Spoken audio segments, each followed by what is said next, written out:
As night descended, the moonlight bathed a forest beside Yangon village.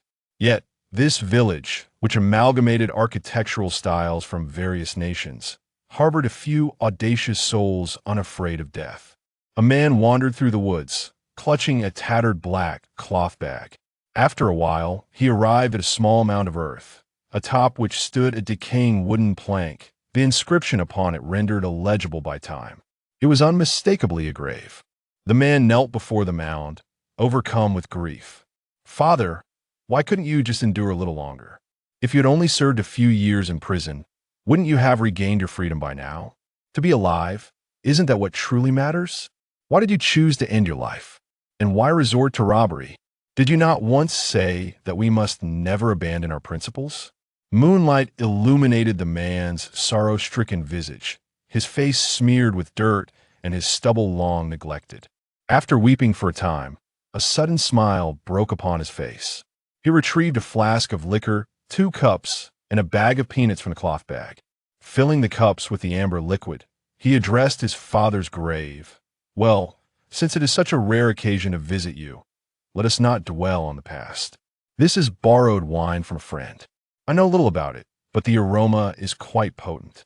You always cherished a good drink in your lifetime, so I brought you some." As he spoke, he poured a cup of liquor onto the earth. He then downed his own cup in one swift motion, erupting into a fit of coughs afterward, clearly unaccustomed to drinking. He tossed a handful of somewhat stale peanuts into his mouth, struggling for a considerable time before finally swallowing. "Allow me to converse with you for a moment." The man poured another glass of wine, then sprinkled it over the mound of earth atop the grave. "Do you recall when you taught me as a child that I must strive to be a good person and dedicate myself to my studies, for education is the sole path for us rural folk? I endeavored to heed your counsel diligently, yet fate has played a cruel hand. I find myself merely existing, clinging to life until now. I have contemplated seeking you in the afterlife numerous times, but pride prevents me. If I were to take my own life, it would feel as though I were conceding defeat to the children of the affluent. Subsequently, you sacrificed everything to fund my education, selling possessions, and even our home, only to have the money deceitfully taken from you. In desperation, you resorted to robbery, obtaining a mere $10, yet were apprehended by the police and sentenced to 5 or 6 years in prison. Was it truly worth it for just a handful of dollars? In truth, a prison sentence, from a certain perspective, might have been a blessing. At least you were free from the worries of sustenance for those years. Why then did despair lead you to contemplate suicide?" After sharing a few more words with his father's grave, the man lifted the wine jug to his lips, swishing the liquid around his mouth before spitting it aside. "Wait!" Suddenly, he heard a voice calling out to him, filling him with an overwhelming sense of dread.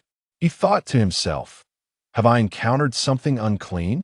The more he pondered, the more his fear intensified, prompting him to quicken his pace away from the grave. "If you wish to live, stand still." The voice resonated once more. The man froze in place, trembling as he gradually turned around. "Given the tragic nature of your origins, do you not yearn for vengeance? Revenge? I do not desire it."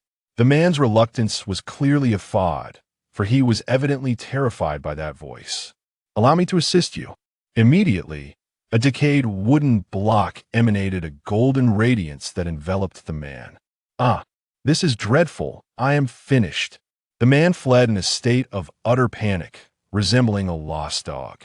At that moment, the quest for vengeance commenced. Thus, the FCT team's first adversary was born. Where, you may ask, are they now? Naturally, they reside within the subterranean base beneath Wind Town. I swear, I am utterly exhausted. After enduring the grueling training orchestrated by Captain Bywater on the first day, Mao Lu Fire collapsed onto his bed, utterly spent. I truly cannot fathom how someone who appears so handsome can be so ruthless when it comes to serious matters. This is for your own good. Whoa! Lin Fei's remarks startled the timid Mao Lu. "How did you get in here? Is it difficult to enter your room? Having just overseen your first day of training, I naturally wished to ascertain whether you were speaking ill of me behind my back. It seems I was overly concerned, Lin Fei teased, a playful smile gracing her lips. Having just endured the torment, Lila momentarily set aside the significance of that smile and implored, "O greatest captain in the world, I beseech you to spare me. Might it be possible to reduce the 20 days to 10? Such a naive thought." Lin Fei coldly shattered Mao-less request. "To be frank, I have long since devised a rigorous training regimen specifically for you, the one with the least comprehensive abilities. Your late sleeping habits are merely a convenient excuse for me." Even if Lila hadn't been frightened at that moment, I would have found another reason to assign you this grueling training, as it is ultimately beneficial for you. So do not expect me to take care of you in this matter. As she uttered the last 3 words, Lin Fei playfully tapped Mao-less forehead with her index finger before exiting his room, leaving the young Mao Lu to lament in pain. What a tragedy. Is it too late for me to shed this red uniform? Oh Yang Ying, had I known, I should never have defeated you. Come here quickly. She'll keep it down. It turned out Lin Fei had not wandered far. Do you think you can simply withdraw from the exploration team at your whim? Even I cannot carelessly toss aside this blue uniform. You may wail all you want, but refrain from mentioning Ouyang and be cautious, or you might summon Luo Jiawanfeng. All right. By the way, when is dinner? Mao-less gluttonous nature emerged in this moment of desperate need for sustenance. All you think about is food. If there are no pressing matters, I shall grant you a day off tomorrow, and the day after I will supervise your training. With that, Lin Fei departed. Once assured that Lin Fei had truly left, Mao Lu allowed himself to relax, thinking he could finally rest. However, the exploration team was also home to some elusive characters. "Hello, little cat Hui." Someone darted out from beneath Mao-less bed with the speed of lightning. "Wow, Liang Jiang, are you out of your mind? Why are you crawling under my bed? Please don't say that I merely came to your room to see if you had written any love letters or the like." Liang Jiang replied with a rather cheeky demeanor. "Huh, why would I write something like that? Even if it were early romance, it would be too soon. Besides, who would I write it for? It's a pity that your thoughts don't align with that girl, Luo Jiawan. Who would you write to? Surely you have some idea in your heart. Did you think I didn't notice? Just now, you were praising her beauty and even acting a bit coy. Anyone could see that. Truth be told, your training isn't all that exhausting. Being tormented by someone you like is a form of happiness, isn't it? Perhaps it's influenced by the examples of Yi Feng and Susan. It should be noted that Liang Jiang had been eavesdropping all along. Are you planning to give her a gift? Mao Lu joked for quite a while, but Liang Jiang seemed oblivious as he continued his inquiries, perhaps accustomed to such banter. Why on earth would I give her a gift? What day is it in a few days anyway? Why should I heed your advice? Oh, is that so? You should have mentioned it sooner. Let me think about what would be suitable as a gift. You have a point. You wouldn't come to my room with such a dull excuse as looking for love letters. Just when Mao Lu thought Liang Jiang was somewhat amusing, his next few remarks made Mao Lu feel justified in his earlier teasing. Of course, I wouldn't come to your room for love letters. I know you are such a coward that even if you truly like someone, you wouldn't dare to write a love letter. Enough of this. I'm off to eat. Observing the figure of someone strutting towards the cafeteria with a slightly retracted neck, Mao Lu could only muster a weary retort, thinking to himself, never mind whatever he says, as long as it brings him some semblance of quietude. By the way, what did he just call me? However, what gift should I prepare? Perhaps I should subtly inquire. While we have this mealtime, let me share something with everyone. In just a few days, it will be your captain's birthday, so do think about what to gift him. We wouldn't want to end up empty-handed, singing a song with nothing to present. What? After all this, we aren't preparing a surprise birthday party? Yi Fengbing's words took Mao Lu by surprise.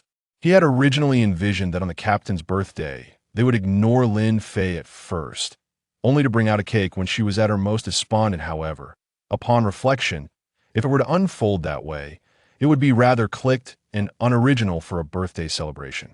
Lin Fei lowered her head, shyly saying, "It seems there's no way to decline, but please do not bestow upon me any extravagant gifts. And is it possible to forego singing the birthday song? I don't know why, but it always makes me feel so bashful. Absolutely not. Luo Jiawan chimed in with a smile, stirring up the commotion. How could we skip the birthday song? Furthermore, when it comes to the cake, we must choose one rich in cream, making it convenient to prepare a cream mask for the captain. The day of retribution has come. After listening to these words, Lin Fei first made a delightful expression towards Luo Jiawan, then spoke with a hint of mischief in her tone. Oh dear best friend, do not forget that I also remember your birthday. Witnessing this scene, the several boys simultaneously thought, so Luo Jiawan is indeed the type who could be a bit mischievous? How delightful. You two are quite amusing, Susan Yin remarked with a smile directed at Lin Fei. For the next few days, forget about your identity as team captain and enjoy yourself. Your mother has already informed me of all your favorite dishes, and I shall prepare them. While it may not compare to your mother's cooking, I assure you it will be quite delicious. Oh, really? Thank you, Sister Susan. By the way, something just crossed my mind, Wang Long too interjected. Since the captain's birthday is approaching, and the captain of the Earth team is Ling Ling, is her birthday the same as the captain's? Indeed, it is, Yi Feng confirmed, being someone who had experienced it before. Then how about we celebrate the captain's birthday together with them? It would be quite amusing for the captain to celebrate with two selves. Wow, that's a splendid suggestion. Wang Long's proposal was immediately met with unanimous support.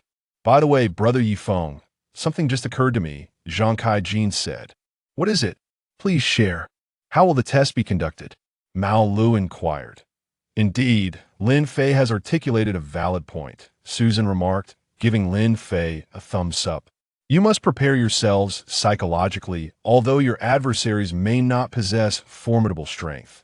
You have yet to encounter genuine threats since the formation of your team, leaving you devoid of practical combat experience. Furthermore, the course of battle is rife with uncertainties. While Yi Feng and I will ensure your safety, we shall refrain from intervening unless absolutely necessary. Alas, if only teacher Yin had not orchestrated that incident, we would have ample time at our disposal now. That's all right, Susan, came a reply.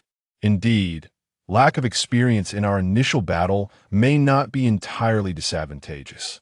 Moreover, we are scheduled to depart Earth on the 10th and are projected to arrive at Dark Star by the 20th. Considering the 10 days en route to Dark Star, we have nearly 20 days to prepare ourselves. You young ones truly are quite perceptive. Chapter 2. The Dark Invader inviting us to Yong'an Village? Lele was on the phone with her father, who was working in another city. What kind of place is that? Why had she never heard Gaoi mention it? The residents of Yong'an Village were understandably indignant.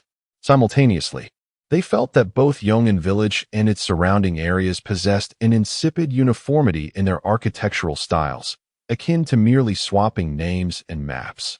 It was at this juncture that the people of Yong'an Village conceived an idea. Could they not construct more innovative buildings to attract tourists and foster the development of the tourism industry? Despite the economic stagnation of recent years, the formidable strength of Yong'an Village remained unchanged. Some university students who had studied abroad earlier proposed that they might emulate foreign architectural styles for the construction of homes in Yong'an Village. While the outcome was uncertain, the novelty of the idea was undeniable, especially given the area's picturesque natural surroundings, verdant mountains, white clouds, azure waters, and a cerulean sky.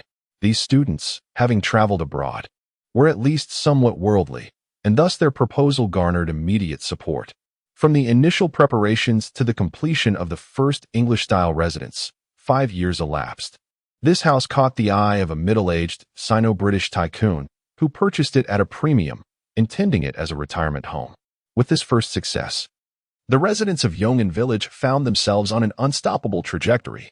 Now, it is evident that this decision was indeed a triumph. Although Yong'an Village now boasts an array of flamboyant architectural styles from various countries, most local residences still resemble those of ordinary rural communities, as the common folk have grown accustomed to them. As for the ostentatious houses, they were marketed to affluent retirees seeking a lavish retreat.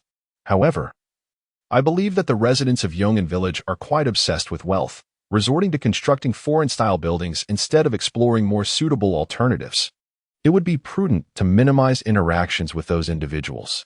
Gao Yi, a childhood companion of Lele, has seen little of her since she transferred to Yifeng Town Experimental Primary School. Their encounters are limited to the summer holidays or during April and May when Lele can visit Gao Yi's home. Gao Yi's family consists entirely of educators. His parents, a music teacher and a physical education instructor, are less burdened than those who teach core subjects like mathematics and English. Each year during the April-May period or during summer vacations, they manage to take some time off to travel, unlike Lele's grandparents who, having worked most of their lives, are now retired and engage in manageable household tasks such as grocery shopping and cooking. They find joy in a balanced life of play, study, and work. Their parents wholeheartedly support this, recognizing that it not only enhances their personal skills but also enriches their spiritual wealth.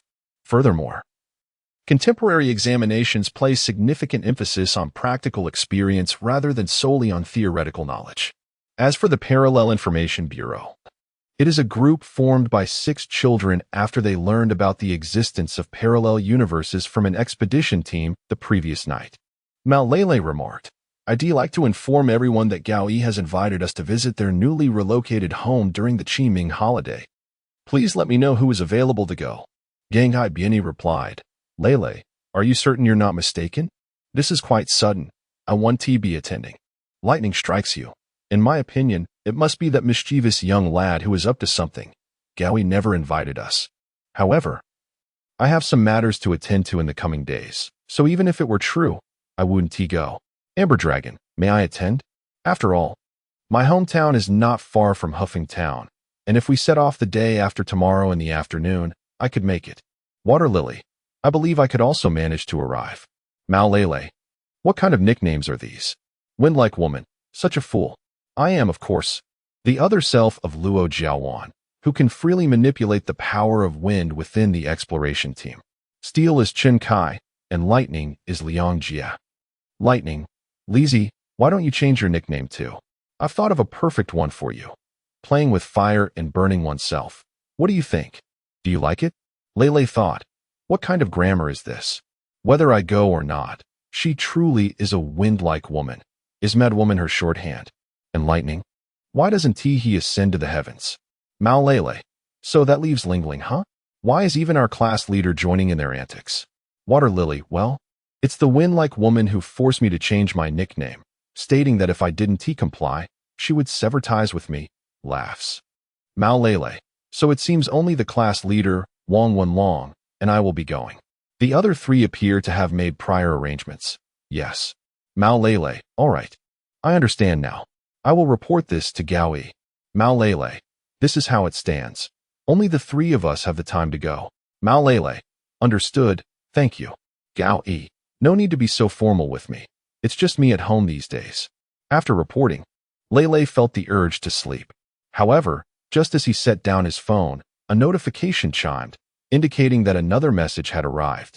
Lele, intrigued, opened WeChat to find a message from Luo Jiaowan, albeit a private one. She had sent a QR code accompanied by a brief note. Say nothing, just join this group. Lele, not overthinking it, felt that there was nothing she could be deceived about and decided to join. You have entered the Secret Intelligence Bureau for birthday parties. Currently, the members of this group include a woman like the Wind, Lightning, Iron Will, and Amber Dragon. Lele, isn't there already an intelligence bureau? Why create another one? Aren't you all tired? Also, why is it called a birthday party secret? Whose birthday is it? Moreover, what matters cannot be discussed in the regular intelligence bureau? Why not include the class monitor? Are you afraid she'll see it? Lele dutifully turned up the media volume to its maximum. Yet, Luo Jiaowan's voice was nothing like she had described. April 8th is Lingling's birthday. You heartless one, having sat next to Lingling for so many years. And you actually claim you didn't know her birthday? How absurd. Luo Jiaowan nearly shouted. Oh, my eardrums. Lele lamented, rubbing her ears in grievance. However, not knowing by Darren's birthday was not entirely her fault. He had always been introverted. Not only did he forget others' birthdays, but he often overlooked his own, sometimes asking, "What? Is it my birthday? Lunar or solar? Which is it?" Mao Lele. "So, do you have any plans for this group?" A woman like the wind. "Of course.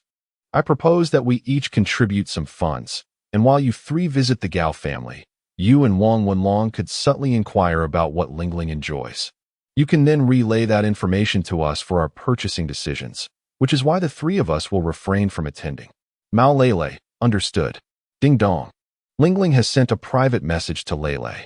Lingling. "Lele, are you there? Oh, does the class monitor have something to discuss with me?" Lele thought to herself as she opened the message. "Lele, I'm here. What does Master Bai wish to discuss?" "Lele, I see. Since it's a friend of Master Bai, it's certainly no trouble at all. I'll take care of this matter. To be honest, Gao Yi just mentioned that he felt the number of attendees was a bit scant." Lingling. "I'm sorry for the inconvenience." Lele. "No need for formalities. It's merely a message relay. The real burden lies with Gao. By the way, who is that friend of yours?" Lingling. "It's Mei Shui from the adjacent class." Several hours passed, and it was already late at night, with everyone comfortably nestled in bed, lost in sweet dreams. Alarm! Alarm! Zhou Jiyuo has detected fluctuations in dark energy. The enemy is approaching. Alarm! A mechanical female voice suddenly echoed in each room. Having heard this alarm countless times, Yi Feng and Susan quickly awoke and hurriedly roused their companions to rush to the conference room. On the electronic screen in the conference room, a map appeared. At the center of the map, a large colored that represented the location of the expedition team S base, while a small black dot not far from it indicated the presence of an entity with dark attributes. The fact that this small dot was exposed within the detection range of the base S intelligence system clearly signified an intention to declare war upon the expedition team. At that moment, the individual was moving swiftly. "Fear not, everyone. According to the computer's analysis, this person is of a similar age to you. Although you are numerous, you must not show leniency when dealing with those of the shadow attribute. Exercise caution. For such individuals are often exceedingly cunning and may turn the tide of battle in an instant. All 6 of you must engage with full force. Do not worry about injuring him. Fight with confidence, for the assailant is within the realm of the illusory crystal's coverage. No matter the commotion, the denizens of Fengzheng will remain undisturbed." Seizing the opportunity to enhance the expedition team's practical experience, Yi Feng was reluctant to intervene himself. "Very well, understood. Let us proceed." Although the companions were displeased at being roused in the dead of night, the mention of an individual with shadow attributes ignited their enthusiasm, each eager to make an impression before their seniors. They took a small map synchronized with the large electronic display and set off. Oddly enough, according to the map's indications, the shadow attribute individual should be right here. Upon arriving at the location marked by the dark spot on the map, they found themselves in a small grove. Yet the companions could not detect any trace of the challenger. Let me ponder this. The earlier dark spot was moving rapidly across the map, signifying considerable speed. Yet now, it was stationary. Could it be? Lin Fei's mind raced, but she was a moment too slow. As the group realized that the opponent might be above or below them and glanced skyward, a fireball hurtled towards them at an alarming speed. Quick, everyone dodge. Among all, Mao Lu was the slowest to react.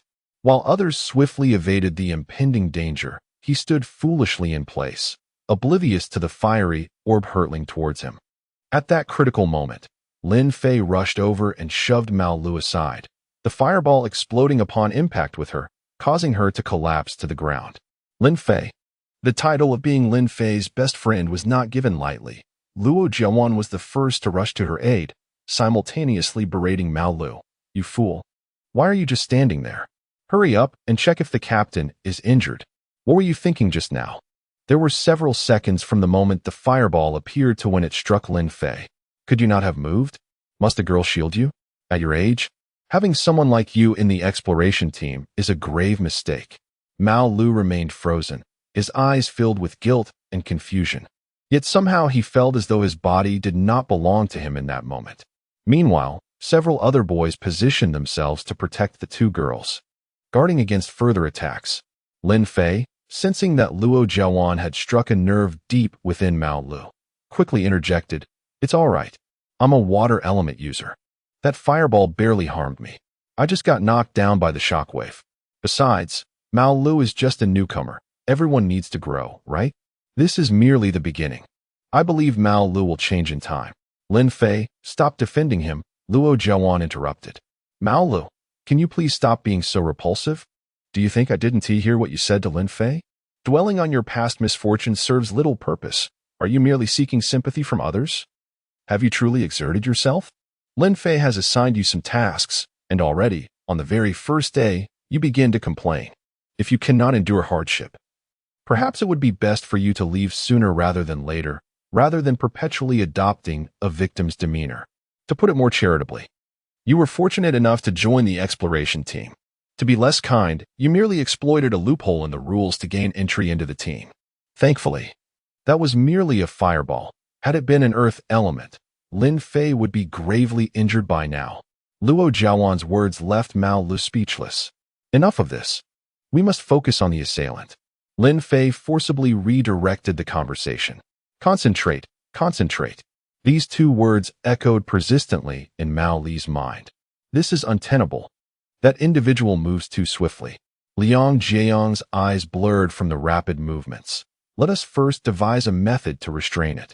After a hushed discussion among the group regarding strategies, they finally prepared to launch their assault. "You, a coward cloaked in shadow, what else can you do besides hide?" Initially, Liang Jiayang employed a provocation to lure the individual into revealing themselves. Indeed, it proved effective, yet the individual remained exceedingly cunning. Shrouded in a black cloak and obscuring their face with dark fabric, rendering their features unrecognizable, as if they were someone familiar. "What will you do now that I have revealed myself? Can you even hope to control me? If you possess the capability, then do give it a try," retorted Luo Jiawan, as her hands immediately emitted two beams of violet light, which, alas, had no effect on the assailant. "I am utterly amused. Do you intend to harness the purple light emanating from my eyes? For this task, you ought to enlist someone with a light attribute." At that moment, the masked figure suddenly noticed that Lin Fei's feet were also radiating a purple glow. Then, with a gentle leap, Lin Fei soared into the air, propelled by Luo Jiawan's control over the winds. While suspended above, Lin Fei utilized her water powers to condense a large water sphere from the surrounding vapor. Just as the masked figure was taken aback, the water sphere had already ascended directly above him. "Your attack speed is rather sluggish. I could effortlessly." With a sudden burst, the water sphere did not crash down upon the masked figure as anticipated, but rather exploded in midair. The resulting deluge drenched both the masked figure and the expansive ground surrounding him. "Ha ha ha! Is your captain's strength truly this feeble? How pitiful!" Chapter 3. The grueling battle. Was Lin Fei's misstep responsible for the explosion of the water sphere? Certainly not. The mocking masked figure was entirely oblivious to Liang Jiayang seizing the opportunity to maneuver behind him. With a spark of electricity clasped in his hand, Liang Jiayang gently placed it upon the water-slicked ground. The water served as a conduit, allowing the electricity to swiftly leap towards the masked figure, paralyzing him and rendering him incapable of moving with the same swiftness as before. A jolt of pain coursed through him, and only then did the masked figure realize he had fallen into a trap. "Haha, now it is our turn to mock you. How foolish you are." Luo Jiawan's intention in lifting the captain into the air was merely a ruse to deceive you. Liang Jiayang unabashedly reveled in his triumph behind the masked figure. "Very well. Let me allow you to savor the essence of steam." Mao Lu had long prepared a fireball, and just before launching it at the masked figure, he turned to Lin Fei and quipped, "Captain, if my fireball inadvertently ignites a forest fire, I shall rely on you."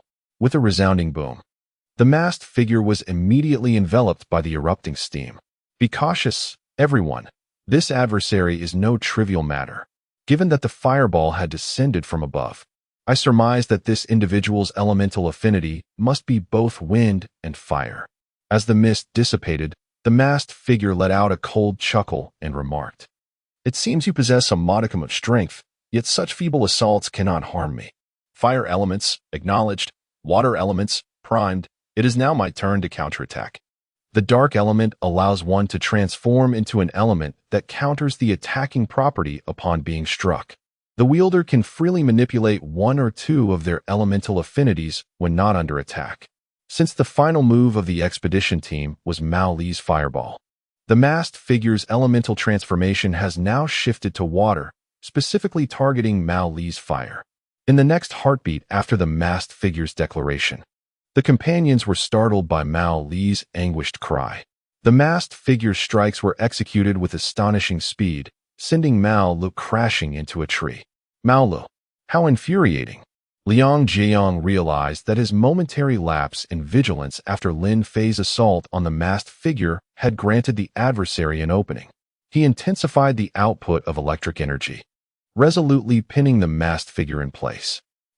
Since you are so fond of electricity, let us engage together. Upon finishing his words, the masked figure emitted a metallic glimmer from his wrist, which swiftly elongated into a radiant sword of light, striking Liang Jiang, who rolled in agony as electricity coursed through him. It appeared that Liang's assault had bestowed upon the figure the elemental power of gold. Let us see how you fare against this, Wang Long declared, unleashing an earth-based attack upon the masked man. Lin Fei, realizing the futility of intervention, was too late to prevent it. Now, it was the turn of the one soaring through the sky. Indeed, the masked figure did not evade this time. Rather, he braved the onslaught head-on, absorbing the energy of wood. His next target was Luo Jiawan, who believed that her speed would render her untouchable. Yet, as soon as she uttered those words, reality swiftly contradicted her. The masked figure demonstrated remarkable prowess, compelling the trees surrounding Luo Jiawan to thrash wildly. She was moving too swiftly to react, colliding directly with the frenzied branches, her vision momentarily obscured. Subsequently, the masked figure, still imbued with the power of wood, aimed to subdue the earth elemental Wang Long. Stop. If you have the guts, come at me. Lin Fei, incensed by the injuries inflicted upon her three companions, retaliated by hurling a water sphere directly at the masked man's face. His instinctive response was to absorb the blow and counterattack Lin Fei, leaving him no time to evade. However, as he realized the water sphere was hurtling towards him, it was already too late. Its speed was overwhelming. Infuriated, the masked figure unleashed his control over the wind, surging towards Lin Fei with a fist now transformed into the earthy hue of the earth element. Such incredible speed. Captain, I will do my utmost. Zhang Kai found himself utterly powerless, compelled to exert every ounce of strength to hurl a golden orb at the masked assailant, which elicited an immediate surge of anger from the assailant, whose fists were tightly clenched. This action was aimed at alleviating, if only marginally, the potential harm that could befall Lin Fei from the assailant's onslaught. The masked figure reacted with remarkable swiftness. Upon realizing the absence of earth elements, he abruptly halted and unleashed a torrent of fire directed at Lin Fei. Lin Fei, it seems this individual possesses an unwavering confidence in his fiery onslaught. Exercise caution. That last strike nearly rendered Luo Jiawan unconscious, and she is now barely managing to stand, needing to lean against a tree. Indeed, Luo Jiawan's apprehensions were justified, as the flames swiftly breached Lin Fei's water energy shield, advancing menacingly toward her. Mao Lu. As the flames dissipated, the onlookers beheld Mao Lu, arms outstretched protectively in front of Lin Fei, now gasping for breath, pointing at the masked foe and declaring, ever since that fireball ambush earlier, you dare flaunt your fire element before us? You need not even contemplate it. In the next instant, Mao Lu collapsed onto the ground, for his abilities were the weakest among them. Mao Lu, Captain. Before Lin Fei could utter her words of concern, Mao Lu grasped her hand and punctuated it with a few taps of his finger, conveying the message, now we are even. Lin Fei instantly comprehended the significance of this gesture. The masked assailant was currently wielding fire elements, and this was the opportune moment to strike. This signal had been a spontaneous utterance during their previous training sessions. Captain, in future confrontations with adversaries, should you observe me drawing their attention, I will perform this action to indicate that you should seize any opportunity to counterattack. Originally perceived as a mere jest, These words have now assumed a pivotal significance. You may wonder, what could possibly have captivated the masked man's attention? Yet, within the depths of his mind, a curious contemplation unfolds. How peculiar. When did that fellow slip past? Is his defense truly so formidable?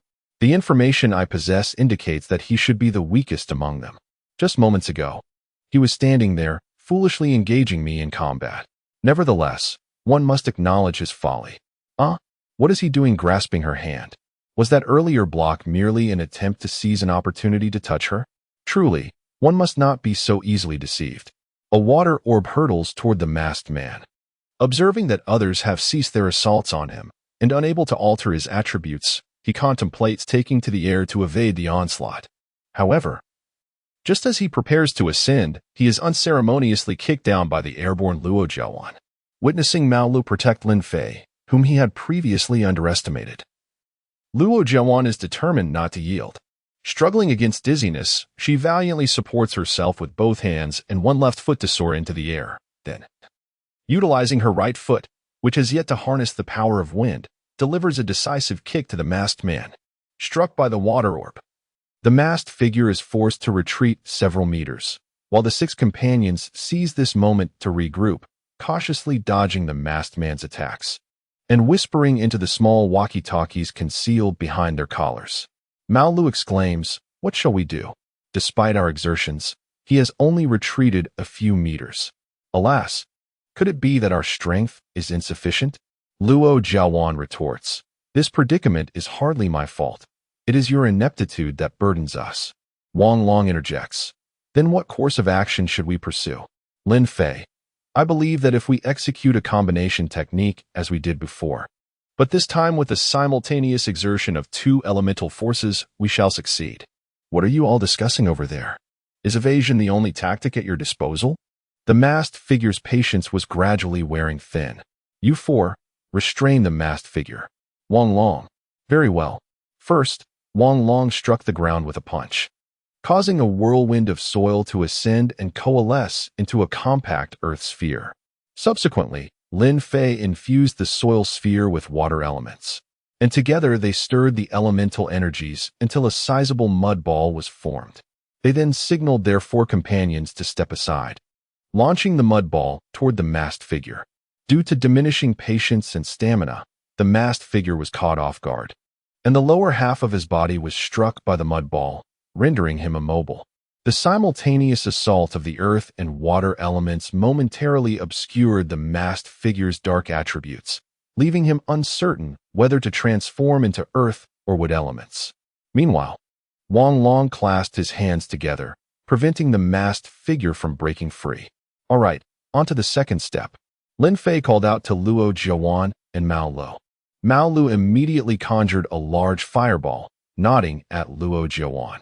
Luo Jiawan shot Mao Lu an exasperated glance, disdainfully forming a wind sphere in her hand. Mao Lu and Luo Jiawan then released the fireball and wind sphere in succession, with the wind sphere swiftly catching up to the fireball, merging to create a fiery tornado. The fiery tornado leaped into the air, soaring directly above the masked figure before plummeting downwards to initiate its attack.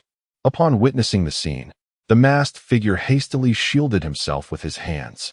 The instant his hands made contact with the fiery tornado, the dark element swiftly transformed into water, conjuring a blue light shield that repelled the flame vortex. After exerting considerable effort to withstand the onslaught, he could not help but retort, "I must ask, aside from hurling energy orbs, do you possess any other skills? Alas, your shortcomings are becoming evident. Our ability to merely emit energy would suffice to overwhelm you." It seemed as though Zhang Kai and Liang Jiang were deliberately attempting to provoke the masked figure. However, the masked individual found himself utterly defenseless. A single successful strike to his chest would suffice. Thus, the energy orbs conjured by the duo were relatively small, approximately 10 centimeters in diameter. Well, being defeated by 6 opponents is still a matter of pride, he mused. Be gentle now. Oh dear. Another powerful strike sent layers of dirt swirling, causing everyone to cough uncontrollably. Once the dust settled, the masked figure had vanished without a trace. What a pity, Luo Jiawan lamented, shaking her head in disappointment. You see, over there. With keen eyes, Liang Jiang spotted a black envelope lying on the ground not far away, emblazoned with 3 large white characters, challenge letter. In that moment, everyone could finally empathize with the feelings of Lei and his companions when they had delivered a warning letter a few days prior. It could be summed up in 2 words, headache.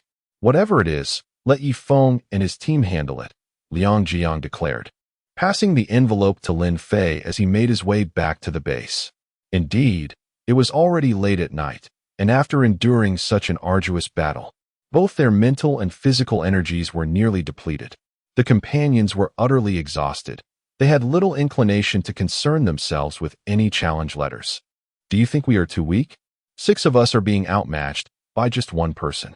Liang Jiang rubbed his wrist, which had been numbed by his earlier shock. No, Lin Fei calmly analyzed.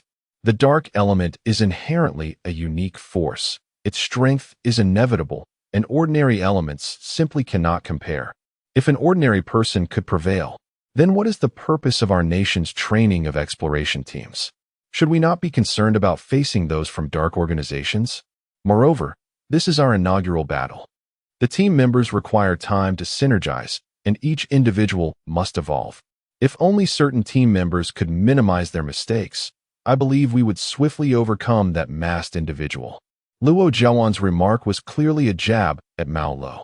Upon hearing this, the one at the forefront of the group, Meng, immediately halted and turned to everyone, bowing deeply. I apologize. My negligence nearly led to the captain's injury, and I have become a burden to the team. I assure you that such an incident will not occur again. Oh dear, why bring this up again? It is in the past. As long as you learn from it, that is what matters. Besides, you did protect me afterward. Lin Fei quickly interjected, assisting Mao Lu to his feet. She then addressed the group. Let us refrain from mentioning this matter in the future. Although Mao Lu erred, his mistake is unrelated to our stalemate with the masked individual. All right, I won't mention it again.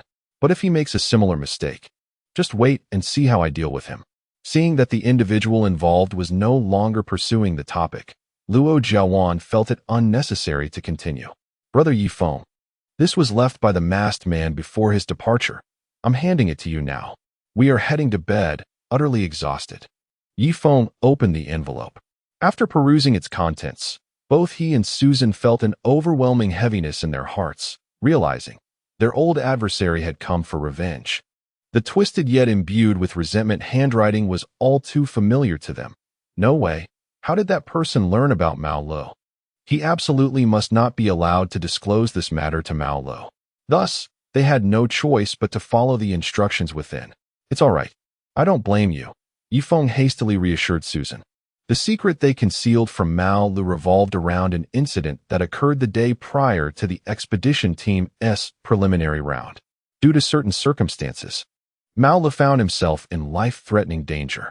Susan, wielding the blazing element, had for various reasons shared her fire element with Mao Lu, thereby saving his life and allowing him to continue living. However, Mao Lu only had a few months left to live. Moreover, Susan's elemental level was temporarily reduced from blazing to flame.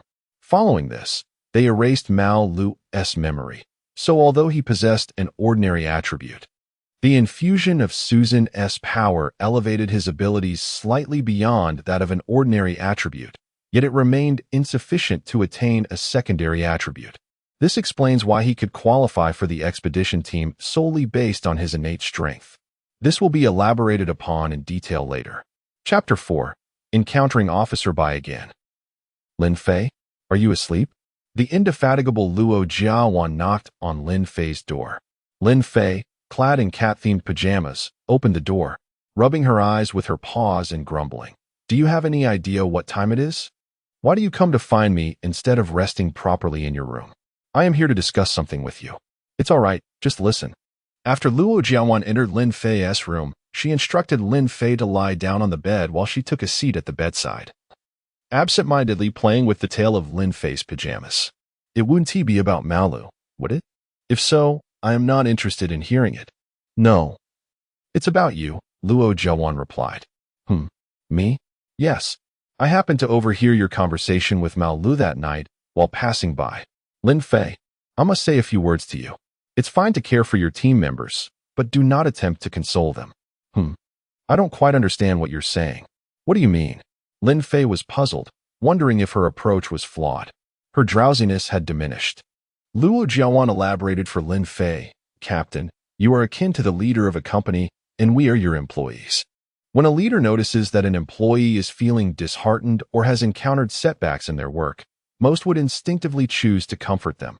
But this approach is misguided. If you console them, not only will they fail to recognize their shortcomings, but they will also feel wronged and develop a sense of dependence on those around them, remaining oblivious to their faults. The most appropriate course of action in such instances is to encourage them, directly point out their mistakes, and guide them on what to do, all without any hint of sympathy in your tone. That night, you comforted Mao Lu for quite some time. Perhaps it was precisely because of that Mao Lu felt at ease just now, believing that we would protect him, the most vulnerable among us. In that moment, I was also caught up in the heat of the moment, thinking Mao Lu rather foolish. However, upon reflection, I realized that he cannot be entirely blamed. I do not mean to imply that all of this falls upon you. Ignorance is no crime. My father, who holds a minor leadership position at his company, has shared such insights with me. That is all I wish to convey, so do rest quickly. I apologize for the disturbance. Thank you. I understand and will remember. Good night. Lin Fei nodded vigorously. Yes, your little cat is quite charming. When did you acquire it? This morning, Sister Susan gave it to me. It seems she had purchased it long ago as a birthday gift for me. It is adorable. If one day you truly transformed into a cat, what would you do? Such a thing is impossible. If it were to happen, I would simply wish to sleep in every day. Wow. I never anticipated this side of you, Lin Fei. All right, do rest well. Yes. Luo Jiawan softly closed the door to Lin Fei's room.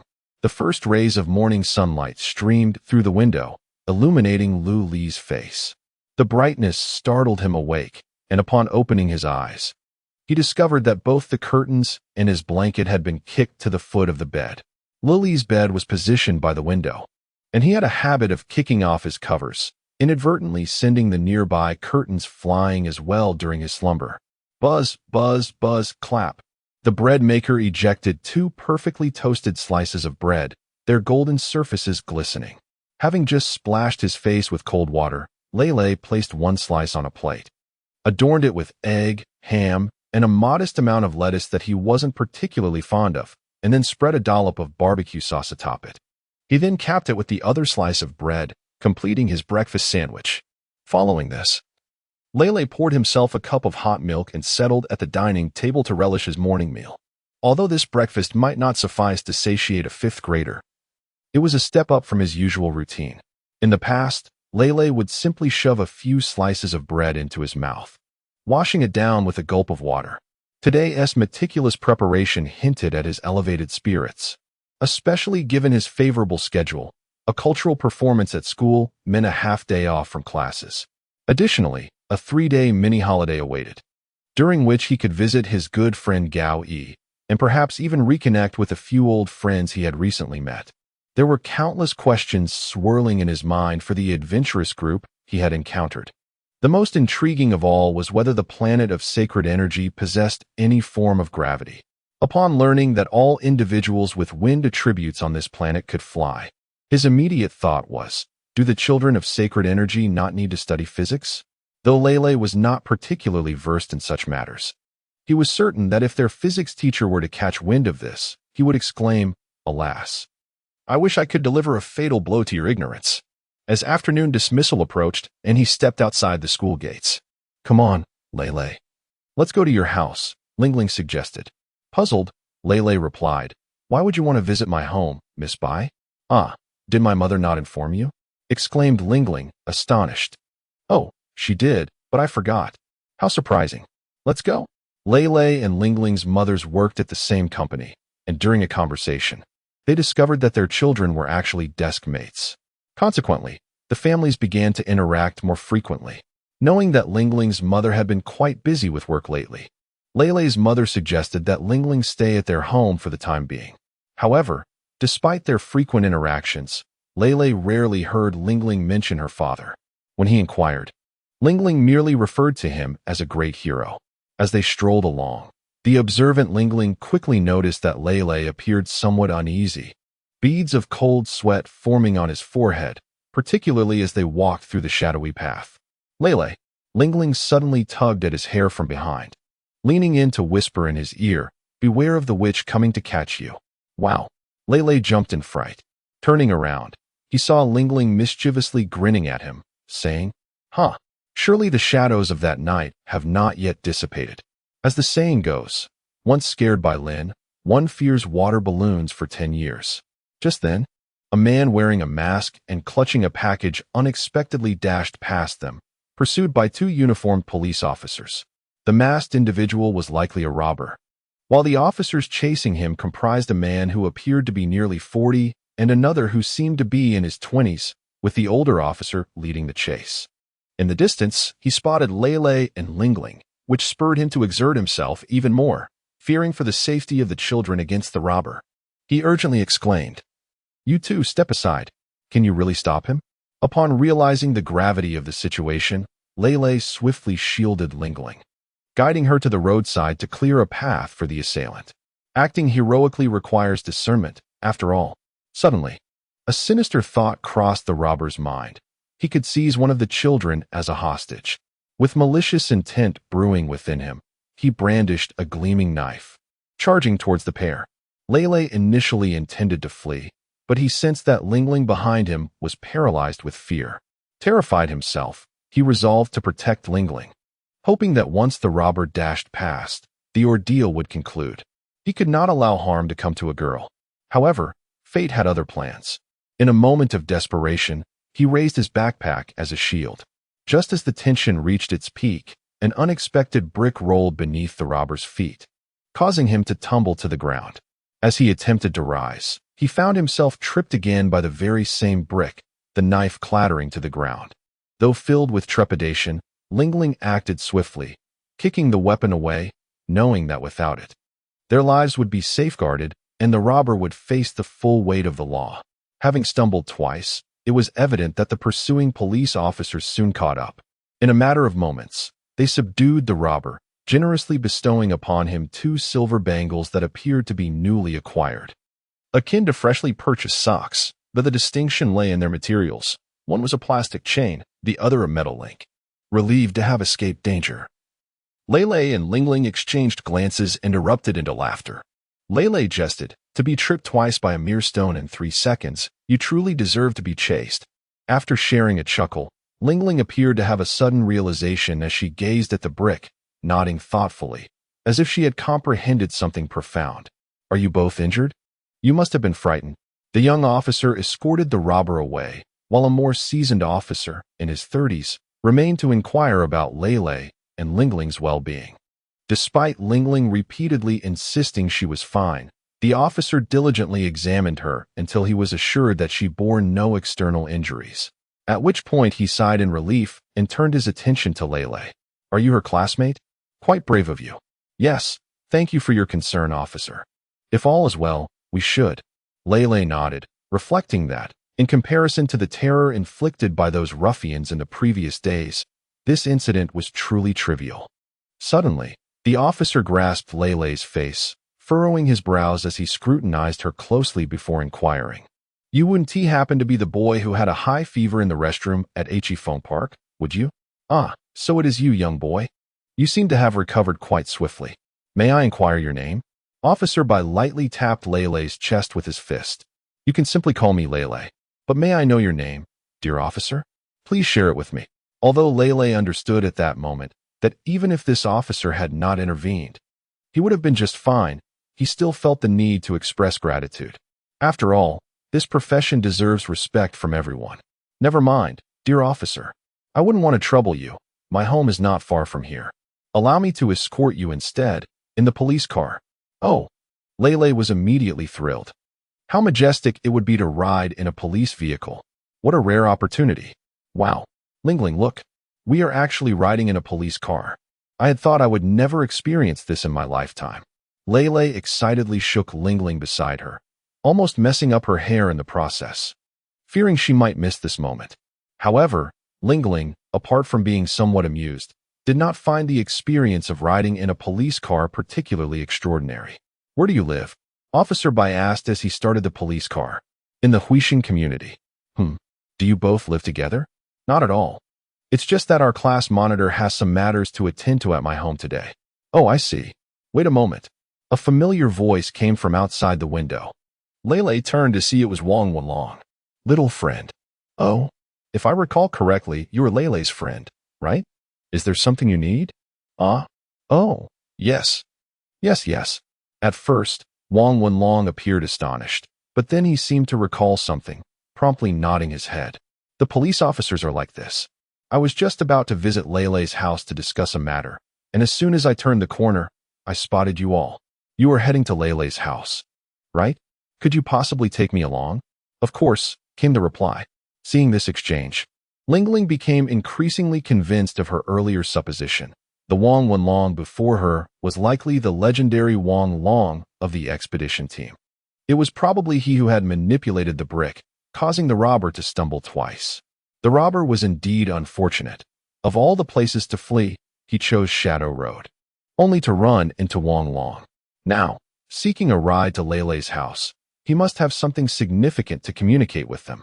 Lingling shared her conjecture with Lele, who leaned closer to Wang Long and whispered, "What brings you here? Why are you looking for me at home? Is there something important?" "Indeed, there is," Wang Long replied. "But it's not the right time to discuss it. Let us talk once we arrive." Chapter 5. Journey to Yong'an Village. Goodbye.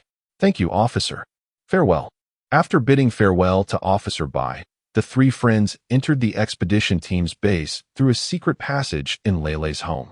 "What is it that you wish to discuss with us?" Lele inquired, his voice hesitant. Lingling also found it difficult to direct her gaze towards Lin Fei. Although they had mentally prepared themselves, Lele still felt somewhat awkward upon seeing Mao Lu and Lin Fei. The former was simply unfamiliar, while the latter brought back unsettling memories. "Please, have a seat." Noticing the palpable tension between the two, particularly with Lele, Lin Fei poured them each a glass of water, hoping to ease their discomfort. However, her gesture of concern inadvertently heightened Lele's anxiety, perhaps out of habit. Lin Fei placed the two empty cups on the table and opened the lid of the thermos. Harnessing her ability to manipulate water elements, she waved her hand, and two orbs of water emerged from the thermos, gracefully landing into the empty cups. She then handed the cups to the two. Although Lin Fei's actions reminded Lele of the night when she conjured a large water sphere from rainwater, an act that had left him somewhat apprehensive due to his timid nature, he understood that Lin Fei meant well and that the incident had merely been a jest. Thus, he suppressed his discomfort, expressing his gratitude multiple times as he accepted the cup with both hands. Witnessing this interaction, Luo Jiawan cast a disapproving glance at Mao Lu, pondering the stark contrast in behavior exhibited by the same individual. Zhang Kai nudged Mao Lu with his elbow and whispered, "Take notes." Mao Lu nodded earnestly. "Indeed, Lele. We just received a mission, and its location is Yong'an Village. However, we have been keeping an eye on you and are aware that you all plan to go out during the holiday. Yet, we noticed that Luo Jiawan, Chen Kai, and Liang Jia are not participating, correct? Therefore, we were wondering if you could substitute them with the adventurous duo of Luo Jiawan, Zhang Kai, and Liang Jiayang to assist us in completing the mission."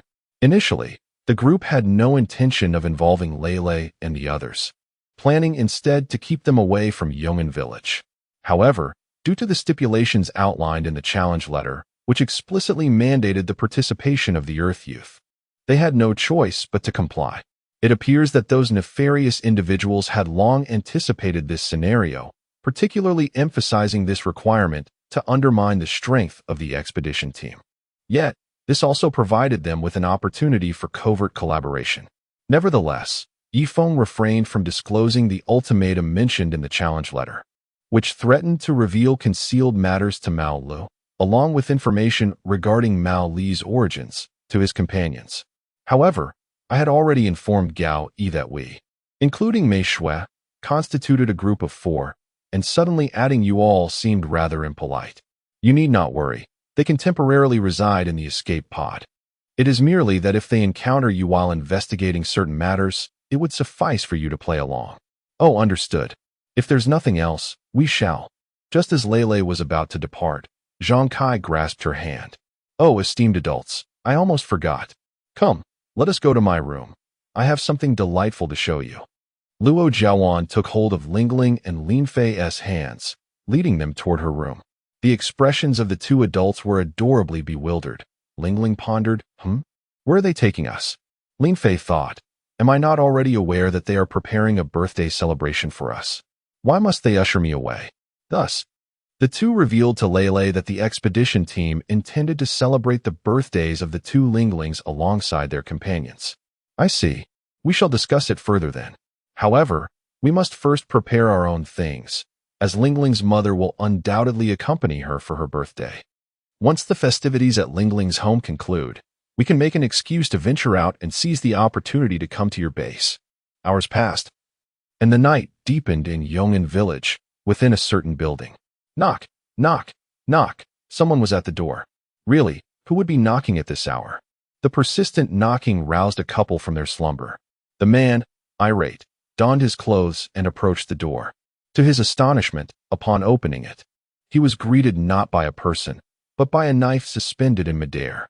Before he could comprehend the situation, the knife plunged into his chest, crimson blood gushing forth and staining the pristine white walls a deep red. The man collapsed in agony, convulsing for a few moments before lying still. In his lifeless hand, a note appeared, neatly inscribed with the words, "This is merely the beginning.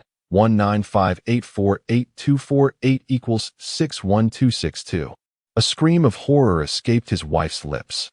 The following afternoon, the friends were preparing to head to Yong'an village, yet encountered some difficulties. Honestly, where are Meishue and Lingling? They are already 10 minutes late, Wang Wenlong lamented, glancing at his watch with frustration. Burdened with numerous items, he still managed to squeeze in time for extracurricular reading even after completing his homework. He felt as though his back might break under the weight of the books. It was only natural. Everyone encounters unforeseen circumstances from time to time. Isn't Meishue your deskmate? Don't you know what kind of person she is? In comparison, Lele has it much easier. He only brought a few essential personal items.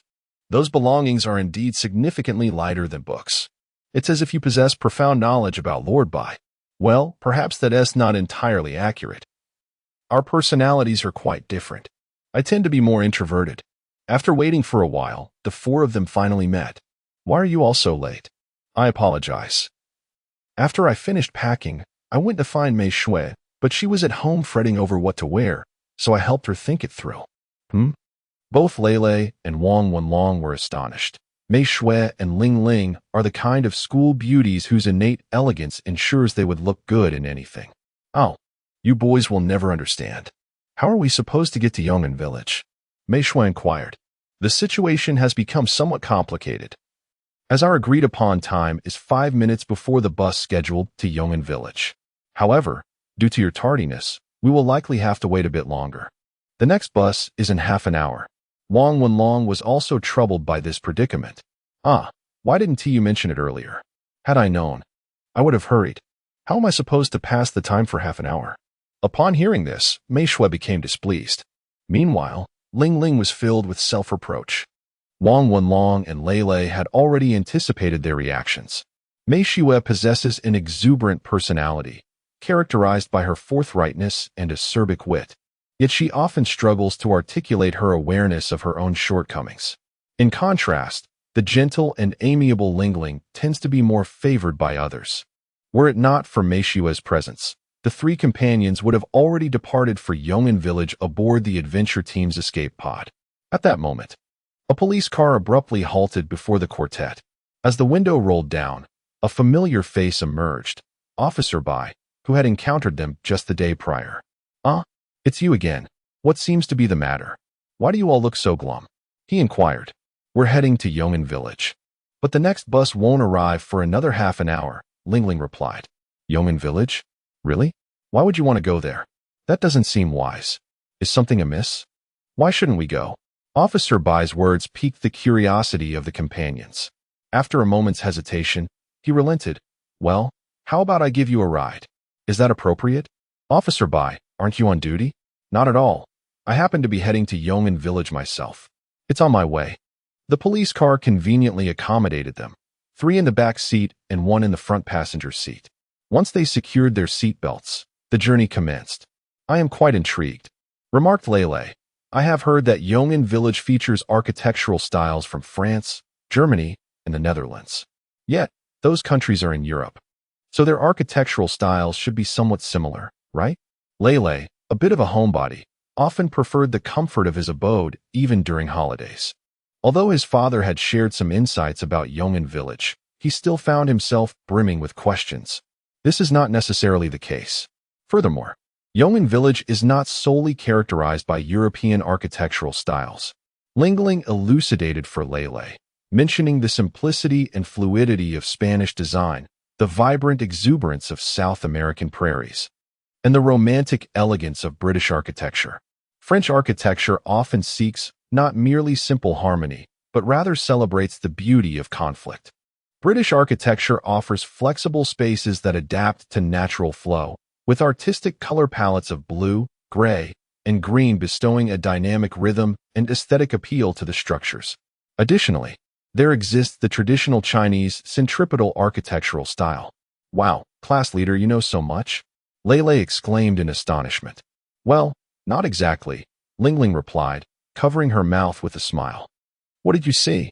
Meanwhile, Wang Wenlong witnessed the entire exchange. It turned out that Lingling's knowledge was not as extensive as it seemed. Instead, Mei Shue, sitting in the front passenger seat, was discreetly sharing notes from her phone, which had been sourced directly from Baidu. Lele was seated directly behind the front passenger, while Lingling occupied the seat behind Officer Bai, with Wang Wenlong in between, preventing Lele from observing Mei Shue's actions. Is that so? Class leader, you're quite mischievous, Lele remarked. Mei Shue then added, in addition to architectural styles, Yong'an Village also offers various other items for sale, such as French Gallic rooster figurines and Eiffel Tower models. The center of Yong'an Village consists of ordinary residential houses, some of which display traditional Chinese architectural styles, while the surrounding areas feature buildings from different countries, each designated a specific region. The companions were engrossed in conversation, completely oblivious to Officer Bai, who occasionally glanced at Lingling through the rearview mirror. Meanwhile, the expedition team had arrived at Yong'an Village ahead of schedule. They had also received a substantial letter of hints from the Dark Fox. Sigh. Could it be that we are facing retribution for our actions? Liang Jiang mused as he opened the letter. Inside, he discovered a pristine white feather, a sheet of paper, and a flexible electronic screen. The handwritten words on the paper were meticulously crafted. The companions immediately gathered around to examine the letter, with Lin Fei, an avid reader, scanning the text at a swift pace. As she neared the conclusion of the letter, she suddenly snatched the paper and hurriedly announced to everyone. The text here is far too small. Allow me to read it aloud. Truth be told, Lin Fei was reluctant to read. But upon seeing a particularly chilling statement pertaining to Luo Jiawan, she felt compelled to do so. Dear Expedition Team, by the time you read this letter, a murder has already occurred in Yong'an Village. Furthermore, I shall strike again. We will select a specific architectural style zone within Yong'an Village as the final battleground, which will be the site of our ultimate confrontation. If you fail to locate it or choose not to pursue it, or should you be defeated by us, I cannot guarantee the safety of the villagers in Yong'an. The village features various architectural styles from Spain, England, France, Germany, and ancient China, among others. However, the zones available for your selection do not include ancient Chinese architecture or typical rural residences. If you have not envisioned the ultimate architectural style districts of the nation, do not expect that each individual will guard 1 or 2 areas, observing which location is attacked, while others swiftly rush to provide support. The subsequent point is that you can only select one architectural style region from the myriad of nations based on the clues you have obtained for protection. Furthermore, do not anticipate monitoring the surveillance in Yong'an Village. You possess the illusion crystal, and so do we. Additionally, you must have had encounters with that fellow Ouyang Yang. correct? My strength is comparable to his, yet I will exercise greater caution due to his precedent. Indeed, this sentence holds weight. If Luo Jiawan were to discover that her idol is, in fact, a villain, would she not explode in disbelief? Hence, Lin Fei deliberately omitted this statement while reciting. The two colors that ultimately define the designated regions do not include elements akin to national emblems or images. For instance, if the final location is the Spanish architectural style district, the correct colors would be red and yellow, excluding the blue and white found in the Spanish national flag's coat of arms. A single color, such as red, may represent both deep red and light red. Hint: 1. 195848248 equals 61262. 2. Please assess the truthfulness of the following information. Japan is a developed capitalist nation, its name signifying land of the rising sun, encompassing the four main islands of Honshu, Shikoku, Kyushu, Hokkaido, along with over 7,000 smaller islands, totaling an area of 378,000 square kilometers, with Tokyo as its capital. 3. Yellow. If the assertion in Clue 2 is correct, then yellow is indeed one of the colors of the National Architectural Style District's flag. If incorrect, it shall be dismissed. Chapter 6. Senior Lin Menghan what? A murder has occurred in Yong'an Village, and the killer may continue to strike? Are the challenge rules so convoluted? Could it be that Ouyang Ing is an accomplice of the clandestine organization? Does this imply that the masked figure from last night was indeed him? If so, then Mao Lu joining the expedition team is fortuitous. Given that the Dark Fox's strength is comparable to Ouyang Ying's, how might we vanquish him? What do these clues truly signify? And what does the white feather signify? At this moment, countless questions loomed over Lingling's heart like a dark cloud. However, Liang Jiang, unable to grasp the crux of the issues, pondered the letter's implications quite differently from his companions. Why would this elusive dark fox inscribe so many words on a single sheet of paper? Or could it be that the Dark Fox's salary is too meager to afford more paper? Did he intend for the expedition team to be dazed before the confrontation with such tiny script? Yet, it must be said that he succeeded remarkably. They squinted for quite some time before deciphering the content. Others nodded in agreement. After a 30-minute journey, Lele and the others arrived at Yong'an Village. After bidding farewell to Officer Bai, the group disembarked, with Lingling being the last to exit. Before stepping off, she took a moment to glance at Officer Bai. Upon alighting, the first thing that caught her eye was a grand red stone wall adorned with a dragon pattern formed by yellow lines. Above the dragon, the words "Welcome to Yong'an Village" were boldly inscribed. The design is quite commendable, yet the dragon sculpture appears excessively chilling. Is the architecture in this area truly that remarkable? Mei Shui lamented with an expression of disappointment. I surmise that this stone wall must have been constructed long ago. Wang Wenlong pointed at the stone wall, which was riddled with numerous cracks. If you observe closely, although the dragon is artistically rendered, it is evident that some yellow paint has seeped through, and the red paint of the wall is rather dull, with several characters showing signs of peeling. Compared to Mei Shui, Wang Wenlong's expectations regarding the dragon on the grand stone wall were considerably modest. I presume these cracks are remnants from when the wall was built, likely due to substandard tools or inferior quality cement and bricks. Yong'an Village has merely experienced rapid economic development. Decades ago, it was no different from other villages, Lele remarked, pointing to a prominent crack in the wall. These cracks appear in distinct lines, and most are quite fine, indicating they were not caused by impact. In truth, Lele, what you stated may not be entirely accurate, Wang Wenlong interjected. Why not? Could it be that the cement cracks on its own? There is indeed that possibility. Wang Wenlong confidently explained to Lele. This phenomenon is rather ordinary. Upon closer inspection, it becomes apparent that every household's cement walls bear slight fissures to some extent, influenced by various external factors.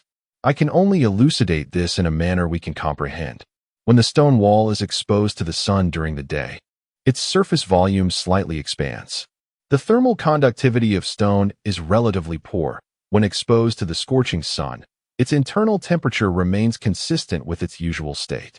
As night falls, the surface temperature decreases, causing the exterior to contract, while the heat absorbed during the day induces an expansion of the interior. This alternating pattern of external contraction and internal expansion, repeated over time, inevitably leads to the emergence of fissures. Moreover, after such an extended period, the outermost layer may experience some degree of flaking, rendering minor cracks a commonplace occurrence. Wow, is that truly the case? One might ponder. Do not underestimate this phenomenon. The juxtaposition of heat and cold is akin to the combination of water and fire, capable of shattering even the most resilient steel. Enough of your nonsensical chatter. Mei Shui interjected impatiently, gesturing towards a woman in the distance. Let us first inquire about the whereabouts of your friend's residence. Gaoi had already conveyed his address to Lei and the others. Excuse me, could you please direct me to number 15 Xioshan Street? Mei Shui approached politely to ask. However, when the woman raised her head, previously obscured by her lustrous, ebony locks, all present were left in awe. The woman in her 20s, with cascading shoulder-length hair and an oval face, bore a radiant smile, her slightly upturned lips inviting proximity. Most striking were her enchanting phoenix eyes, which sparkled with a luminous brilliance, compelling onlookers to steal glances, yearning for another look. My goodness, she is breathtaking. Several companions exclaimed in unison, drawn closer by her allure. Thank you for your kind words, dear children. Look, if you follow that path and continue until you reach the second intersection, then proceed straight for approximately 10 minutes, you will arrive at your destination. After warmly sharing her directions, the older sister scrutinized the four children and inquired, Are you students from the experimental primary school? Yes, but how did you know? They responded, puzzled.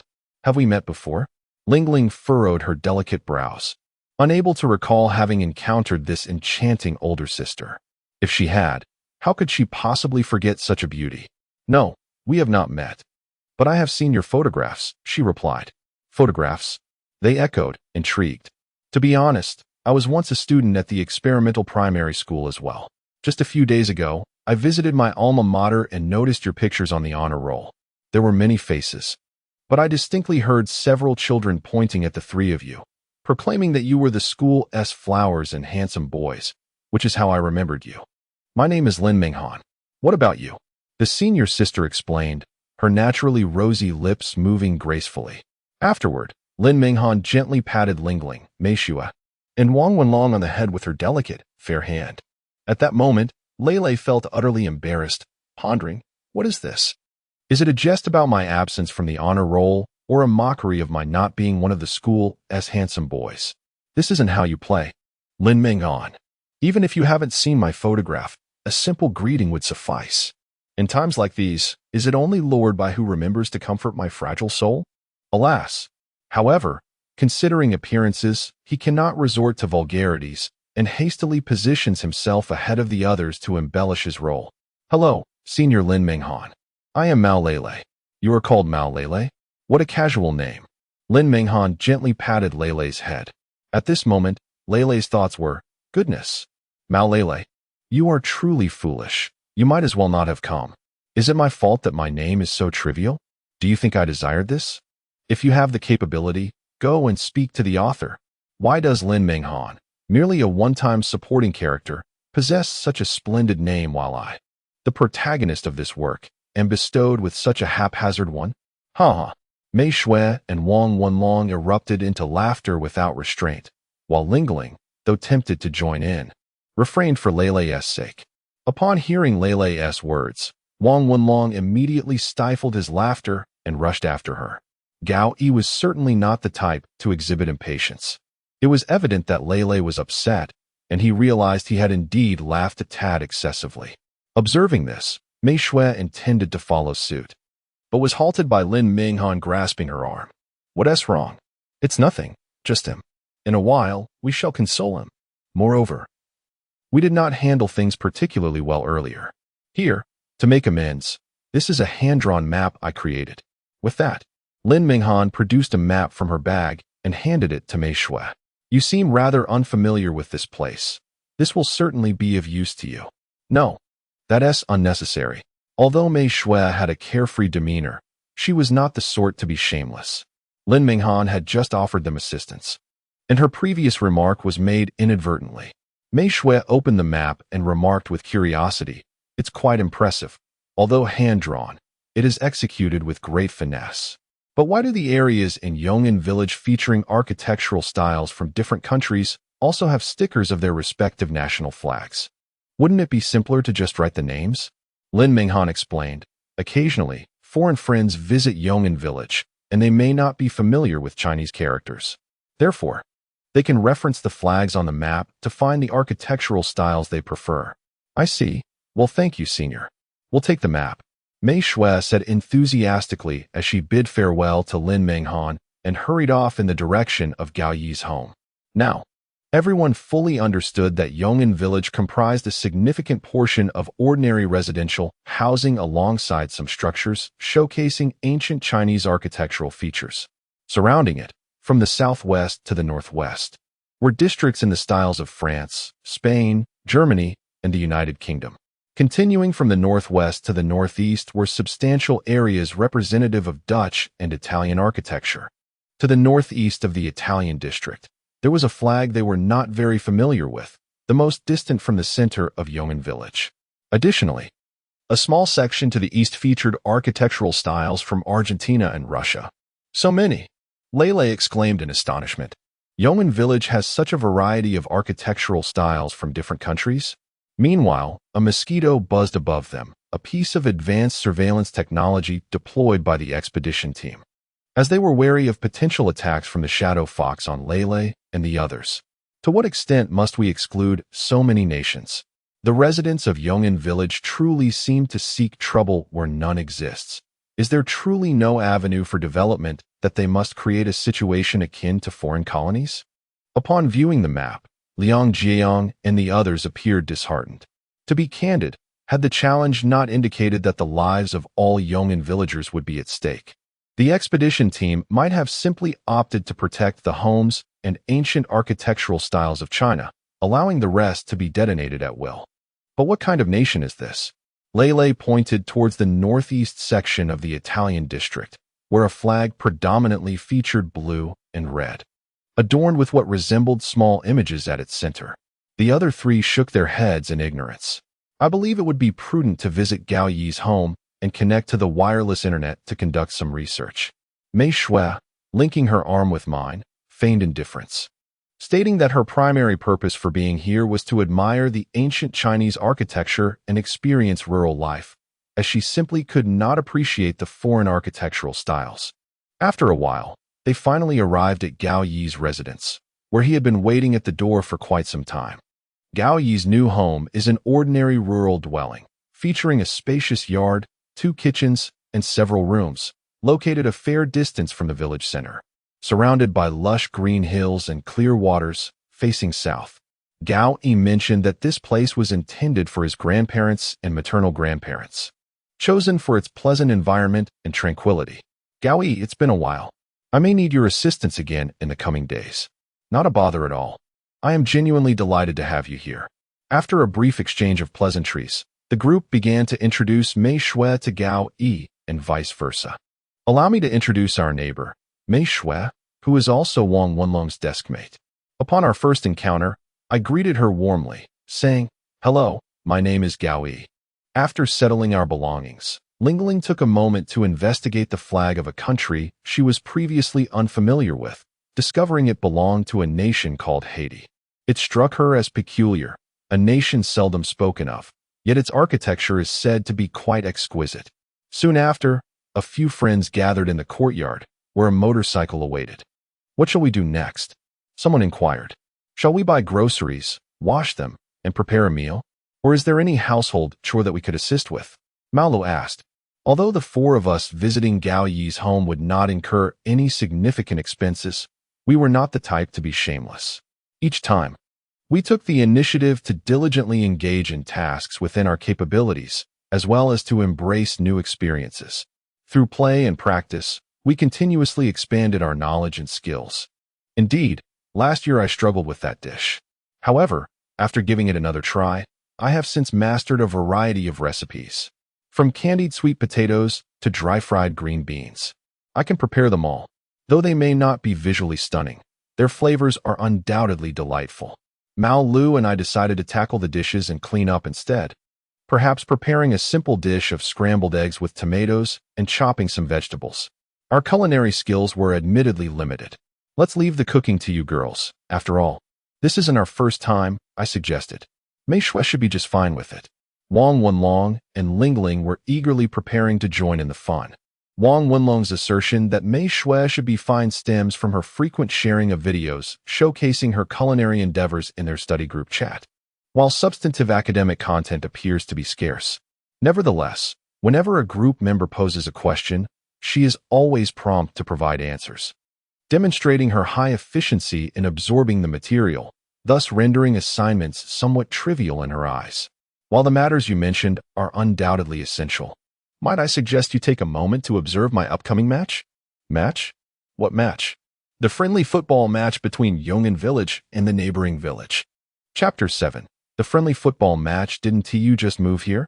How have you already joined the Yong'an Village football team? Not quite. I'm merely joining a group of friends from Yong'an Village and some from the neighboring Xianing Village, totaling 14 of us, for some recreation. Yong'an Village boasts a scaled-down football field, essentially the same as a school playground, which we can utilize during our free time. You can watch from the stands. Gaoi explained. Football? But we aren't particularly knowledgeable about it. How do we play? Lele inquired further. He had no intention of having you play. At most, you could observe whether goals are scored and cheer from the sidelines. Mei Shui cast a glance of exasperation at Lele, astounded by his limited comprehension. It seemed the appointed time was drawing near. Gaoi glanced at his watch and remarked, I shall prepare now. You may bring some snacks, as football matches can be rather tedious for those who are not avid fans. There are some in the drawer at the bottom right of the television. Just follow the small path on the right, and you will find it. All right, we understand. By the way, Gaoi, what position do you play? Goalkeeper. With my height and quick reflexes, the goalkeeper position suits me perfectly. By the way, you all should hurry up. The match will commence in 10 minutes. Gaoi dashed down the small path on the right to warm up. No, the three of us do not fancy that. We will head off now. You should catch up quickly. Remember to lock the door behind you. As a close friend of Ling Ling and Wang Wenlong's deskmate, Mei Shui is quite familiar with their preferences and aversions. Just in time, as the four of them settled into their seats, the match began. However, Ling Ling noticed that Mei Shui was engrossed in the comic book she had borrowed from Gao Yi earlier. How curious. Mei Shui, do you not enjoy watching football? Not particularly. You all go ahead. I am merely here to accompany you and pass the time. The first half of the match is rather dull. Although Gao Yi and the others have been on the offensive, the opposing team's defense is remarkably solid. There seems to be an issue with their attack, as they do not capitalize on possession to counterattack, leaving Gao Yi with few opportunities to showcase his skills. Yet, the friends are focused on watching Gao Yi. In the stands, Mei Shui continues to read her comic. Ling Ling and Wang Wenlong flanked Lele, often using their four hands to seize the snacks intended for him. Didn't you both claim that you had no fondness for snacks? Lele exclaimed. Oh, we are friends after all. And we certainly did not anticipate this football match to be so tedious. Ling Ling nodded vigorously in agreement. Initially, Lele and his companions assumed that this friendly match would not last the full 90 minutes like a regular game. Yet it indeed stretched to the full duration. As the first half concluded, Yong'an Village was temporarily leading 1-0, with the solitary goal being an own goal. Coupled with the 15-minute halftime break, an hour had elapsed. Lele and his friends were nearly dozing off when the blood-curdling second half finally commenced. To their astonishment, unlike the first half, the neighboring Xining Village team seemed to awaken, launching counterattacks as soon as they gained possession of the ball. This left Yong'an Village's three central defenders in a state of disarray. Had it not been for Gao Yi's timely reactions, Xining Village would have surely equalized. Instantly, Lele and his friends regained their focus. Xining Village relentlessly pursued defensive counterattacks, and on one occasion, after swiftly passing the ball to their striker, the opposing forward dashed towards Yong'an Village's half with fervor. However, much to Lele's astonishment, The defenders from Yong'an village failed to pursue him. The striker unleashed a powerful kick, sending the ball hurtling towards the goal guarded by Gao Yi. Just when Lele pinned all his hopes on Gao Yi, he shockingly exhibited no response, allowing the ball to slip into the net.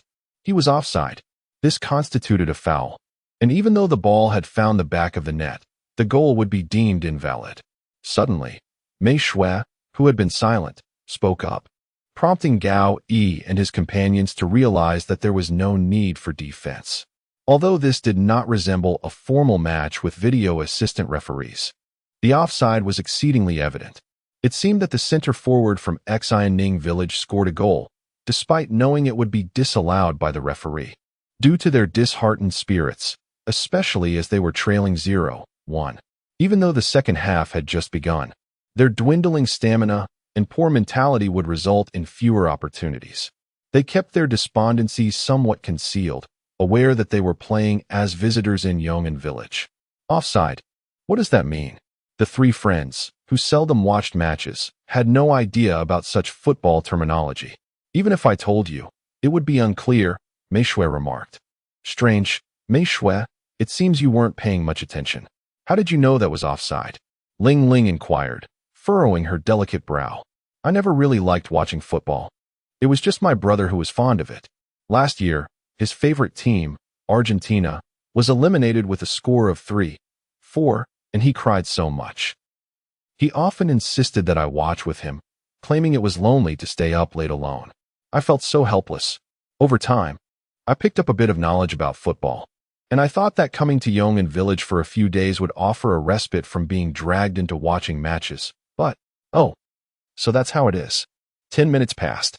Maolu, Lin Fei, Lele and Lingling were suddenly called from behind, and upon turning around, they discovered it was the three individuals who had not visited Yong'an village before.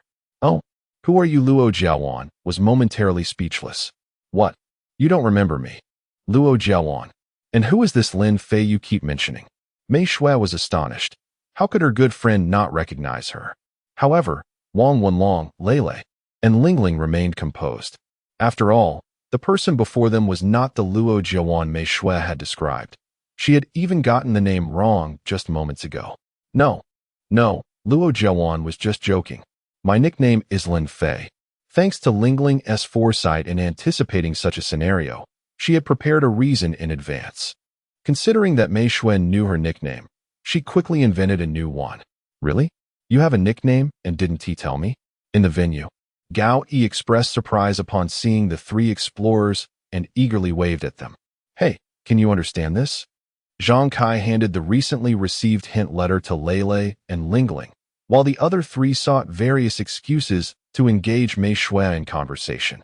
Naturally, Zhang Kai was particularly cautious of Luo Jiawan, as Lin Fei had previously warned him to ensure that Luo Jiawan did not see the note indicating that Ouyang Eng was the masked figure. What does this mean? Do you have something new to unveil? No, just take a look and you'll understand. After Lele and Lingling glanced at it, they still found themselves somewhat perplexed by the situation. Zhang Kai inquired, do you know why Tokyo is referred to as the capital of Japan here? This question left Lele and Lingling perplexed. Why would he say that? After all, Tokyo is indeed the capital of Japan. What I mean to say is, shouldn't Tokyo be the capital of the Northern Song dynasty? How has it become the capital of a small nation that must worry about whether its skyscraper's foundations reach overseas? Zhang Kai's statement completely bewildered Lele, while Lingling, possessing a modicum of historical knowledge, grasped the context. I understand. Did your expedition team familiarize yourselves with the history of China before arriving on Earth? Yes, precisely. Zhang Kai nodded vigorously. What are you all discussing? What relevance do the histories of Japan and China hold? At most, there were exchanges in ancient times and animosity in modern times. A multitude of questions flooded Lele's mind. Lingling patiently elucidated. Zhang Kai's confusion stemmed from the fact that during the Northern Song dynasty, the capital, Kaifeng, was referred to as Tokyo, in contrast to Xijing, or Luoyang. Zhang Kai mistakenly conflated the Tokyo of the Northern Song period with the present-day capital of Japan. However, it is understandable, upon arriving on Earth, Would you not first seek to understand our historical narratives rather than inquiring about the name of Japan's capital? So that was the case. Zhang Kai nodded in a mix of understanding and confusion. After all, just because the worlds are parallel does not mean every detail is identical. Perhaps on the planet of sacred energy, Japan's capital is an entirely different city. We have a general understanding of the situation. Lingling's mind raced rapidly, sifting through her knowledge about Japan. To my recollection, the information in Hint 2 should be accurate. But what does this equation signify? Lele, unlike Lingling, lacked such extensive extracurricular knowledge and thus focused her attention on her strong suit, mathematics. She pondered Hint 1, 195848248 equals 61262. What connection could there be? The year 1958 immediately comes to mind. Yet if it indeed refers to 1958, what then does the addition of 48,248 signify? Does 1958 represent something else entirely? After contemplating for quite some time, Lele and Lingling found themselves at an impasse. When a person becomes utterly perplexed, their spirits inevitably dampen. To lift the mood, Zhang Kai quickly interjected, "Let us not dwell on this any longer. If we can't figure it out, we should move on. After all, it is clear that Hint 1 is the most challenging. Besides, you've already established that the information regarding Japan in Hint 2 is correct, which confirms that white is indeed the right color. This allows us to eliminate quite a few countries from consideration, as there are only 2 correct colors in total." Although Zhang Kai expressed this, both Lele and Lingling understood that confirming white as the right color only served to exclude Spain and Germany, leaving their search area still considerably vast. The 2 individuals found themselves compelled to meticulously reread the clue letter once more. It was then that Lingling finally uncovered a pivotal hint. The letter indicated that Clue 2 and Clue 3, while somewhat related, were not entirely identical. In other words, could it be that the starting points of line 2 and line 3 were distinct? If they were indeed different, Lele pondered intensely, speculating. Could this possibly relate to Clue 1 in some manner? Regarding Japan, in 1958. Might it be that something significant occurred in Japan during that year? However, Yongan village bore no architectural styles reminiscent of Japan. For a moment, the trio found themselves at an impasse, unable to identify any breakthrough, yet sensing they were tantalizingly close to the truth. All right, I concede. Perhaps we shouldn't invest so much time on this first clue. After all, Dark Fox will provide 5 hints. Zhang Kai resolved to put away the clue letter. Wishing for everyone to continue enjoying the football match, contemplating, I wonder what the true capabilities of that Dark Fox are. If we correctly deduce the location but are unable to outmatch him, it would be incredibly frustrating. Yet, since he is acquainted with Ouyang Ing, who previously challenged our entire team, it suggests that Dark Fox is not to be underestimated. Having been intently focused on the match for a prolonged period, Lele, feeling the strain in his neck, turned to relieve the discomfort. Unconsciously, his gaze fell upon a peculiar man clad in a suit, notably short in stature and sporting a scruffy beard, who was intently watching the football game from the stands. Wow, that individual is quite odd. Such an odd appearance. So diminutive. Hush, keep your voice down. Quick-witted Lingling covered Lele's mouth, cautioning against being overheard, for that would deeply wound his self-esteem. What's the matter, esteemed class leader? Upon noticing the class leader's sudden gesture to silence him, Lele quickly realized his comment was rather inappropriate and silently took out a notepad in his mind to jot down notes. I surmise he may be a person afflicted with dwarfism, resulting from insufficient secretion of growth hormones.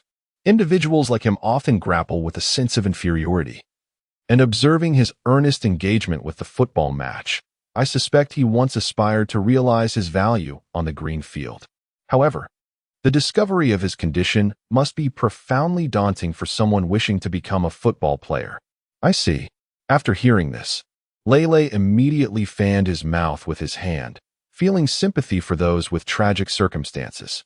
Fortunately, seeing him so spiritedly clad in a suit while watching the game suggests he has come to terms with his situation. One can compensate for innate shortcomings with a positive attitude and relentless effort. Chapter 8. The Second Murder Case. Greetings, children. It seemed that the individual with dwarfism, having overheard Lele and his companions discussing him, approached and greeted them, saying, "I am Lu Tianyun, and you are? We are here visiting a friend's house."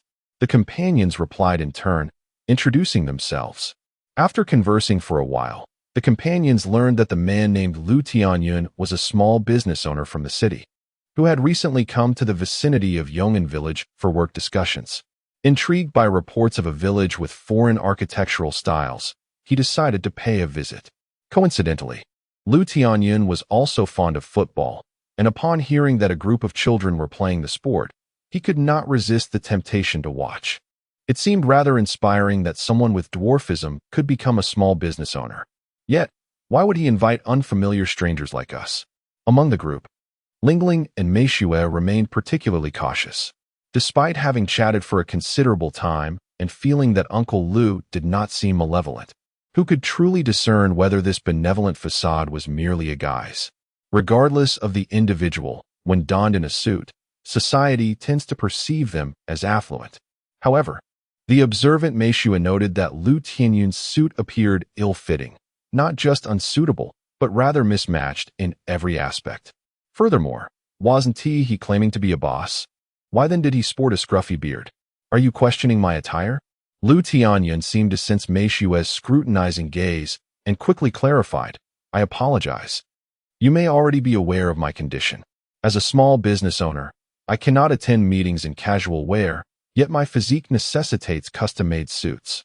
Normally, I have plenty of suits at home and at the office, but a few days ago, they were inexplicably stolen. Moreover, the negotiation for the collaboration was unexpectedly advanced due to certain circumstances, compelling me to procure a new suit. However, in my carelessness, I entrusted this task to a newcomer, who, presumably unaware of the fact that I was to personally don this ensemble, ordered a suit meant for an average adult.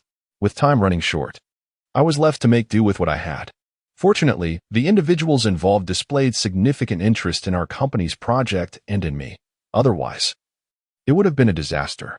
Yet, why do you still bear such stubble? It is simply because I possess the physique of a child. After all, I am a business owner. This figure of mine may inadvertently undermine my authority in the presence of subordinates. A bit of facial hair at least adds an air of intimidation, does it not? Is there still something that troubles you? Once again, I pose the question, why extend an invitation to us strangers into your home? Meishue became aware that Lu Tianyun had deliberately evaded this topic. Upon this realization, a look of profound sorrow crossed Lu Tianyun's face. Why the silence? Are you deceiving us? Sensing the shift in atmosphere, Meishue hastily retrieved her phone and input the emergency number 110. "Please, do not call the police," Lu Tianyun implored. Although he could not see the screen, it was evident to anyone that she was about to take that action. Rubbing his eyes, he continued, "In truth, I have a 10-year-old son, but he tragically passed away in a car accident a year ago." None among us could have anticipated Lu Tianyun's revelation. After a moment's contemplation, Meishue lowered her phone and encouraged him to continue. Upon hearing these words, the tender-hearted Lingling found her eyes brimming with tears. The sorrowful glistening also lingered in the eyes of her companions. Meishue wiped away a tear and continued to inquire, "Uncle Lu Tianyun, you mentioned that you invited us to bring warmth to your wife, but why did you specifically choose us? There must be many children in Yong'an village, and inviting children of similar age to your son would surely evoke memories of your departed child. If she were to reminisce about her lost son and feel sorrowful, she would have likely already shed tears. Yet, I observed her smiling while watching those children. Although the children of Yong'an village are delightful, they are ultimately of rural upbringing and possess a certain wildness. However, I noticed that your attire differs from that of the rural children. Perhaps your demeanor is more refined, prompting your invitation. Uncle, perhaps you would like us to ponder this matter." The group of friends formed a circle to discuss. Luo Jiawan proposed, "What should we do? Should we go? I feel quite sympathetic towards Uncle Lu Tianyun. Accompanying his wife might be a kind gesture, and at worst, we would merely squander some time." "I disagree. What did he mean by his earlier remarks? It was clearly a form of discrimination against rural folk. In fact, not only Liang Jiang held this viewpoint. Lei and Wang Wenlong, who hail from rural backgrounds, shared similar sentiments. I think it wouldn't hurt to go, as everyone makes mistakes in their speech. The ever-compassionate Lingling certainly felt a deep sympathy for Lu Tianyun. What if he truly is a human trafficker? If he were alone, it wouldn't pose much of a concern. However, what if he possesses a weapon or has accomplices? Mei Shui's worries are not without merit, and others cannot justly criticize her for appearing heartless. Nevertheless, Lei expressed that they had never harbored fears regarding Lu Tianyun being a trafficker. Even if Lu Tianyun were indeed a trafficker with a band of followers, he would still be no match for the adventurers. Would Zhang Kai, Liang Jiayong, and Luo Jiawan be mere pushovers? In a real confrontation, any one of them could easily incapacitate 3 or 4 average adults. Moreover, Mao Lu and the others could come to their aid at any moment. If, by chance, they were to severely injure those traffickers, they could simply cry out to the police, feigning shock and presenting themselves as victims of self-defense, leaving the authorities little choice but to sympathize with these young students.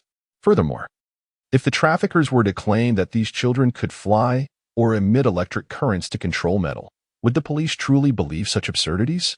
Regardless of how outrageous the claims might be, Mei Shui would have no choice but to accept them, for they would indeed be saved. As Lei imagined the typically astute Mei Shui looking utterly bewildered, the other friends had already agreed to Lu Tianyun's invitation, but first, they needed to inform Gaoi after the competition. Gaoi readily consented, and the group made their way to Lu Tianyun's home. What is this? Mei Shui abruptly seized the hint letter from Liang Jiayong's hand, placing it into an envelope, creating an air of mystery around it. How could one audaciously seize another's belongings? What are you talking about? Isn't Tokyo the capital of Japan? Ha! And you claim to be the class monitor without knowing this. Wang Wenlong laughed heartily, thinking to himself, after all this time sitting next to my deskmate, I have finally discovered this fellow's Achilles heel. But what is she truly thinking? No, that is not what I meant, Mei Shui replied earnestly. What I intended to convey is that the statement above is incorrect. Japan does not have a capital, let alone whether Tokyo is its capital. Is that really the case? Are there countries in the world without a capital? In addition, doesn't the map clearly indicate that Tokyo is the capital of Japan? Lingling, who has always been eager to absorb extracurricular knowledge, would never overlook something as significant as a map. Is it truly so? Upon hearing Mei Shui's explanation, everyone pondered seriously. Indeed, if what Mei Shui asserted is accurate, then the claim that Tokyo is Japan's capital would merely be a ruse set by the cunning fox to mislead everyone. Consequently, this would render the second clue erroneous, thus invalidating the notion of yellow. If that is the case, we can rule out Spain and Germany. Oh, must we learn even while playing outside? Lu Tianyun mistakenly assumed that his companions were discussing geographical knowledge. Let us look it up after we visit my house. Thank you, uncle. You may go in now. There's no need to change your shoes. Although Lu Tianyun's uncle said this, everyone remained cautious, not out of a particular fondness for French architecture, but rather out of respect for the homeowner. After obtaining the password from Uncle Lu Tianyun, Liang Jiayong and Mei Shui settled on the sofa, searching the query, is Tokyo the capital of Japan? However, to their bewilderment, upon entering the house, they found no one else present. Where could Auntie be? Uncle, where is she? Perhaps she is asleep. Could you kindly go and call her? As they moved towards that direction, deeper inside. Oh, Yang Jiayong and Lei proceeded toward Uncle Lu Tianyun's room. Just a few meters away from the door, a sudden beeping alarm erupted from Liang Jiayong's person. Instantly, he grasped Lei, who was walking ahead, with one hand while retrieving a palm-sized device from his pocket with the other. The sound emanated from within it. What is it? A power bank? Shh, keep it down. This is a device for detecting elemental properties. The advanced intelligent computer inside will emit this sound if it detects anyone outside the 6-member expedition team possessing elemental abilities or residual energy. Typically, such individuals or energies are affiliated with dark organizations. Therefore, it is possible that there is residual dark energy from a dark organization in that room. Be cautious.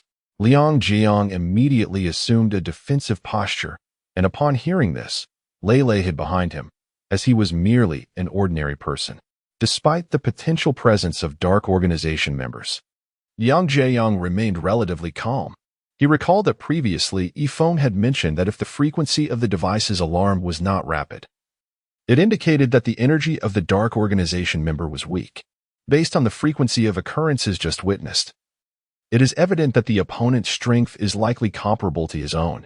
After adequately preparing himself mentally, Liang Jiayong stepped forward and forcefully kicked open the door. However, the scene that unfolded next left both men utterly petrified. Rather than discovering any members of a clandestine organization within the room, they instead found a woman lying on a bed stained crimson with blood, a fruit knife embedded in her chest at the location of her heart. Oh my God! Someone help! Even Liang Jiayong, a member of an exploration team, was overwhelmed. The sight of a corpse is unbearable for anyone, let alone a child. Terrified, the two men collapsed onto the floor. Chapter 9. Numerous doubts. What's wrong? Hearing their horrified screams, Wang Wenlong and Zhang Kai rushed over, only to be equally stunned upon seeing the body. Call the police, quickly.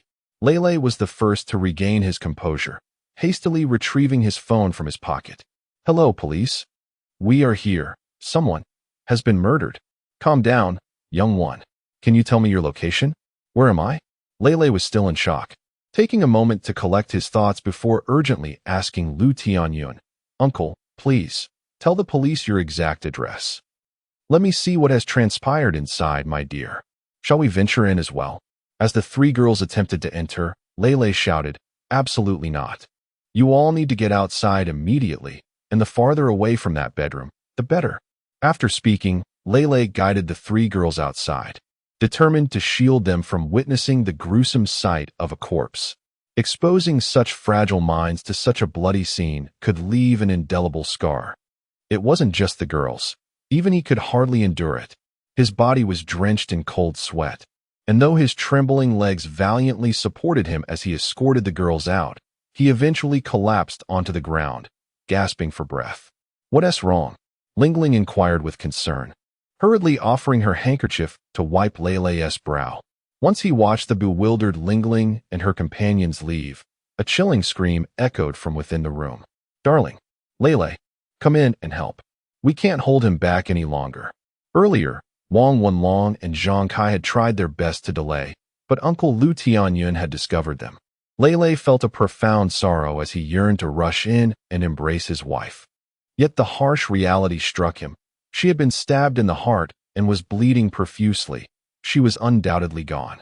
Entering would only compromise the scene and hinder the police's investigation. Though Lu Tianyun was of a slight build, the strength he exhibited in such a moment was undeniably formidable. Summoning his courage, Lei approached the bedroom door once more to offer assistance. 10 minutes later, the police arrived. Lu Tianyun's eyes were already red with tears as he rushed forward, clutching the arm of a young officer. You must find the murderer and avenge my wife. Lei noticed a familiar figure behind the young officer, Officer Bai. Simultaneously, Officer Bai recognized Lei and, with a puzzled expression, exclaimed, Hey, how did you come to be here? This cannot possibly be the residence of your friend. It is a long story. Officer Bai, you might as well continue with your duties while we take our leave. Just before stepping out, Lei seemed to overhear the young officer speaking to Officer Bai, exclaiming something akin to, Wow, Master, this murderer is truly ruthless. Master, could it be that the young officer is an apprentice of Officer Bai? Come here, take a look at this, Liang Jiang said, producing a thin object from his pocket and handing it to Lei. What use is a scrap of paper to me? Lei retorted, but upon closer inspection, he realized it was a piece of advanced technology from the exploration team. Though, to be precise, flexible screens are now available in China as well. The screen displayed the second clue regarding the final destination sent by Dark Fox. 11934444424 equals 2196. 2. The Federal Republic of Germany, commonly referred to as Germany, is a federal parliamentary republic situated in Central Europe, bordered to the north by Denmark, and sharing frontiers with the Netherlands, Belgium, Luxembourg, and France. Its capital is Berlin, characterized by a temperate climate, With a population of approximately 67 million, it is the most populous country in the European Union, predominantly inhabited by ethnic Germans. 3. Red. If the information pertaining to Germany in Clue 2 is accurate, then red is indeed correct. Otherwise, red can be ruled out. Hey, can you ascertain whether Clue 2 is right or wrong? Liang Jiang inquired with an air of desperation. To his surprise, Lei merely sighed and coldly replied, "Why don't you investigate it yourselves? I truly have no desire to ponder over this matter any longer. Last time, you tormented us enough. I'm weary of it." "What? Is it really that hasty?" "I was merely jesting. However, given that only the corpse of Uncle Lu Tianyun's wife was found in the room, why did the detection device emit a sound?" Lei inquired. "This is precisely what I am about to explain. Didn't I mention earlier that this instrument emits a sound upon detecting residual energy? Thus, I surmise that the woman was likely killed by someone possessing elemental power, possibly the Dark Fox. Furthermore, this Dark Fox seems to have the ability to manipulate metal elements, and I believe he controlled that knife to fatally stab Uncle Lu Tianyun's wife. I hope this clue can still be searched on Baidu. How could there possibly be a quarrel? Moreover, if a dispute were to arise, the four of us boys combined would not stand a chance against Mei Shue's sharp tongue. Wang Wenlong is perhaps the most knowledgeable among us regarding Mei Shue. He understands that she was tempering her words today, even if the tone was not particularly pleasant. However, Mei Shue is aware that she is a guest, and under normal circumstances, the outcome would be unimaginable. So, what are you all doing outside? Prepare yourselves mentally, and do not disclose this to the girls. Once they found a secluded spot, Lei cautiously leaned towards Gao Yi and whispered, "That uncle's wife has died." "What? The murderer struck again?" Gao Yi exclaimed in astonishment. "Again? Does that imply the murderer had committed another murder previously?" Lei and Wang Wenlong exchanged incredulous glances with Zhang Kai and Liang Jiang. The two individuals, realizing that their attempts to conceal the truth were futile, decided to abandon their struggle, though they initially intended to avoid disturbing the mood. The revelation of a corpse rendered any further pretense unnecessary. They hastily shook their heads, signaling that the matter at hand should be postponed, as Gao Yi's presence rendered discussion impractical. "I heard that in the dead of night yesterday, a piercing scream echoed through the French architectural district, after which the public learned of a wealthy man's murder. A note was found clutched in the corpse's hand, neatly inscribed with the words, 'This is merely the beginning. 195848248 equals 61262. His wife was utterly devastated upon hearing this news. At this point, Lei couldn't help but recall Officer Bai's earlier words. "Why go there? It seems ill-advised." "No worries. I happen to be heading to Yong'an Village. I can give you a lift," she replied. Could it be that Officer Bai was investigating that case? Yet, by then, it was already afternoon. According to Gao Yi's earlier statement, the villagers should have reported the incident that very night. Lei's mind raced as she quietly pondered this for a moment before suddenly turning to Wang Wenlong with a question. "Did you notice how Officer Bai occasionally glanced at Lingling while we were in the car?" Subconsciously, Wang replied, "Perhaps, maybe he did." This was peculiar. What could Officer Bai have been observing about Lingling? Given his perceptive nature as a police officer, was there something unusual about her? "Lei, what are you pondering?" Meanwhile, throughout the journey, Gao Yi persistently inquired, "Liang Jia, what prompted your sudden arrival?" Without even a word of notice, I could have informed my parents to make preparations. Should you choose to stay, I can assure you that my home has ample space.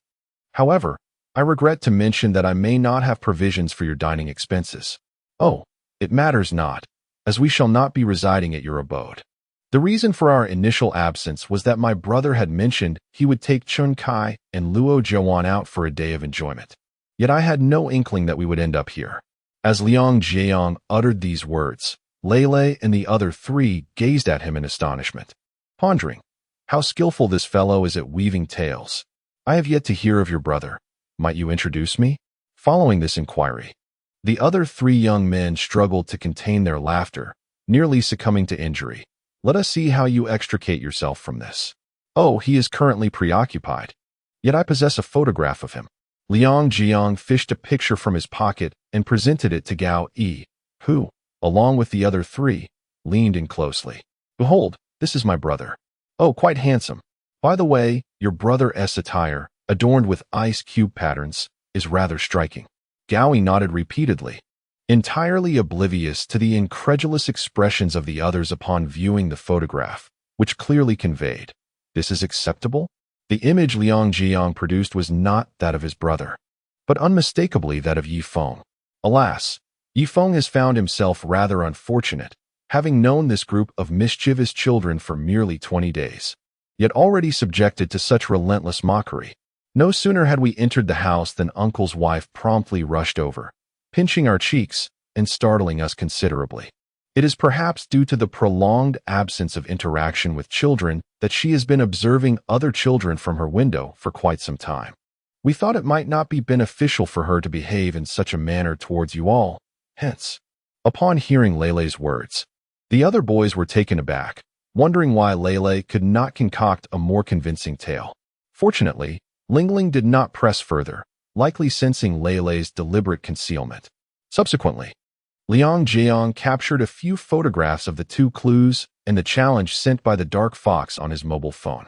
He selected 2 clear images and omitted any parts that might discomfort the girls or relate to the Dark Fox's expedition before sending them via WeChat to his companions for collective contemplation. He also involved Meishua, deceitfully informing her that Yong'an Village was hosting a reasoning competition, prompting them to deduce the location of the final treasure based on these clues. Given that Meishua had previously provided crucial hints, they believed her inclusion might facilitate their efforts. Initially, they could have directly shown the flexible screen to everyone, but it would not be prudent for the unsuspecting Meishua and Gao Yi to witness such advanced technology. "I need to use the restroom. Where is it, Gao Yi?" Wang Wenlong suddenly inquired. "Over there." As Wang Wenlong made his way to the restroom, he grew increasingly perplexed. Typically, at this hour, Gao Yi would pose a question that one must answer correctly before being permitted to leave for the restroom. Why was he not asking today? Perhaps it was due to the recent double homicides that had dampened his spirits. As he approached the restroom door, he pondered. Indeed, this year seems to have introduced a new approach. I remarked, since you are already aware of the distinction between the male and female restrooms, why not simply enter the men's room? Meishua articulated what everyone else was thinking. However, the door bore, for letters. Wang Wenlong's discomfort intensified. Letters? Can letters signify gender? What manner of letters adorned the door? Each door displayed 2 uppercase letters. The left one bore XX, while the right one showcased XY. What sorcery is this? How am I to discern which is the men's restroom? Observing the puzzled expressions of the others, Gao Yi felt compelled to provide Wang Wenlong with the answer. After all, what if he were to embarrass himself? The right door is the men's restroom. Hurry along. Letters? 2002. Lingling seemed to have an epiphany, rising to propose. Could it be that this is a distress signal? A distress signal. How so? Consider this. Lingling took a pen and a sheet of scrap paper. If one were to invert 2002, it bears a striking resemblance to a SOS, does it not? Indeed. However, in mathematics, 2002 is pronounced as 2002, not 2002.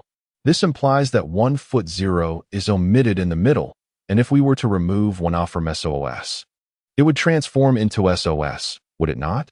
Regardless of whether this conclusion is indeed correct, let us first applaud your earnestness. However, even after the discussion, numerous questions linger.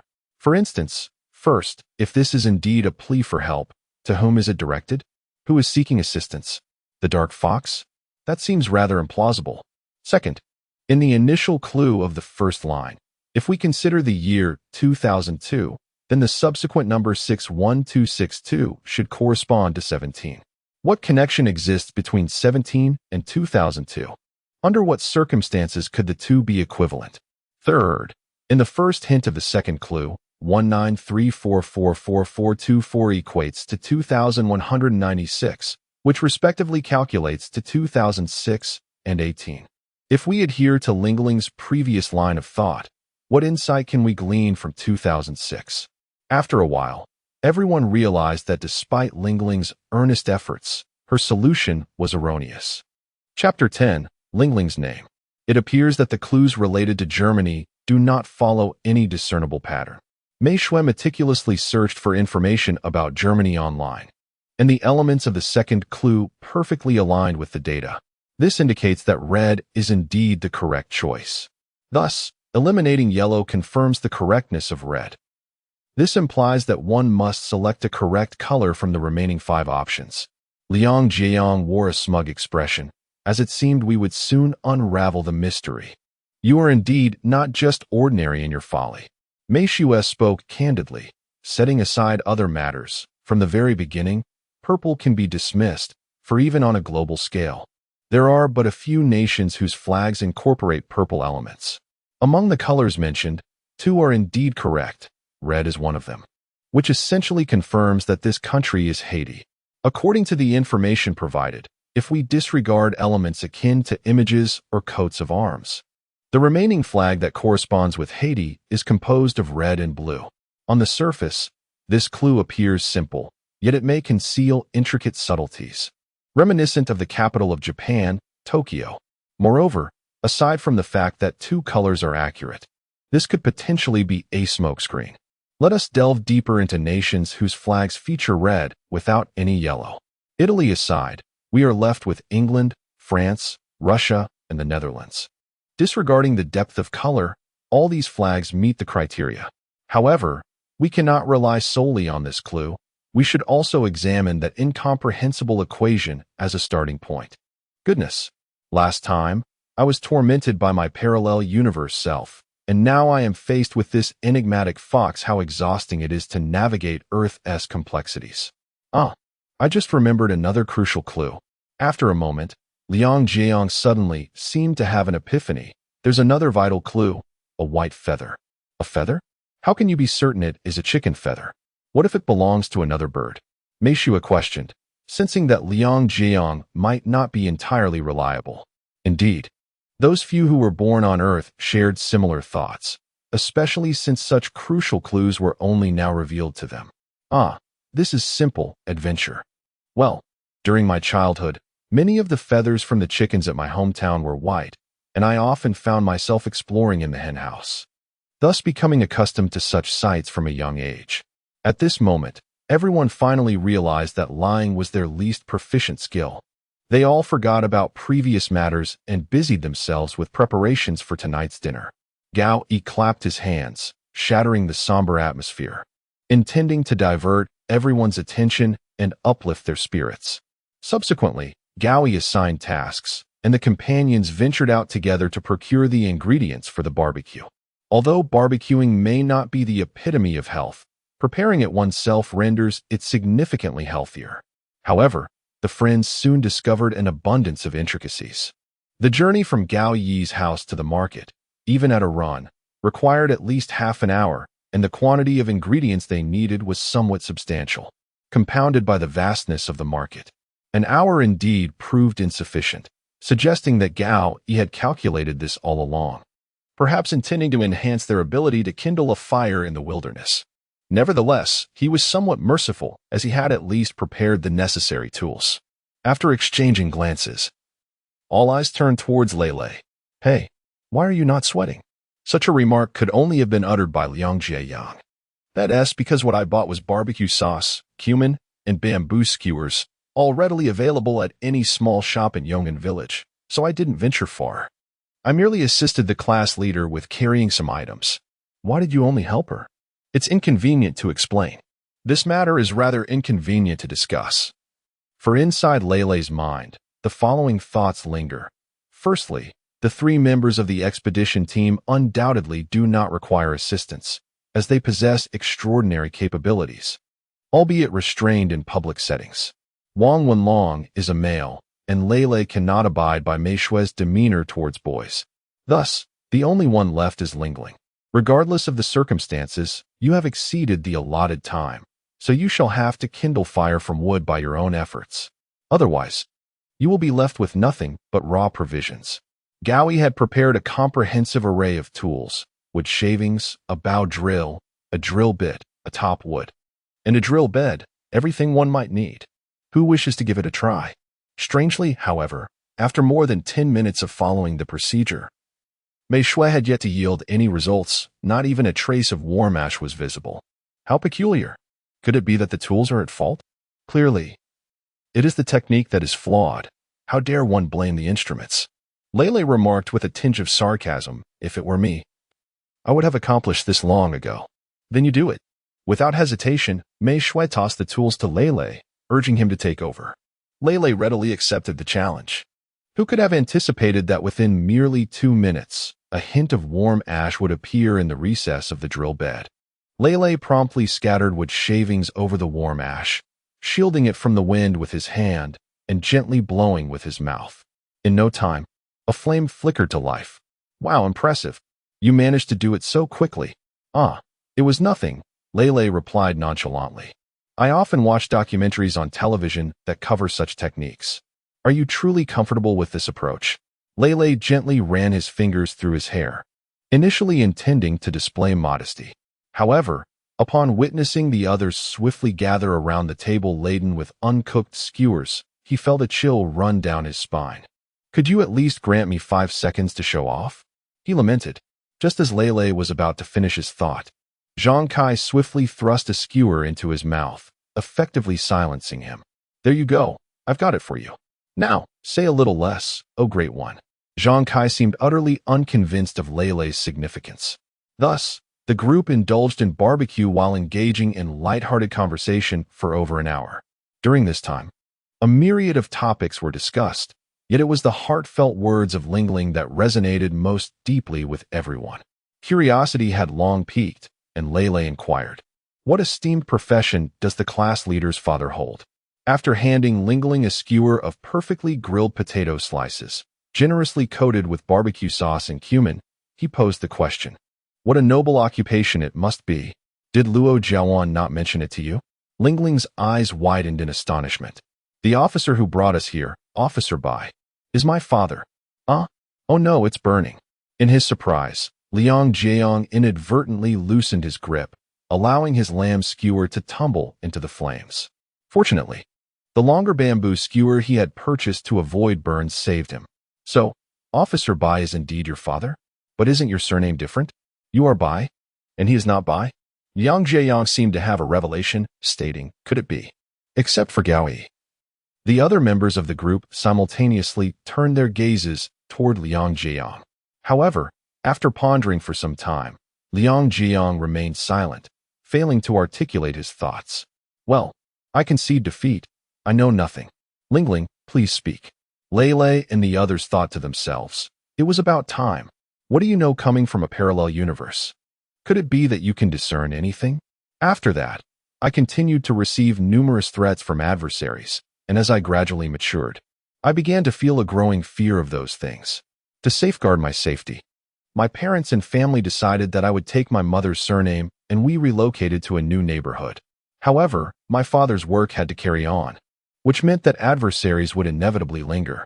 Furthermore, if I spent too much time with my family, it would attract unwanted attention from those foes, resulting in increasingly sparse communications between my father and us. Simultaneously, as my father's official rank ascended, he transitioned from personally apprehending suspects to providing guidance from behind the scenes. Each time a suspect was captured, the police department would refrain from disclosing my father's involvement to the media. His primary focus now was on mentoring apprentices and nurturing new talent. Occasionally, he could not help but showcase his skills, much like that afternoon. My father's colleagues and apprentices would visit me during their time off, although our interactions with my father diminished significantly. He would still make a point to call whenever he had the chance, and on holidays, he would take us out for excursions. Eventually, as my father's period of silence extended, we faced fewer disturbances, and our interactions began to increase gradually. The only ones aware of this, apart from my family, were Mei Shui and Luo Jiawan, who grew up alongside me. Upon hearing this, everyone could not help but feel their eyes welling with tears. They never imagined that the usually cheerful Mr. Bai had endured such experiences. However, the bonds between family members are of paramount importance. You are undoubtedly engaged in noble endeavors. Yet it seems disheartening that you seldom gather together. Does this not evoke a sense of worthlessness? This is still the innocent, charming, and resilient girl we all know. But who can fathom the depths of sorrow concealed behind her smile? We do not inhabit an era of peace. Rather, there are those who selflessly sacrifice for our protection. Yet, why was I not informed about this matter? I had assumed that Luo Jiawan would share this with you, hence my lack of emphasis. However, it appears she does not harbor much goodwill towards you. Oh, Lin Fei, your family is truly illustrious. The adventurous Luo Jiawan weeps in Lingling's embrace, even miscalling her name. This act by Luo Jiawan suggests to Lei and the others in the know that there is a distinction between Lingling and Lin Fei regarding surnames. Otherwise, Lin Fei's closest friend, Luo Jiawan, would not be reduced to tears. Nevertheless, due to the precedent set by Zhang Kai and Chen Kai, no one found this particularly strange, as it is conceivable that the same individual in different universes may experience divergent events. Moreover, it appears that in the current circumstances, the parallel universe's Mei Shui likely does not recognize Lin Fei and her companions. I must say, there is no need for such exaggeration, as close friends of Lingling. Are we not already aware of this matter? Mei Shui gently tapped on Luo Jiawan, her eyes shimmering with unshed tears. You called her by her nickname again. Upon hearing Mei Shui mention the nickname, the others' anxieties were alleviated, thanks to Lingling's timely intervention. Look, this is a photo of my father from over a decade ago. I selected the most dashing one to carry as a talisman. Lingling extracted a photograph from the inner pocket of her jacket and presented it to everyone. I remember him telling me this was taken after he apprehended his 30th criminal. The group eagerly leaned in to examine the image. Though the photograph had begun to yellow with age, it could not obscure the spirited smile of Officer Bai. Despite the dust that clung to his face, he remained an exalted figure in the hearts of his companions. Such selfless dedication to serving the people and the nation epitomizes the noblest of professions. However, Lingling's display of the photograph inadvertently marked her as a target for the perpetrator observing through the device provided by the Dark Fox. This individual was the same one who had captured my father, a memory I have long held, along with thoughts of his daughter. After dinner, Gao Yi warmed some ginger-infused cola for everyone, and the group began to chat while sipping their drinks indoors. Meanwhile, Lingling was outside, conversing with her father on the phone. Dad, are you working in Yong'an Village? If you're not too busy, could you come and keep me company? I'm sorry, my daughter, but things are quite complicated here due to a series of... Officer Bai suddenly choked on his words. What? It can't be a murder case. Of course not. It's, a robbery case? Yes. A robbery case. Originally, it was not my concern, but due to the ineptitude of my apprentice Xiaoyu, who found himself utterly at a loss, he sought my assistance. The case is, in fact, quite straightforward. I managed to solve it promptly upon my arrival, and I am currently imparting my knowledge to him. After Officer Bai completed his report, he let out a sigh of relief, evidently reassured that the boys had not disclosed the fatal incident to Lingling Xiaoyu. Who is that? I have never heard you mention him before. He is my newly accepted apprentice. The lad lacks experience, and I intend to train him. Well then, you carry on with your work. And remember to get to bed early. And you too. Sleep early. Do not spend your nights poring over books, especially those related to studying. It will ruin your eyesight. Perhaps you could indulge in something more relaxing, like Cosmic Adventure Team 3, for instance. Constantly fixating on studying is not beneficial. Got it. Bye-bye, officer. Ling exclaimed as she immediately stuck her tongue out at her phone, playfully saying in a cute voice, I won't listen to you. It drives you crazy. If I can't sleep, then I won't consider your advice unless you are here to supervise me every day. But never mind, Ling. It is impossible to maintain that every day. Next time he has the time to accompany me, I shall cling to him incessantly. By the way, what is Cosmic Adventure Team 3? I've never heard of it. It seems like Dad is just forcefully promoting it. Class leader. With 2 cups of soda in hand, Lei had already appeared behind her, leaving Ling feeling extremely embarrassed. You, what brings you here? I'm here to deliver some cola. What are you laughing about? Ling inquired, receiving the sodas with both hands. However, I never anticipated that you, Lord Bai, would display such wickedness. I find myself regretting not recording this moment on my phone. Beware, for I might transform you into a fizzy drink and consume you. Oh, why is that? If one uses the 9-key pinyin input on a mobile device, your nickname, Lele, is quite akin to Coke, is it not? How impressive. Cheers. Cheers. Greetings to all. I extend my heartfelt gratitude to each of you for reaching this point. Your presence here signifies a genuine appreciation for this book. I wish to convey that although the Cosmic Exploration team may not be particularly remarkable, I am earnestly committed to my writing. My aspiration is to disseminate a modicum of positive energy through my work. If you find yourself moved by Ling Ling's tale or astonished by the foreshadowing I have woven into the narrative, I encourage you to share it with your friends.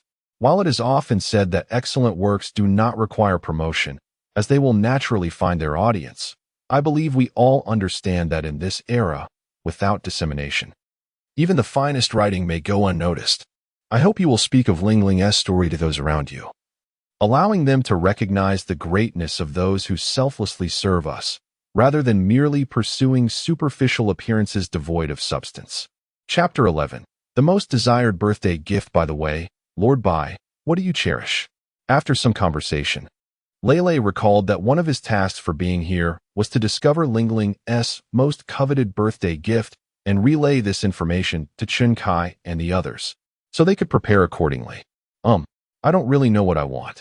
Have you ever considered something you have always longed for, but couldn't obtain due to various reasons? Well, not really. Why do you suddenly ask that? Here's the thing. I have a distant cousin's sister whom I haven't seen in a long time, and she is coming to visit us in a couple of days. I would like to prepare a gift for her. However, since we haven't met for such a long time, I'm uncertain about her preferences, so I wanted to inquire if you, as a girl, have any particular likes. Lele intentionally refrained from mentioning her birthday, fearing that Ling Ling might recall that her own birthday is approaching. I suppose it varies from person to person. That's fine. I can use it as a reference. For instance, when I was a child, I adored soft dolls and found comfort in hugging them while sleeping alone at night. However, I don't have a particular favorite anymore. All right then, she is quite young, so she probably likes dolls as well. Thank you, class leader. After returning home, Lele hid in the bathroom and chatted with Luo Jiawan on WeChat. Lele, are you there? Win-like girl. Yes, how did it go? Lele, not too well. After asking for quite a while, I only discovered that she used to enjoy sleeping with stuffed toys as a child. Win-like girl, is that all? Lele, yes. I was thinking that you and Bai's mother could ask her for childhood photos to see if there is one of Ling Ling hugging a stuffed toy. Then, based on the appearance of the puppet, you will create a new one to gift her. The wind-like woman. Very well, let us search for it. You inquire further. Mao Lele, sure. In truth, the three who did not venture to Yong'an village are currently at Ling Ling's home. Auntie, where are the childhood photos of Ling Ling? We would like to see them. Oh, just a moment. I will find them for you. Luo Jiawan asked while holding the photograph.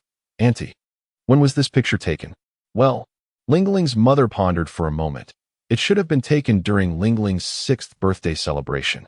All right, I believe I know what gift we shall prepare. Luo Jiawan smiled craftily, signaling the other two boys to come over, but we will need some time. The following morning, the sky was shrouded in gray, and the cawing crows perched upon the branches seemed to forewarn of impending danger. However, only the members of the expedition team understood the significance of the crow's cries. Yet, the cunning dark fox was not to be underestimated. Early in the morning, he sent the third clue to his companions. Having already narrowed down the search area with the first two clues, the challenge remained formidable, as the dark fox was notoriously deceptive, leaving everyone to ponder carefully and scrutinize the details. Each morning heralds an irreversible new day on Earth. However, on this particular morning, Liang Jiang and several boys, excluding Gao Yi, were troubled as they contemplated the third hint sent by the dark fox. The beginning differs from the previous one, being a touch shorter. 2010 equates to 19. The subsequent section pertains to the gemstone-rich nation of South Africa. It was previously stated that South Africa is not a country with 3 capitals, If everyone remains as careless as in the initial clue, misjudgments are likely to ensue. Upon verification, it is indeed confirmed that South Africa possesses 3 capitals. With the error in the second hint, the third hint, which is marked in purple, has been dismissed. Furthermore, the perpetrator has indicated the time for the confrontation, 8 o'clock this evening. This implies that prior to 8 o'clock tonight, he will convey the other 2 clues. Liang Jiang and his companions arrived at Gao Yi's residence through a special spatial tunnel, albeit temporarily. Once they depart from Yong'an village, the tunnel will vanish. Initially, there was a sense of joy among them, but reflecting on yesterday's analysis raises concerns. Could it be that the Dark Fox is withholding other clues, rendering the exclusion of purple utterly futile? Based on the previous clues, it is largely deduced that Haiti is the likely location, which is not surprising, as the Dark Fox tends to select a country unfamiliar to us. However, the timing of the crime remains uncertain. Could it be that the earlier numbers signify the time of the incident? The individuals present are all privy to the situation, and Lele speaks candidly. If the 3 of us, Zhang Kai, Liang Jiang, and Luo Jiawan, were to encounter the Dark Fox, would we not hold the advantage? Liang Jiang inquires of Zhang Kai. Why do you believe so? Because the synergy among the 3 of us can unleash 4 distinct attributes in our offensive strategy, correct? Pairing off 2 at a time, 3 times each, and then once together. Zhang Kai elucidated that the so-called Dark Organization refers to the arrival of spacecraft sent by Earth's counterparts from a parallel universe approximately 5 centuries ago, who decided to regard the sacred energy star as their second mother. Human nature, difficult to alter, led some individuals, in their pursuit of a misguided notion of freedom, to escape to 3 planets beyond the stellar extreme holy star and the inhabited sacred energy star, where they formed tribes and nations, wreaking havoc on the natural environment. The existence of these individuals has posed significant challenges to the masters of the sacred energy star system, who bear a striking resemblance to us Earthlings. Although many of those who initially fled to these planets perished due to some unknown disease, the survivors gradually overcame its effects, leading to the propagation of their descendants. However, not all of them possessed dark attributes. At that time, many nations were undergoing reconstruction, and coupled with the need to address various unforeseen difficulties in development, they neglected to eradicate these individuals. The Cosmic Exploration Team has 3 primary missions. Establishing amicable relations with the inhabitants of planets other than parallel Earth is still a distant goal for our newly formed team. However, it is the 3rd mission. The foremost task is to engage with our closest counterpart on Earth within the sacred energy star system, for even among those existing in a parallel universe, personalities can vary greatly. Learning from each other's strengths and compensating for weaknesses among similar individuals greatly aids in elemental advancement. It simultaneously serves as a lesson for our counterparts in the parallel universe, reminding them to heed the past to prevent history from repeating itself. Furthermore, it is imperative to clear away the detritus. Are you perhaps being a tad verbose? This implies that whether we possess an advantage in our confrontation with the Dark Fox remains uncertain. Liang Jiang's ears are nearly calloused from listening intently, while Lele and Wang Wenlong, who had appeared quite lackluster moments ago, now pay rapt attention. After all, at their age, they are perpetually intrigued by the allure of the novel. There is no cause for concern. I believe we shall encounter no insurmountable obstacles as long as we stand united. Should we not also take a stroll to refresh our minds? Lele glanced at the exquisitely hand-drawn map given to him by Lin Minghan yesterday, sensing as if it possessed an enchanting quality that beckoned to him. Very well, we shall embark on our walk once the others awaken. It's a rare occasion to visit Gao Yi's home. Half an hour later, everyone else began to rise, and Luo Jiawan also arrived at Gao Yi's residence.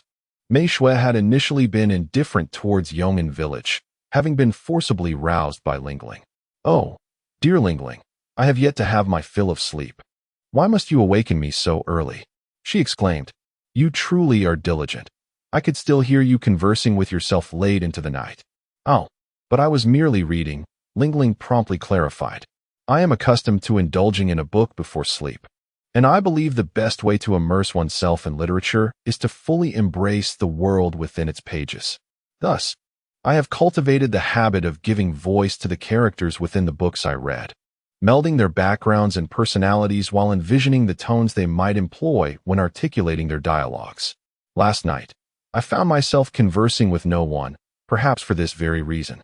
Ah, so that is the case. By the way, what is the progress on the reasoning competition in Yeoman Village? Mei Shui rubbed her face vigorously with her hands, appearing somewhat more alert. Oh dear, let us not dwell on that for now. After we finish our breakfast and brush our teeth, let us take a stroll and recharge our minds. Early in the morning is indeed when one's intellect is at its peak. What need is there for recharging? Chapter 12. The demon that claimed 3 lives after securing the door. It was already 9 o'clock when the group ventured out for a walk. Where shall we meander today? The phrase charging ahead with a simple mind perfectly encapsulates Liang Jiayang. However, his enthusiasm is fleeting. Indeed, not long into their walk, he soon expressed his thirst. The sun is quite fierce today. Does anyone have water? Are your eyes merely for decoration? It is evident that everyone's hands are empty. Just as they believed no one could assist him, Lele unexpectedly interjected. I happen to want to visit the nearby convenience store to buy something. Let me bring you along. With that, she headed towards the small shop. Curiously, I recall Lele seeming rather annoyed with Liang Jia. Gao Yi inquired of Wang Wenlong. Liang Jia? Oh, right. At first, Wang Wenlong felt puzzled, but after careful contemplation, he realized that from the perspectives of Mei Shui and Gao Yi, the individual who had just taken a few steps and was now dramatically complaining about the heat was none other than Liang Jiang from Earth. It seemed that not only Luo Jiawan, but many others were still unaccustomed to the usage of names of counterparts from parallel universes in relation to their own universe companions. Although the convenience store was not far from everyone, Lele had been gone for 6 or 7 minutes. One couldn't help but wonder if he had been detained for lack of money. Mei Shui's impatience grew. Just as she contemplated going in to retrieve Lele, he emerged, holding a bottle of beverage. Goodness, why did you take so long? I bought a watch. Look, Lele joyfully displayed the watch to everyone. Not bad. What prompted this sudden purchase? Isn't it because Chun Kai mentioned I didn't have a watch during our last visit to Feng Park? I've been wanting one ever since. And when I saw that shop, it came to mind. How mundane. After walking for over 10 minutes, they suddenly heard a piercing scream from a young woman echoing through the sparse path they had taken. Simultaneously, the device on Liang Jiayang that detected dark energy began to beep. To avoid arousing suspicion among Mei Shui and the others who were unaware, he swiftly turned it off. Luo Jiawan, reacting with remarkable speed, dashed ahead towards the source of the sound. As Luo Jiawan was about to flee, an individual suddenly blocked her path. Children, do not approach. After coming to a sudden halt, Luo Jiawan looked up to see the person before her, instantly captivated by the woman's appearance, a face in her 20s. An oval visage, with long hair cascading over one eye, lending her an air of mystery. Who could this be, if not Lin Minghan, whom they had met the previous day? However, she noticed that Lin Minghan's clothing bore traces of dirt, as if she had recently stumbled over something. Sister Minghan, what are you doing here? Do not concern yourself with that. There has been a death in the forest. You must all leave at once. Lin Minghan urged as she led Lele and the others, who had just caught up, out of the woods. After calling the police, Lin Minghan explained to everyone. I was taking a stroll nearby when I suddenly heard a horrifying scream. I rushed over, only to discover a headless corpse. Just as I was about to flee in terror, I tripped over something and fell to the ground. When I hastily rose to see what had caused my fall, I saw. At this point, Lin Minghan lowered her head and fell silent. Yet she had successfully ignited the curiosity of her companions. What happened? What did you see? A severed head, a head drenched in dark red blood. That's why I screamed. What? Lin Minghan's revelation clearly terrified everyone, prompting them to instinctively distance themselves from that area of the forest. Lingling seemed to recall something, pondering. Wait a moment, there was something off just now. After a while, the police arrived, and it was indeed the familiar faces everyone recognized. They were aware of the previous murder case at Uncle Lu Tianyun's house and inadvertently overheard Lingling conversing with Officer Bai the night before. Lei mused to herself. Officer Bai must be quite exhausted. Just when he finally gets a day off, he has to deal with a serial murder case because of his inept apprentice. His heart must be burdened, especially upon seeing us. Why are you all here again? Are you the first witnesses? Officer Bai's words confirmed Lei's suspicions. However, upon seeing his precious daughter among them, his tone softened considerably. No, we are not the first witnesses. This sister is, Meishua said, glancing at Lin Menghan beside her. In that case, you children should quickly leave this place, Officer Bai instructed as he approached Lin Menghan. Can you cooperate with us and provide a statement shortly? Sure. No problem, she replied. With that, Officer Bai turned, donned gloves, and entered the wooded area where the incident had occurred. Lei and the others distinctly sensed that Officer Bai, while turning, cast a glance towards Lingling's direction, to which Lingling nodded in affirmation. The unspoken exchange between them seemed to convey, "Are you all right?" "I'm fine, Dad. Just focus on your work." "Where is your home?" "It's at 15 Qiushan Street, the same place I inquired about before." Throughout the journey, everyone remained silent, their heads bowed in contemplation.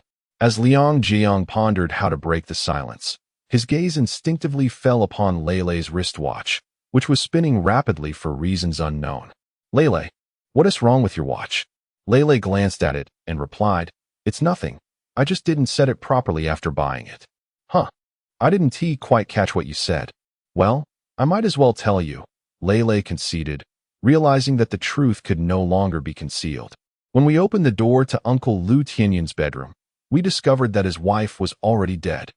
The mystery competition that you all were involved in was actually orchestrated by the murderer, containing hints about the location of their final scheme. Furthermore, the killer has already claimed 3 victims by now." "No way." The other girls were taken aback by Lei's revelation. "See, I told you not to pry." But Meishua just wouldn't stop asking. "She's not as clever as Lingling." At least Lingling stopped inquiring when we went silent. Lei had long held a disdain for Meishua and seized the opportunity to take a jab at her. "But why would the murderer send you all a message? You didn't bring anything from the crime scene, did you?" "That's impossible to know. Officer Bai is Lingling's father. It was he who sent us the message, right?" "Lingling?" Lei winked vigorously at Lingling. Though they spoke the truth, how could they ever disclose anything regarding the enigmatic fox? Given the circumstances, it is imperative to engage in serious contemplation. Meishua diverted her focus from how Lei and the others had arrived at the clues, instead turning her attention to her phone to scrutinize the clues. If no useful information emerged soon, the murderer might claim another life. Since the murderer has provided a clue, might I see it? Lin Menghan, who had remained silent, finally spoke. "Oh, of course," Lei replied, handing her the device.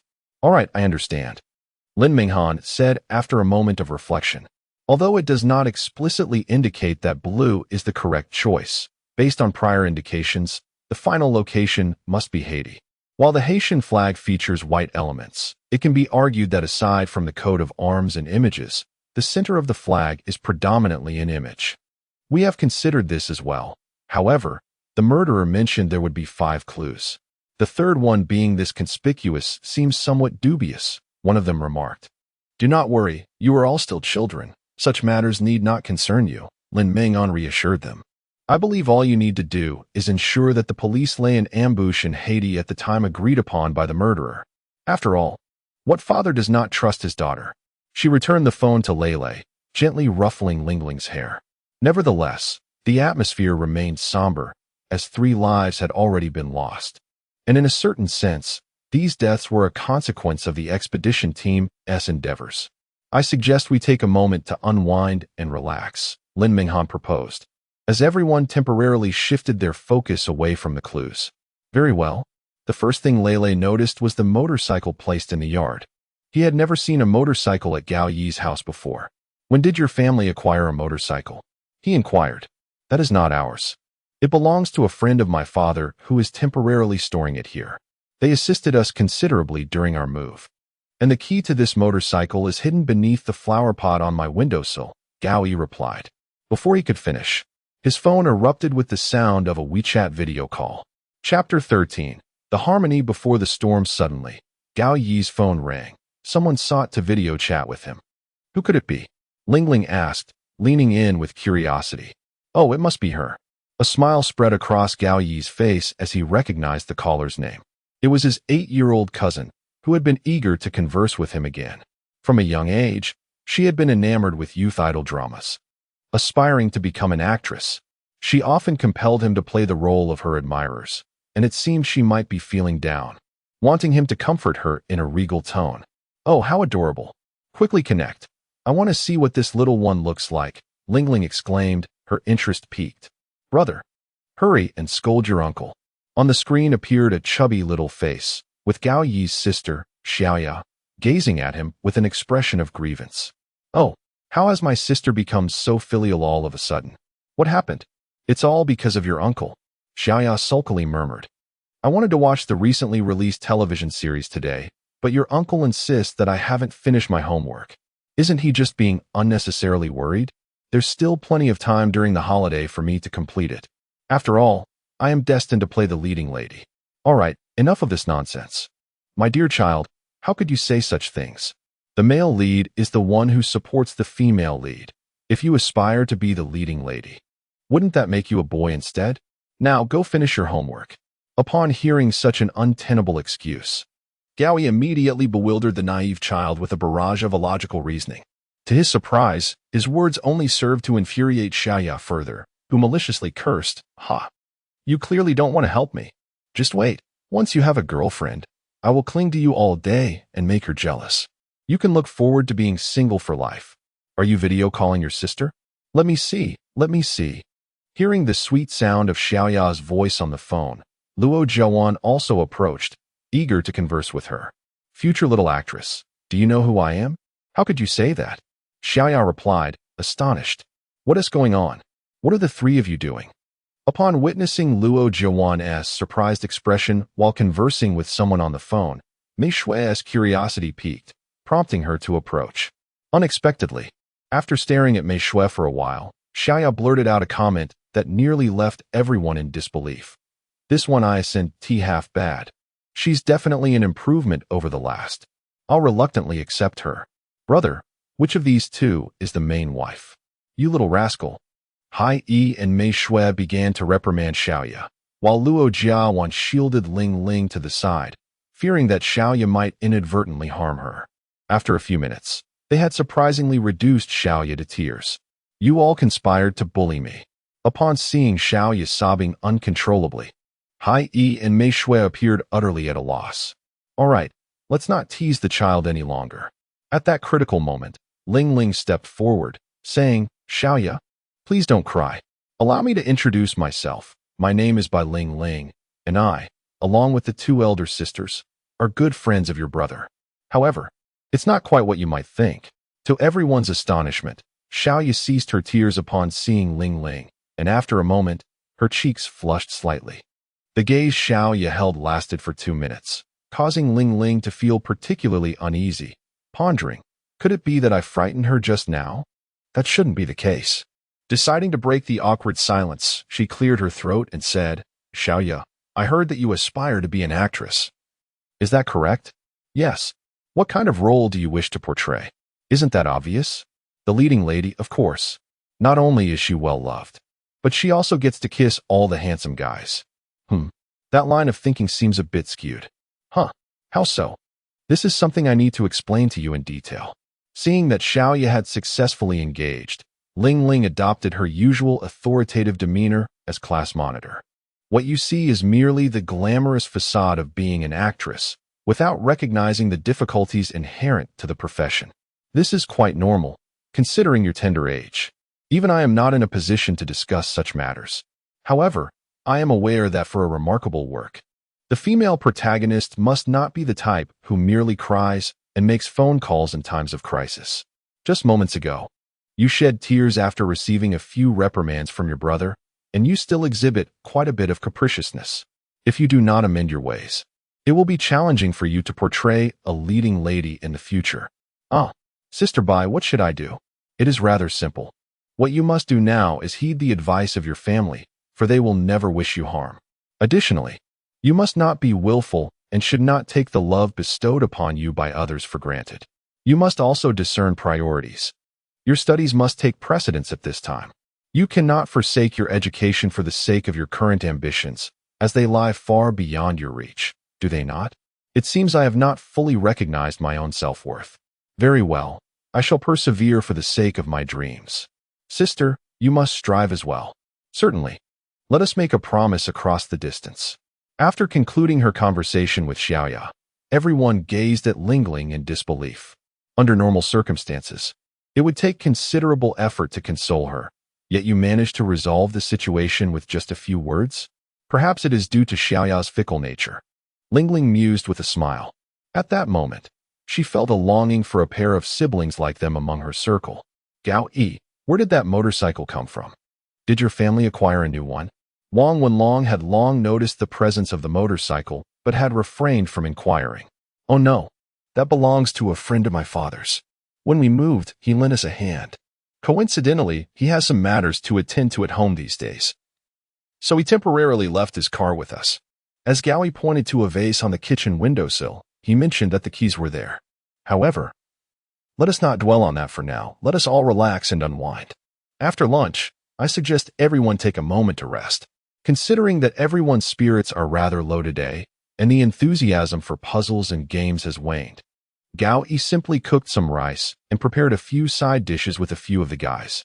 After lunch, everyone retreated to their respective rooms for a nap, while the 3 members of the expedition team concocted an excuse to train in the escape pod, practicing the combined attack techniques they might need against the Dark Fox.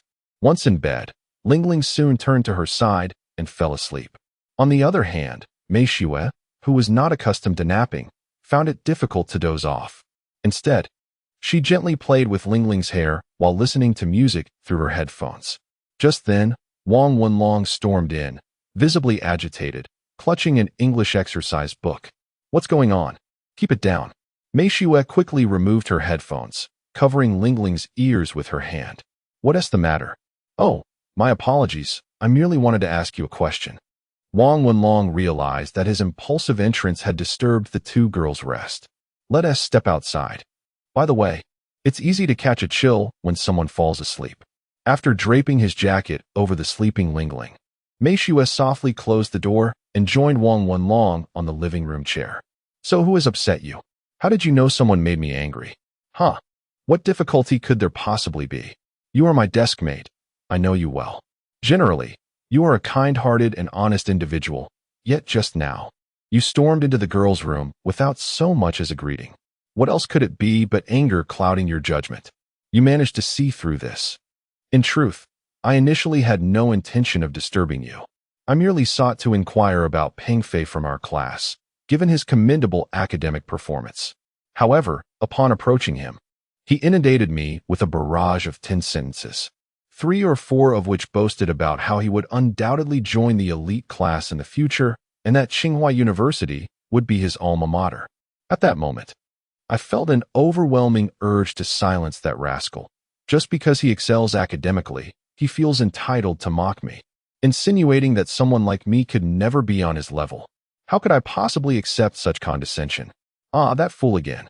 Mei Xue let out a cold laugh, remarking that such individuals exist in abundance. They may possess high intelligence, but lack emotional insight. Once they enter society, they will find themselves standing alone, so it is unwise to engage with them. There are many like him. Among every 10 high achievers, 2 or 3 harbor such a mindset. While individuals like my friend Lingling are increasingly rare. Why do I cherish my friendship with Lingling? It is precisely because she possesses qualities that I lack. I am a proud person, after all. How many pages? Oh, page 78, reading comprehension. Mei Xue had already completed this question in advance. As she pondered how to convey her thoughts in a way that Wang Wenlong could grasp, she casually chatted with him. I met Lingling in kindergarten. At that time, my academic performance was not particularly strong, yet she was already the class monitor. Before that, I was particularly irritable, often engaging in fights with boys, and I would prevail. This led to the boys fearing me and the girls distancing themselves from me. Consequently, prior to meeting Lingling, my deskmates rarely interacted with me, a situation I found rather indifferent. However, Lingling was different. She frequently admonished me, urging me daily to submit my homework and insisting that I maintain neatness during exercises. Whenever I felt discontent and sought to vent my frustrations by picking on a male classmate, she would always intervene, lecturing me with a plethora of moral reasoning that could easily fill a book. Initially, I found her quite bothersome, thinking to myself, if so many boys are afraid of me, what gives you the right to interfere so much? On one occasion, I caught her surreptitiously touching my pencil case, which I seized as an opportunity to give her a light beating, though I refrained from hitting her as hard as I would a boy. She, feeling wronged, tearfully reported me to the teacher, after I called her a deceitful little thief. I glanced at my pencil case and noticed a small pink tape covering a tear I had made during a previous altercation with the boys. At that moment, Lingling had already brought the teacher with her and shouted, "Monsieur, you big fool. It would have been fine if you ignored me. But seeing your pencil case damaged and knowing you dislike others touching your belongings, I secretly used tape to fix it for you, and yet you hit me." Although I received a reprimand from the teacher and was instructed to apologize to Lingling, I truly found this girl to be incredibly endearing. My parents had been away on business for an extended period, and it had been a long time since anyone had shown me such genuine concern. Your story is quite intriguing, but Meishue, are you pondering the questions? Oh, I apologize. Let me take a look.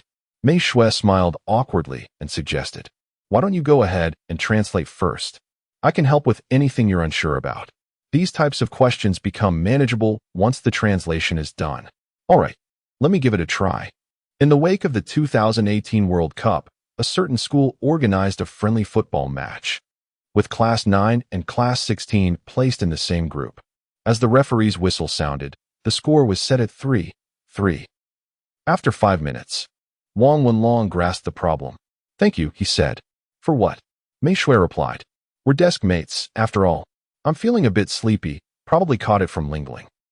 Suddenly, Meishue's expression shifted to one of anxiety, as if a terrifying thought had crossed her mind. She frantically inquired, "Wang Wenlong, did I mention that whoever wakes up first while sleeping with Lingling will take embarrassing photos of the other?" "Yes, why?" He responded.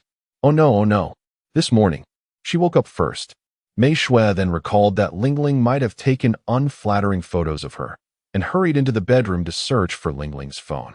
She found it. Upon opening the album, she discovered that Lingling had indeed snapped numerous silly photos of Meishue while she was asleep, including one that transformed Meishue's ears into those of a pig, and another that altered her nose to resemble that of a dog. How infuriating. However, dear silly girl, you have grown too complacent. Now that I have uncovered your secret, it's your turn to face the consequences for sneaking such shots while I slumbered. Chapter 14. Danger Approaches. The duel is set in the French district. Subsequently, after Meishue captured a photograph of Lingling, she commenced her so-called prank.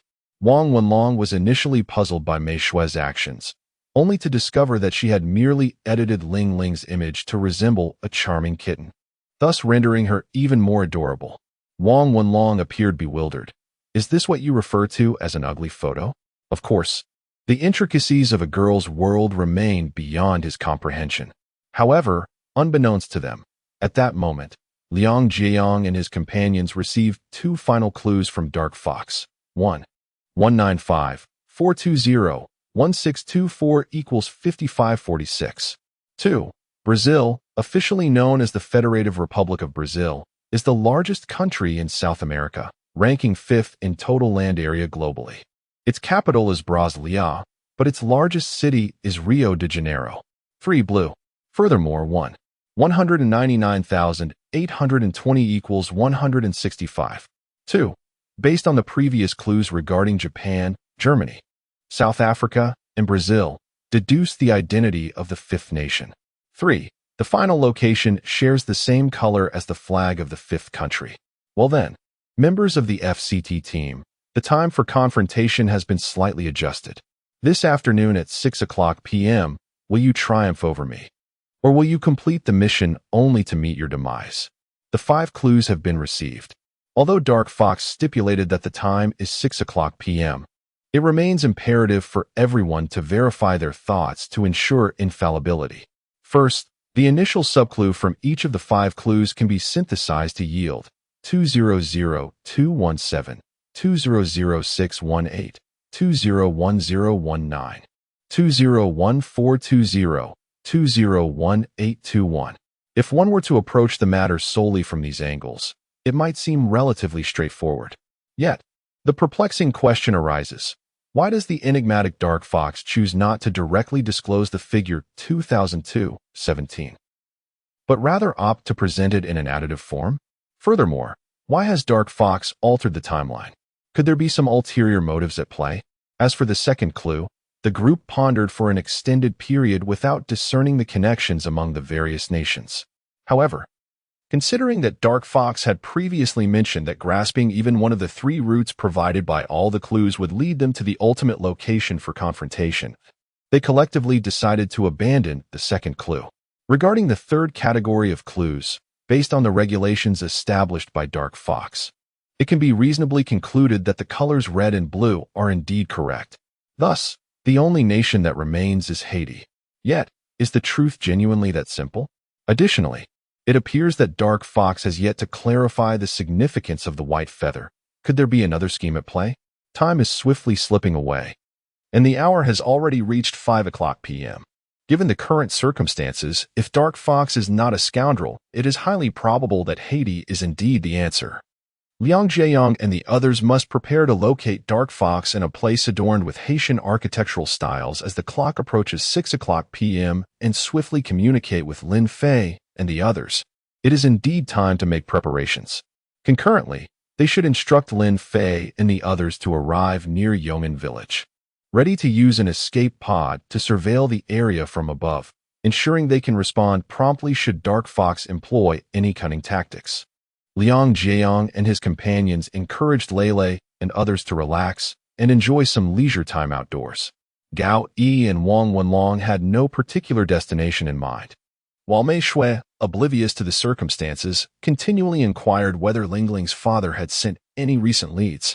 After a moment of contemplation, Liang Jiayong recalled 2 new pieces of information he had received, made some minor adjustments, and handed his phone to Mei Shui. He then took the map provided by Lin Menghan and, accompanied by Zhang Kai and Luo Jiawan, set off towards a location characterized by Haitian architectural style. Meanwhile, Lingling intended to comfort Lu Tianyun, who was deeply affected by the murder of his wife, and Lele, concerned for the safety of a young girl like Bai Darren, decided to accompany her. After bidding farewell to the others, they departed. However, we cannot ascertain whether the perpetrator will continue their spree. Nonetheless, we owe it to the 3 victims to reveal the truth. All right then. I recall that Lingling had previously shared her friend's address with me. Let me think. Red and blue are correct, and we must eliminate the national emblem or similar images. This should indicate Haiti. Mei Shui mumbled about these 5 major clues for quite a while. Mei Shui, what are you doing? Wang Wenlong questioned, puzzled. The location indicated by the murderer undoubtedly pointed to Haiti. However, had he not mentioned that these 5 clues had 3 different interpretations? Yet, I find it hard to believe that Haiti is significantly related to the other 2 clues. Just look at it. How could Haiti possibly connect to numbers like 2002, 2006, and so forth? Could it be a mere smokescreen? Do you think you might be overthinking? Perhaps we should refrain from meddling in this matter. Wang Wenlong is certainly reluctant for Mei Shui to become further entangled, as he understands that not only can Mei Shui offer little assistance, but even the police are of no help in this situation. The affairs of the sacred energy star are best left to them to resolve. However, Mei Shui remains oblivious to the intricacies, and her determination does not wane. I shall ponder this further. If it proves futile, I will reach out to my brother for assistance. At that moment, Lingling and Lele arrived at Lu Tianyun's doorstep. Shall we enter? Is Uncle Lu Tianyun home? No need to go in. Just as Lele and Lingling were about to knock, a man's voice echoed from behind them. Turning around, they found Lu Tianyun, who was diminutive in stature due to dwarfism. What do you seek from me? It is about. Wait. Lu Tianyun abruptly interrupted Lingling, stating, "Let us discuss this in my wooden house." "Huh? Isn't this your home?" Lele queried, puzzled, as to why this French-style building was not Lu Tianyun's residence. "This is indeed my home, but the wooden house is also mine. Not long ago, I purchased the wooden house intending to use it as storage. However, following the passing of my wife, I find myself reluctant to remain in this large house and wish to relocate to the wooden house for a while. I have come here to retrieve some items I require." Items. Lele instinctively glanced around, realizing that a large suitcase lay at their feet. "Let us discuss matters in the wooden house." As he spoke, Lu Tianyun lifted his suitcase and made his way towards the cabin, with Lele and Lingling closely following behind. "Uncle Lu Tianyun, you must learn to let go," Lingling said in a comforting tone. "Although Auntie is no longer with us, you must be strong for her sake. My father once said that there are 3 types of death. The first is the biological death recognized by science. The second is the complete decomposition of the body. And the third occurs when the last person who remembers them passes away. Thus, Auntie lives on in our memories, does she not?" "Yes, thank you both," Lu Tianyun replied. "Rest assured, Uncle Lu Tianyun," Lele added, "the police officer investigating the case is Lingling's father. He possesses nearly 20 years of extensive experience and will undoubtedly apprehend the culprit who harmed Auntie, ensuring they face justice." "Oh, really? That is indeed impressive. It must mean that many people admire your father," Lu Tianyun remarked. Lingling nodded and said, "Yes, many people admire and respect him, but he also has his share of enemies." "I concede." Mei Shui thought for another 10 minutes, but still had no clues. She decided to directly call her brother, thinking it might be best to have him take a look.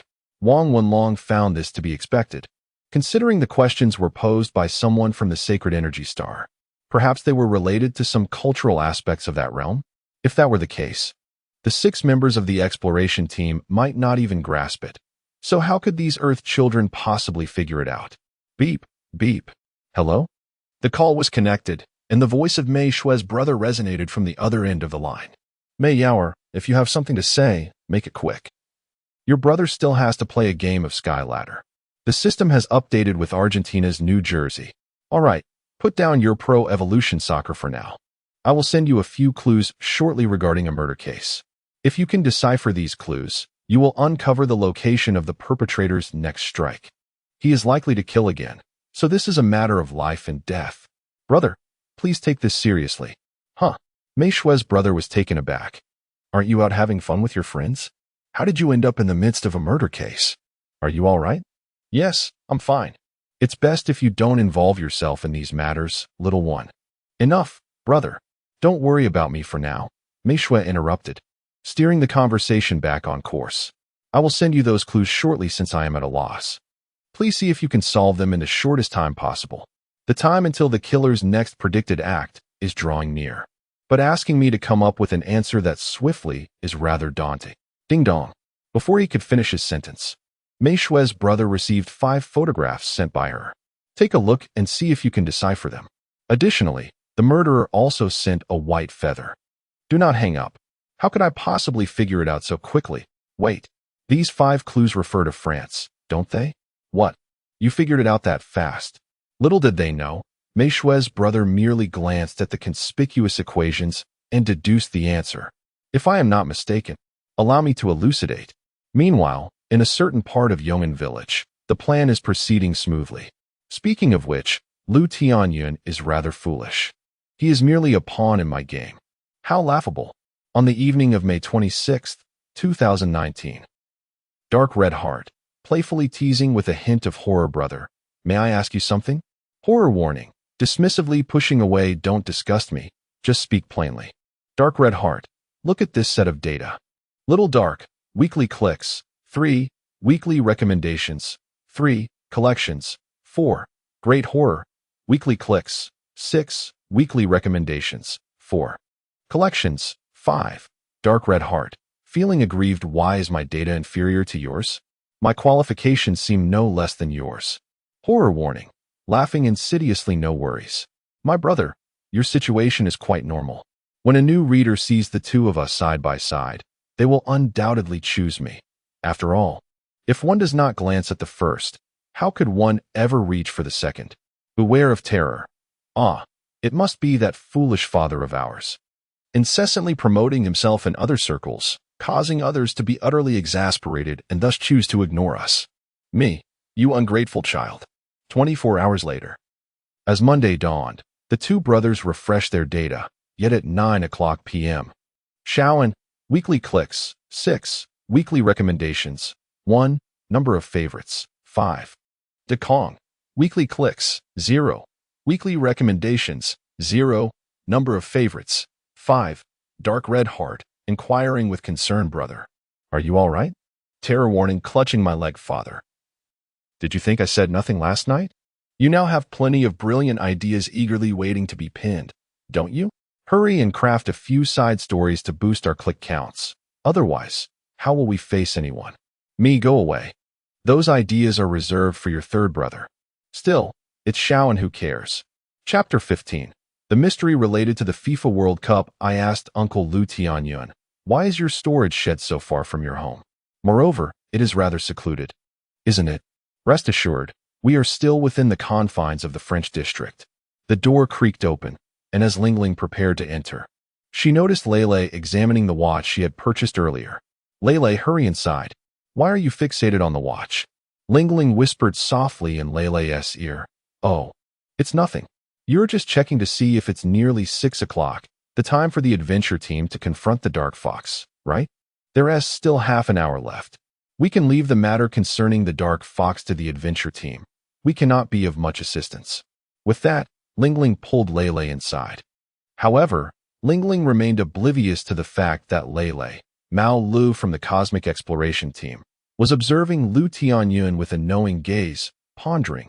Humph, well concealed indeed. Such a ruthless heart, willing to sacrifice even his own wife to evade suspicion. Now he dares to plot against Lord Bai? I am curious to see whether your metal attribute prevails, or if my fire attribute triumphs. It seems that taking Lele's place in Yong'an village was quite a prudent decision. I just wonder if the captain has discovered him by now. Lingling. At that moment, Officer Bai, Lingling's father, arrived at Gao Yi's residence, having followed the address Lingling had sent him.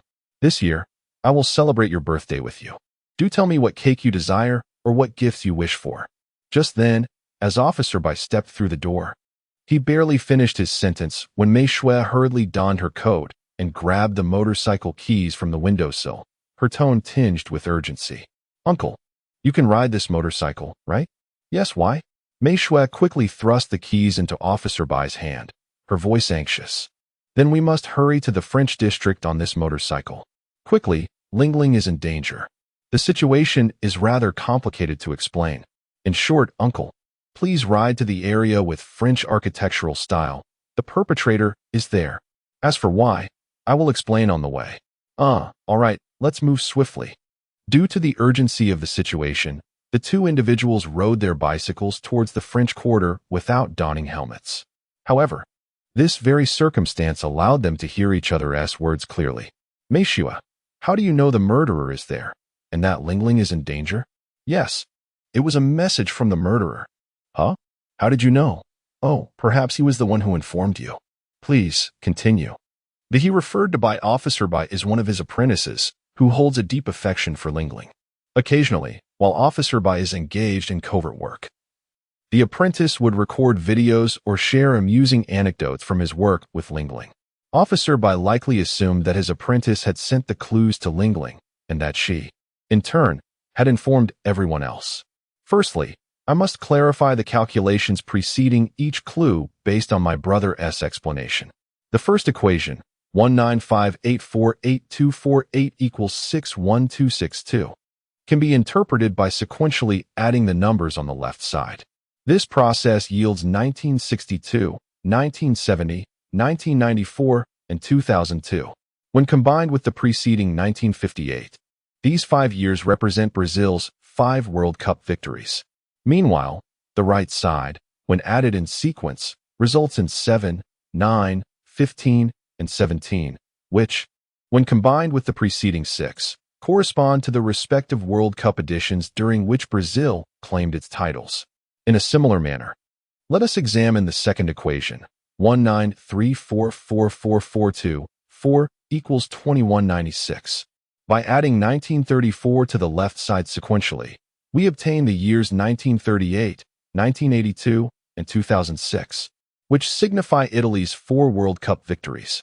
Likewise, from the right side, we derive the numbers 2, 3, 12, and 18, indicating that Italy claimed its championships in the 2nd, 3rd, 12th, and 18th World Cups.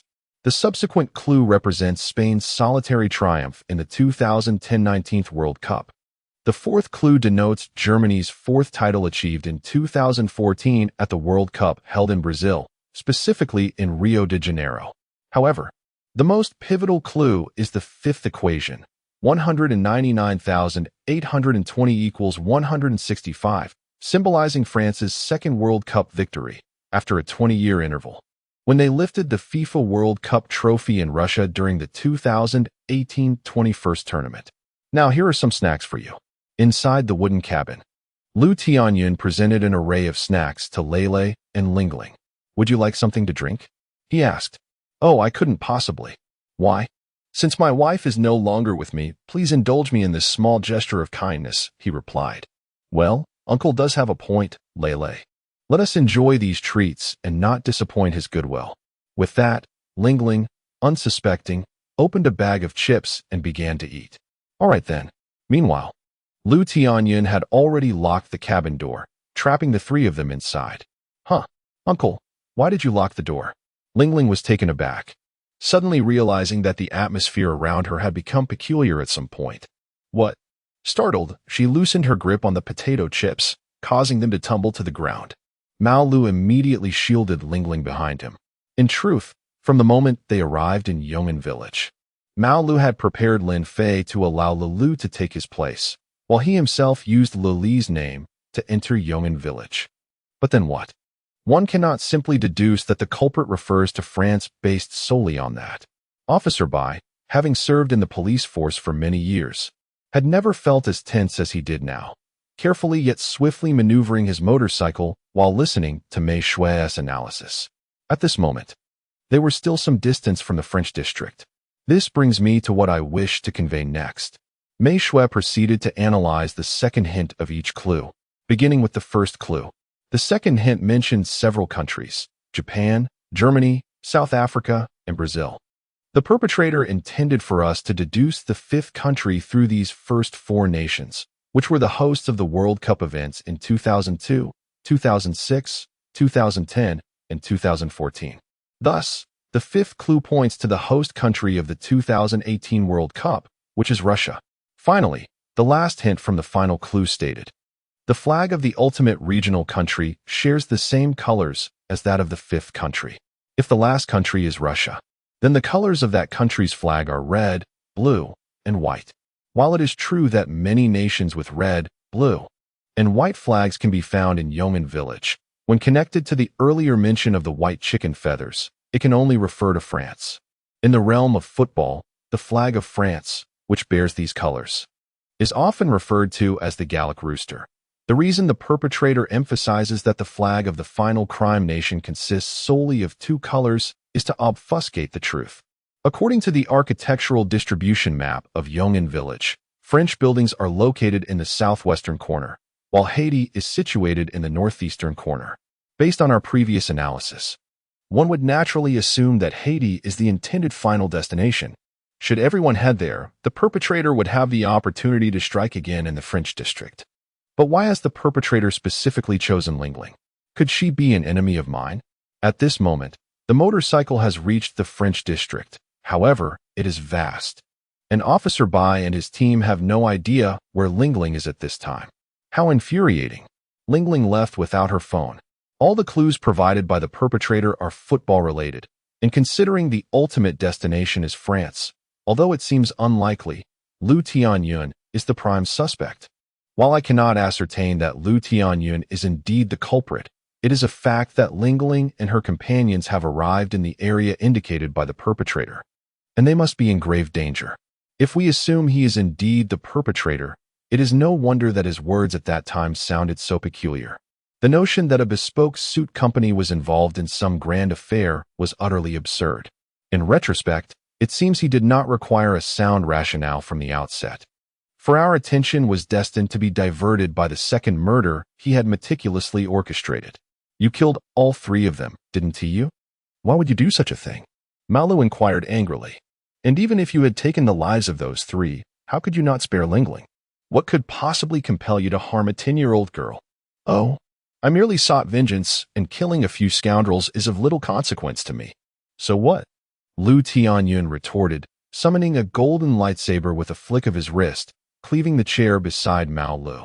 Moreover, you stand behind the child of the very police officer who abducted my father. Well, what? The plot twist unfolded too swiftly, and Lingling, trembling in fear, stood quaking behind Mao Lu. You cannot be serious. Uncle would never kill his own wife. Naive. You are all so terribly naive, Lu Tianyun exclaimed, retrieving an unlit torch from beside him and producing a lighter from his pocket. As he ignited the flame, he gradually leaned toward the torch.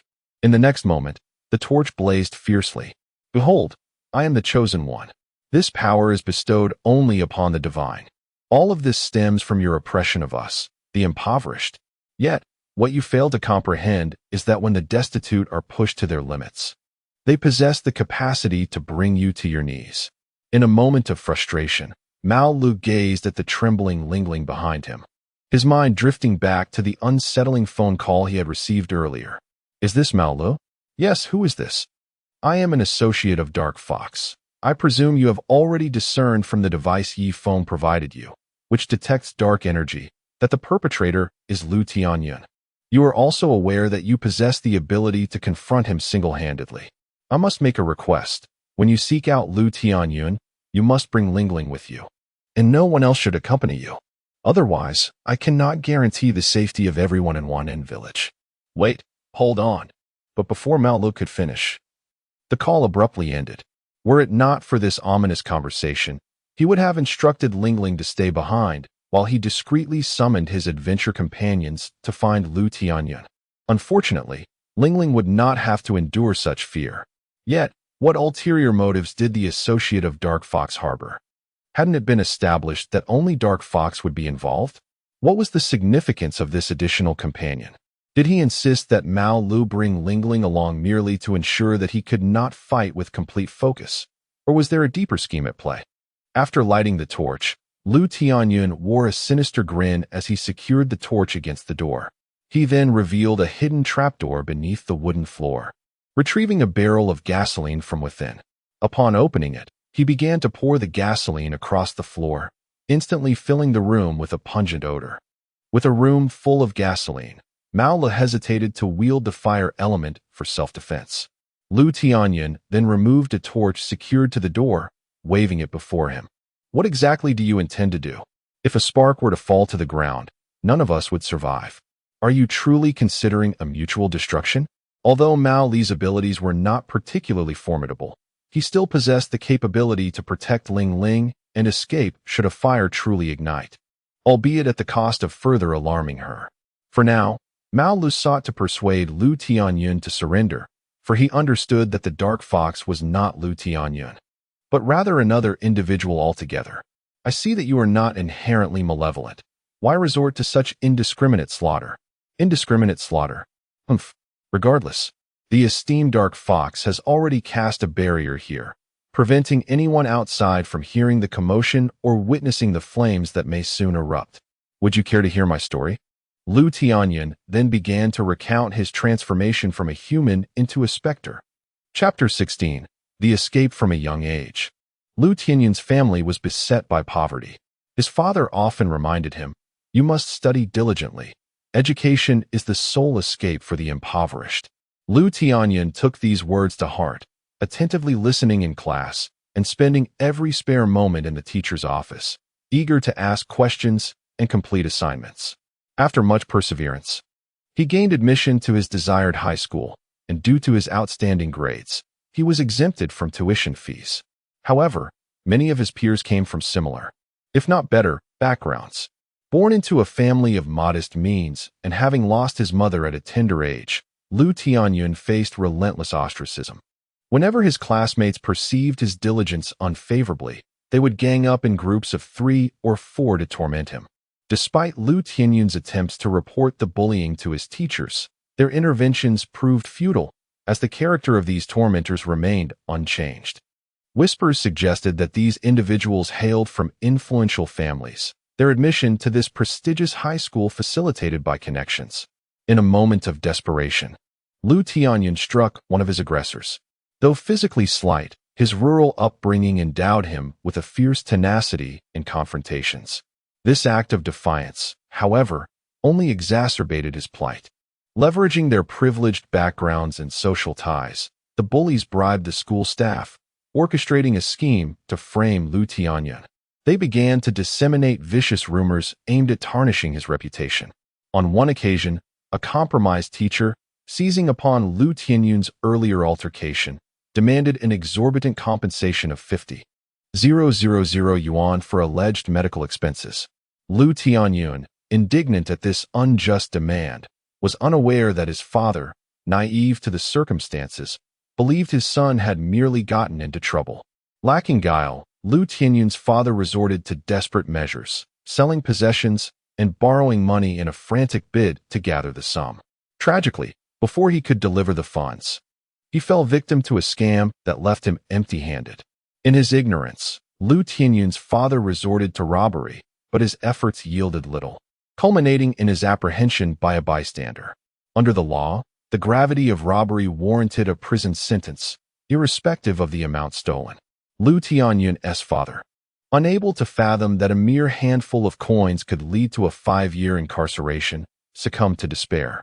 Using a trip to the restroom as a pretext, he seized the opportunity to escape his guard, hurling himself violently against a wall in a fit of anguish. Although he was promptly delivered to the hospital, Lu Tianyun's father had already lost all hope of survival, rendering every effort futile. Following his father's demise, Lu Tianyun abandoned his studies, having lost faith in such an institution. During his school years, he was a key player on the football team, showcasing remarkable talent that even attracted the attention of a national second-tier team. It is well known that our nation's football is notoriously subpar, yet the athletes earn a substantial income. The Football Association, with its seemingly endless funds, inexplicably chooses to squander resources on training sessions with Uruguay, while neglecting the opportunity to compete against formidable teams from the Americas, which could yield significant bonuses. At that time, I could only express my bewilderment. Thus, after dropping out, Lu Tianyun resolved to pursue a career in football. However, he gradually became aware of his diminutive stature, which placed him at a significant disadvantage compared to his peers. Initially, this could be attributed to late development. But by the time he reached his senior year of high school, he discovered the harsh reality of being diagnosed with dwarfism. The teams interested in acquiring Lu Tianyun, upon learning of his condition, were unwilling to bear the costs of the hormone treatments he required, effectively bringing his football aspirations to an abrupt halt before they even began. Nevertheless, his passion for watching football remained undiminished, and the hints sent by the Dark Fox were entirely orchestrated by Lu Tianyun himself. Although Lu Tianyun's family received some compensation after his father's death, they continued to hold the initial arresting officer responsible, forever remembering his name and awaiting the day they could exact their revenge. Time swiftly passed to the eve of their friend's arrival in Yong'an village. While paying respects at his father's grave, Lu Tianyun heard the voice of the Dark Fox. From the radiant golden light emanating from a wooden block, he acquired the elemental power bestowed upon him by the Dark Fox. Upon returning home, Lu Tianyun gradually realized that he had gained the ability to control the golden element. Recalling the Dark Fox's earlier words, "Do you not desire vengeance? Vengeance. Pray tell, who are you?" You may find it hard to believe. The voice of the Dark Fox seemed to carry a modulation. "I am sent by your father." "Ah, what? How is that possible? My father has long since passed away. What is impossible about it? You have already discovered the unique abilities within you, which I have just granted. Do you think a mere human could possess such extraordinary powers?" Indeed. How could Lu Tianyun possibly understand the affairs of the Holy Energy Galaxy? Even if he had previously doubted the supernatural, he could no longer do so. For the truth lay before him. Then how shall I seek my revenge? Do that which you have always yearned to do, but dared not attempt. Upon recalling these events, Lu Tianyun felt an intense fury, prompting him to express his desire for vengeance to Anhu. In response, Anhu temporarily bestowed upon Lu Tianyun the ability to wield the power of metal. However, Lu Tianyun was required to fulfill a condition. He must assist Anhu in eliminating the adventurer team Mao Lu, a task that was also entrusted to Anhu by his superior. Yet, when Lu Tianyun learned through the device provided by Anhu that Lingling was the daughter of Officer Bai, he requested Anhu to include her in the mission, reasoning that it would not adversely affect him. Anhu consented to this request. Nevertheless, while Anhu appeared to support Lu Tianyun, he held no expectations that Lu Tianyun could actually defeat Mao Lu. Rather, he intended to use Lu Tianyun to deplete a portion of Mao Lu's energy.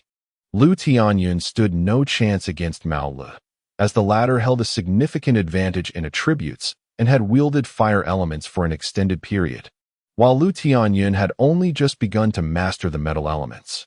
Enraged, Lu Tianyun unleashed his fury and severed the woman's head with his lightsaber. This story serves as a cautionary tale against the perils of youthful infatuation. Now you understand. That group of people bullied me, subjected me to personal attacks, and trampled upon my dignity.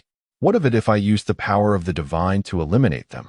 Moreover, that girl is the child of the officer who captured my father.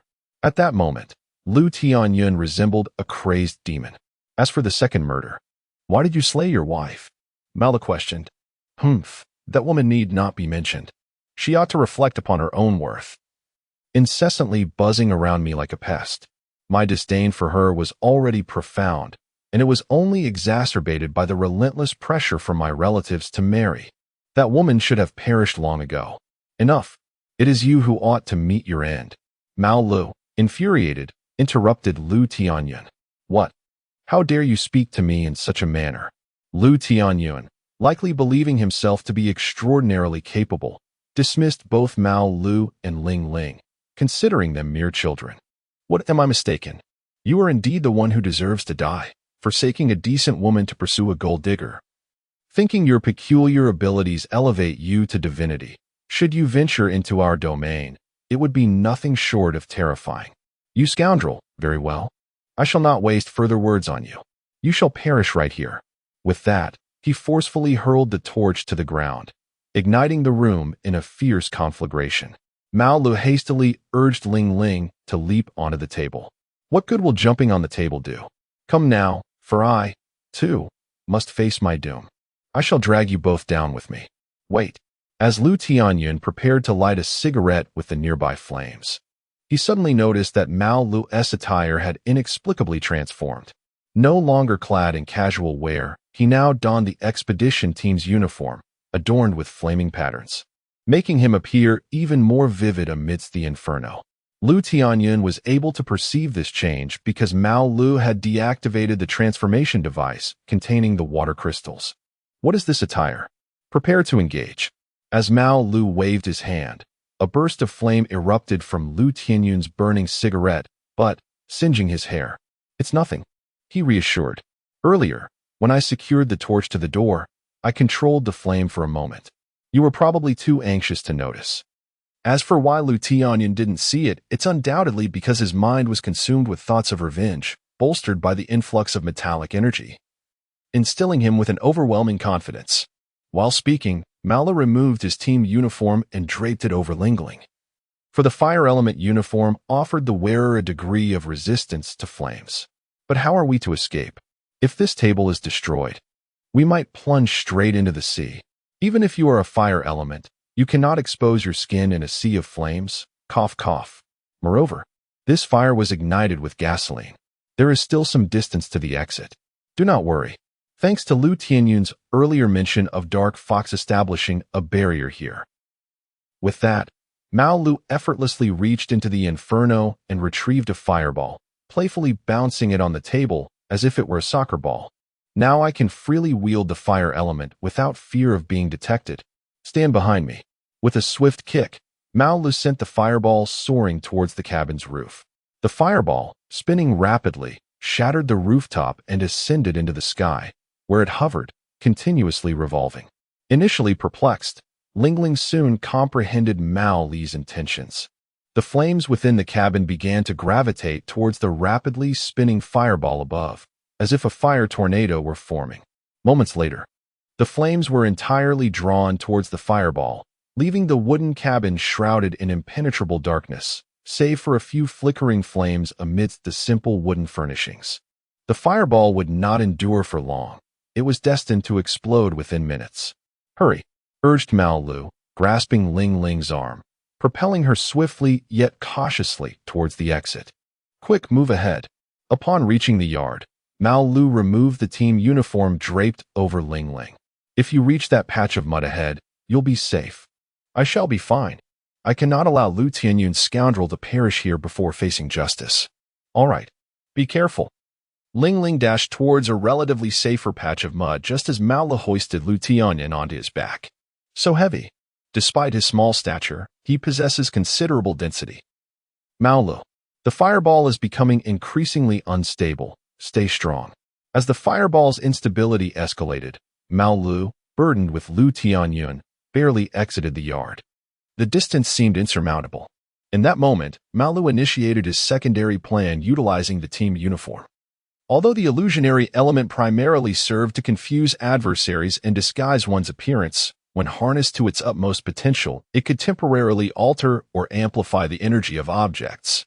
There exist various types of illusionary elements, some specifically designed to deceive foes, others capable of altering the shape of objects, and some that enhance the user's energy. However, only at the pinnacle of their powers can different types of illusionary elements briefly transform into one another. This is remarkable.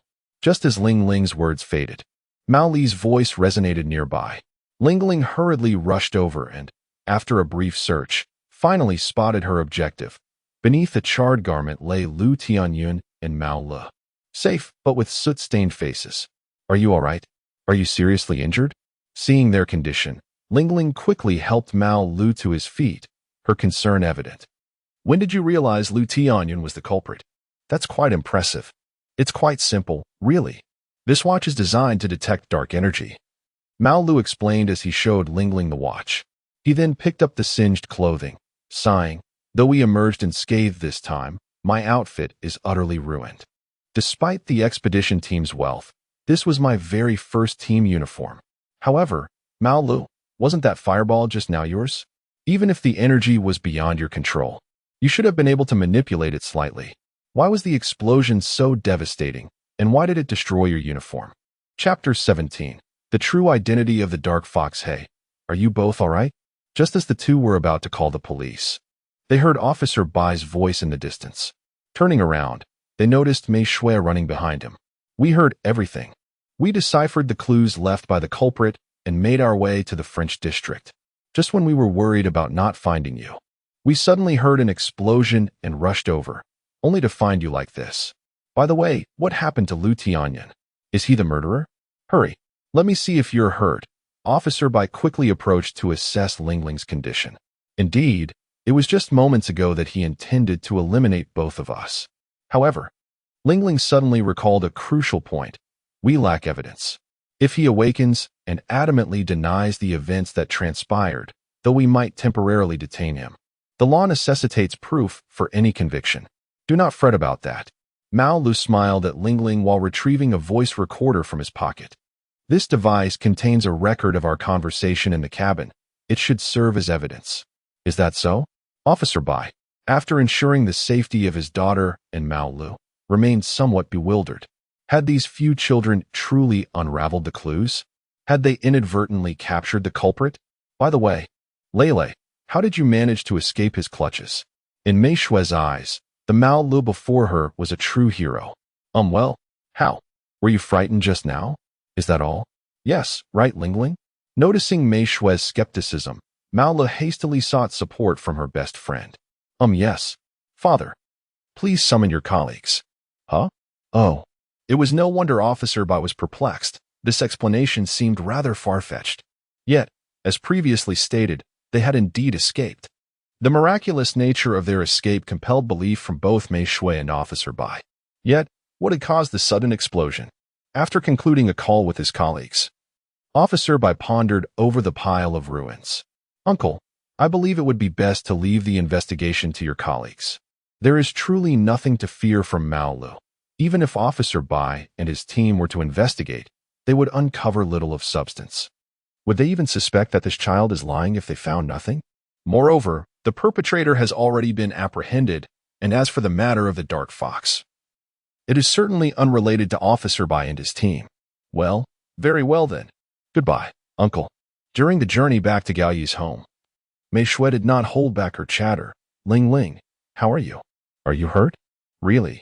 Not a scratch? What about Lu Tianyan? Did he bother you at all? And where does that fool find the confidence to challenge both of you? Hey, Ling Ling has just emerged from a fright. Isn't it a bit inappropriate for you to be so anxious? What does it matter to you? I am merely expressing concern for my dear friend. Oh, it's nothing at all. Besides, Mei Shui, you shouldn't always be at odds with Lu Zai. He was quite protective of me just now. With that, Mao Lu swiftly darted away, leaving no room for refusal from the two. At this moment, Mao Lu was aiming a wristwatch equipped with an energy detector in various directions, seeking the strongest signal to guide his path. Soon, he arrived at the location of the Dark Fox, a secluded grove in the French quarter of Yong'an village. At that moment, the Dark Fox was enveloped in a golden light, rendering his appearance indistinguishable. However, Mao Lu was well aware of his identity. This confrontation should be nearing its conclusion, you cowardly fox that hides in the shadows. After sending his location to his expedition team members, Mao Lu boldly stepped forward to unveil the tricks of the Dark Fox. He initially presented us with a map of Yong'an village, adorned with various architectural styles from different countries, complete with their respective national flags. Although Mei Shui later explained that this was intended to assist our foreign friends, the truth was that it was a deliberate attempt to mislead us, steering us towards the coastal region farthest from the French area after we had unwittingly pursued incorrect clues. Last night, I observed the structures in the coastal region through a monitor and conducted some research. The buildings there are wooden, earthquake-resistant constructions, which are characteristic of Japan, a nation frequently plagued by seismic activity rather than Haiti. You intentionally affixed Haiti's flag to further mislead us, didn't you, Senior Lin Minghan? Upon hearing this, the radiance surrounding the Dark Fox dissipated, revealing her true identity. It was indeed Lin Minghan, who had guided our companions the previous afternoon. Your guess is astute. What astonished Mao Lu, however, was that Lin Minghan did not attempt to offer much in the way of denial. According to Mao Li's earlier investigations, this Lin Minghan was of the metal element and unable to contend with the fire element. Why did she appear so unfazed upon the revelation of her identity? When did you begin to harbor suspicions about me? If memory serves, you did not wear that intriguing watch of yours yesterday, did you? It was during our initial conversation that I began to harbor doubts about you, particularly when you claimed to have seen the images of Ling Ling and her companions on the school's honor roll. In my endeavor to remain inconspicuous as a member of the expedition team, I sought to discreetly safeguard them, my true fear being the discovery by Lin Fei, with the others merely serving as a pretext. Consequently, I persuaded Lele to divulge numerous details about their school and the topics he frequently discussed with Ling Ling, which included the honor roll itself. Lele informed me that the individuals featured on that list were typically the class leaders and teachers who had made significant contributions to education. Wang Wenlong, being neither a class leader nor a distinguished educator, was absent from that list, yet you asserted to have seen his name there, which was when my suspicions about you began to take root. Oh, is that so? Lin Minghan's expression suddenly turned mysteriously peculiar as she continued to inquire. Then why do you dare to appear before me alone? Are you confident you can overpower me? Of course, Mao Lu retorted with a self-assured smirk. After bringing the detector today, I scanned your elemental composition and found it to be nothing more than ordinary metal. Do you not find that curious? I probed further. What do you mean? I ask you this, since your detector can scan me, why was Liang Jiang unable to detect anything? Surely he possesses a detector as well. That. It was only upon Lin Menghan's reminder that Mao Lu recalled the earlier incident at Lu Tianyin's residence, pondering if perhaps Liang Jiang had turned off his detector afterwards. No. Lin Menghan abruptly interrupted Mao Lu, asserting that she was not merely a simple gold element, but rather a second-tier element of the gold attribute platinum. Let us engage in battle. I have established a barrier using water and illusionary elemental crystals, ensuring that the commotion of our conflict remains unheard by those nearby, and this forest shall remain untouched by fire elements. What? Surprised, Mao Lu realized that since he was already at a disadvantage, he must strike first. He immediately launched the flames he had been holding behind him towards Lin Menghan. How can this be? The watch I brought detected only gold attributes on the way here. With the sudden loss of his elemental advantage, Mao Lu felt an overwhelming sense of panic. This is because individuals with second-tier elements or higher can freely control their elemental levels. In other words, although I currently possess a platinum attribute, I can entirely manipulate it to lower it to a gold attribute. That was precisely how I lured you here. Humans are so foolish. As she spoke, Lin Menghan retaliated with the absorbed gold element. You humans? Why do you say that? Are you not from Earth? Yet, why do you oppose our exploration team? With your abilities, you could certainly carve out a name for yourself in the name of justice. Why align yourself with a dark organization? After evading Lin Menghan's attack, Mao Lu finally discerned the peculiarities in her words. Are you jesting? Is this truly your rationale? You perceive merely the negative aspects. However, we, humanity, have indeed established cosmic exploration teams to address these matters promptly. Although the number of individuals venturing into space remains limited, the pioneers of the first, second, and third generations, with the assistance of our nation and the celestial beings, have undergone decades of cultivation, each now possessing extraordinary abilities. Enough of your superficial observations. Let us not dwell solely on the pleasant. The astute Lin Menghan, noticing Mao Li's inattentiveness, executed a swift flying kick, sending him sprawling to the ground. She asserted, look at this human society within your parallel universe. Wealth reigns supreme. When an individual possesses riches, a throng follows in their wake. Yet, in times of poverty, they are forgotten. The affluent can do no wrong, regardless of their misdeeds. The mere mention of their influential background silences any dissent. In your world, while money cannot procure everything, it suffices to unveil the folly of your entire human civilization. Those in destitution, no matter how diligently they strive, encounter only disappointment. Conversely, the wealthy, through sheer lack of effort, can amass fortunes that would take millions a lifetime to earn. No, it is not so. Acknowledging Lin Menghan as a genuine adversary, Mao Lu ceased to hold back, clenching his fiery fist and aiming for her ankle.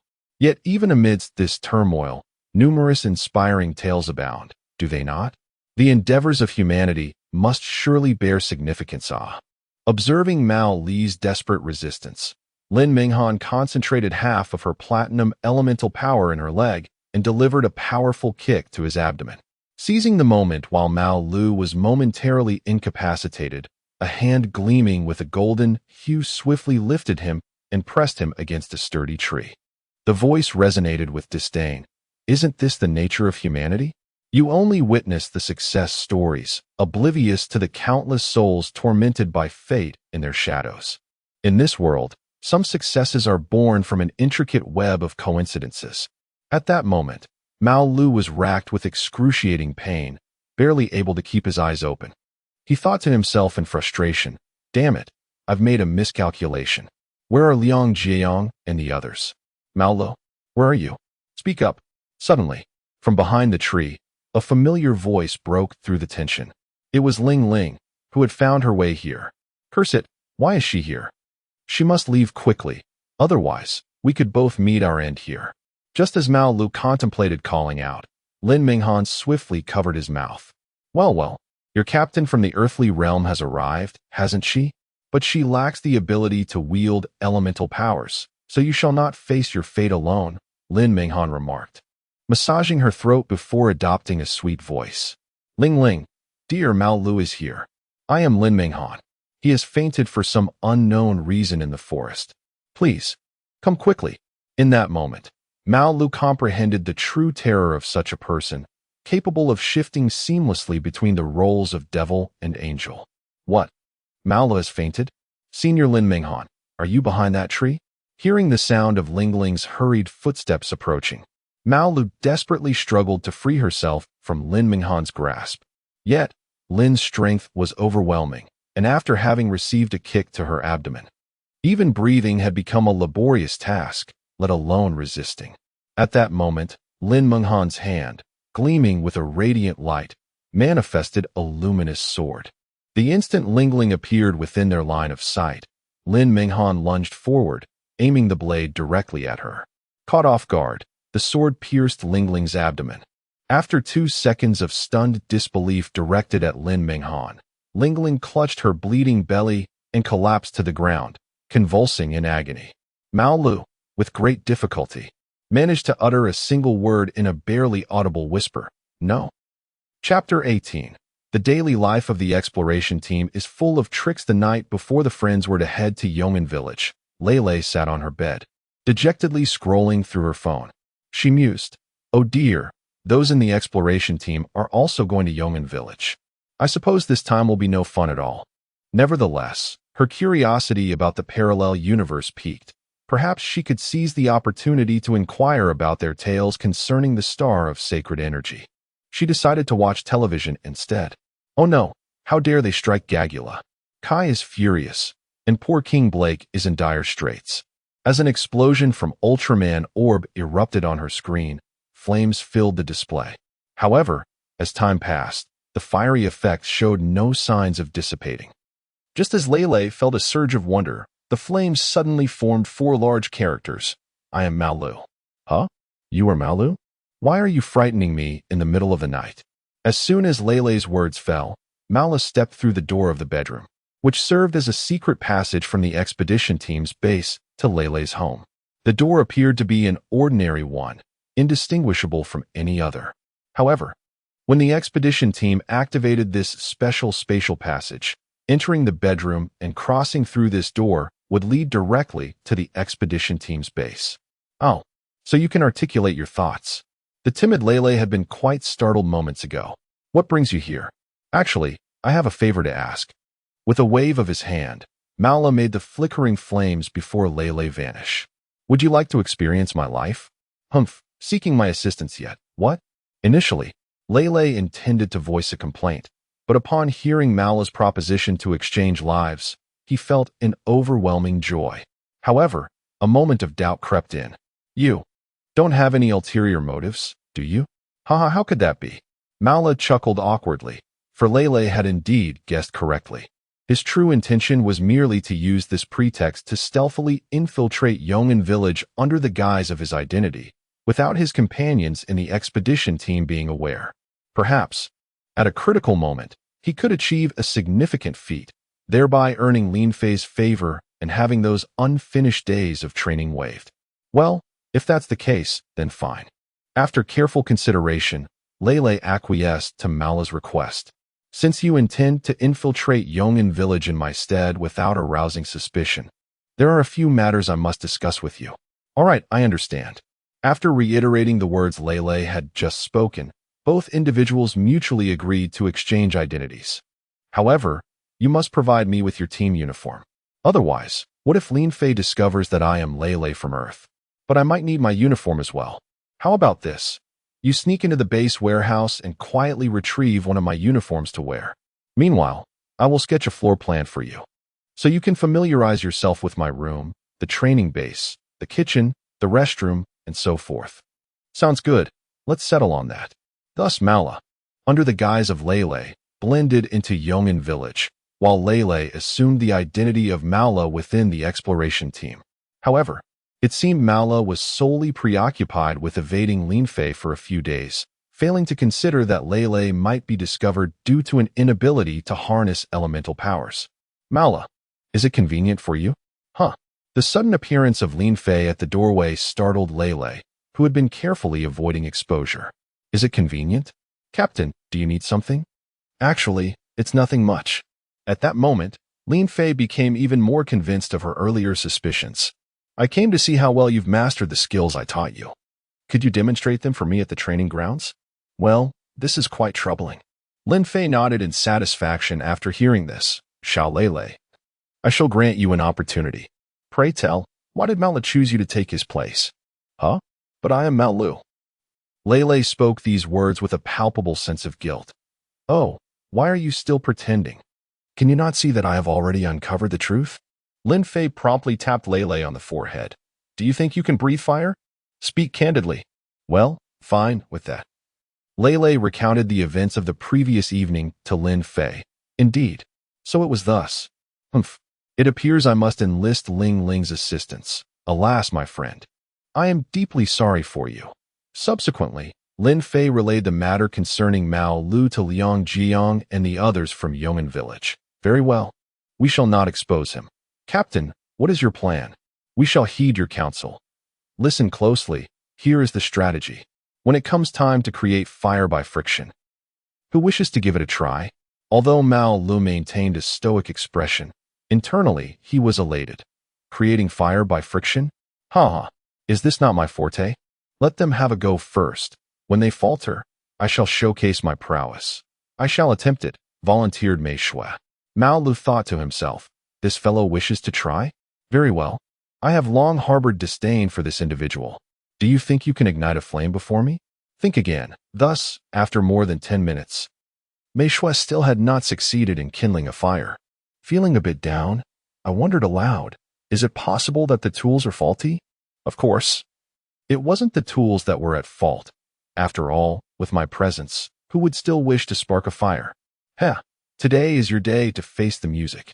Well, she has finished her moment of embarrassment and is now ready to showcase her skills. Clearly, the issue lay in her own method. Yet she had the audacity to blame the tools. Come on. Hee. This suits me perfectly, though let us not be too conspicuous. A touch of subtlety is still in order. Thus, in merely 2 minutes, Mao Lu managed to conjure flames. However, since Zhang Kai and the others understood the reason behind it, they did not find Mao Lu particularly impressive. After dinner, Luo Jiawan called Lin Fei. Hello? Captain. What is up? I just wanted to discuss something regarding Ling Ling. What about me? Do you remember that officer by who saved Lei at Feng Park? Yes, I recall. He is Ling Ling's father. Oh, is that so? That makes sense. I've never actually met my father in this universe. You will. Thank you. Goodbye. That evening. Wow, this book Phantom Infiltrator is truly captivating, but it's getting a bit late. In the room shared by the two girls, Mei Shui had already fallen asleep, while Ling Ling had just closed the science fiction novel she had been engrossed in. In truth, Ling Ling had never been particularly fond of such books, but recent events had piqued her interest in the realm of science fiction. All right, let me have a sip of water before heading to bed. After setting the book aside, Ling Ling intended to take a sip of water from the glass on her bedside table, only to be utterly astonished. The water within the cup floated before her in a manner that seemed to mock Newton himself. Just as Ling Ling was grappling with her surprise, the orb of water formed into a series of words. Shoo, don't be afraid. I am Lin Fei. Lin Fei? Subsequently, the floating water morphed into another command. Open the drawer of the bedside table. Since this was a directive she had given herself, Ling Ling, without further contemplation, complied without hesitation. Upon opening the drawer, Lin Fei emerged from within. A time machine? This revelation startled Ling Ling immensely. She could scarcely fathom how a living being could emerge from such a confined space. How did Lin Fei manage that? Shoo, fearing that Ling Ling's exclamation might awaken Mei Shui beside her, Lin Fei quickly covered Ling Ling's mouth, assuring her, you need not be afraid. This is a temporarily constructed spatial tunnel. With that, Lin Fei placed a pair of earmuffs on the sleeping Mei Shui's head, allowing her to speak freely. Ling Ling glanced again into the drawer. The interior resembled that of Doraemon's drawer, merely lacking a time machine. Phew, what brings you to me? After taking a moment to calm her racing heart, Ling Ling inquired. However, the unsettling sight of Lin Fei's eerie smile upon lifting her gaze sent a chill down her spine. What? What is wrong with you? Why are you looking at me like that? In the next instant, Lin Fei pressed Lingling down onto the bed with her glowing blue hand, covering her mouth, and declared, "I am not Lin Fei. I am her enemy." Upon hearing this, Lingling was seized by a cold sweat, desperately resisting, yet her lower half was entirely pinned down. While her hand was firmly held by Lin Fei, no matter how much she struggled, it was in vain. As she spoke, Lin Fei's other hand reached towards Lingling's heart. Terrified, Lingling hastily covered her eyes with both hands, stifling a whimper of grievance as she silently prayed, "Grandma, I fear I may never see you again. Lin Fei, someone is impersonating you. Please, do visit my grandmother in my stead." Seeing Lingling so frightened, Lin Fei gently kissed her forehead and comforted her. "Oh dear, you are simply adorable. I was merely teasing you. I am indeed the real Lin Fei. Regarding our father, I have already learned about it from Luo Jiawan." With that, Lin Fei followed Luo Jiawan's instructions and enveloped Lingling in a bear hug, the strength of which seemed to threaten to engulf her entirely. It took a moment for Lingling to realize her surroundings, and she promptly pinched Lin Fei's cheek in playful anger, puffing up her cheeks as she exclaimed, "Humph. You even tease yourself. You scared me to death. Not only is your surname different from mine, but your personality is as well. You are the mischievous type. The fright you gave me just now is undeniable proof, just like that night when you scared Lele. Oh, all right, I won't tease you anymore. May I ask you for a favor?" "Humph. I won't respond to you. Who told you to scare me and take advantage of me?" With that, Lingling pouted and turned her back, declaring, "I have my own. I don't need yours. It is of utmost importance that you jest with me. Shall I offer you my new pajamas then?" "Pajamas? I must first ascertain their appeal." "Very well, I shall show you. They are undeniably charming. Could you perhaps acquiesce to my request beforehand?" "All right, do proceed." "The matter at hand is that the individual you encountered today, Lele, is actually Maula, and I have come to rectify the situation concerning him.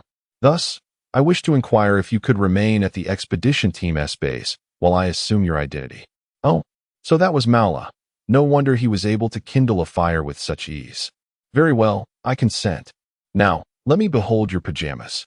Oh, how quickly you forget your earlier vexation. Follow me into the drawer." At that very moment, the hazy-minded Mei Shui turned over, silently contemplating. How peculiar of Lingling to be talking to herself alone in the dead of night.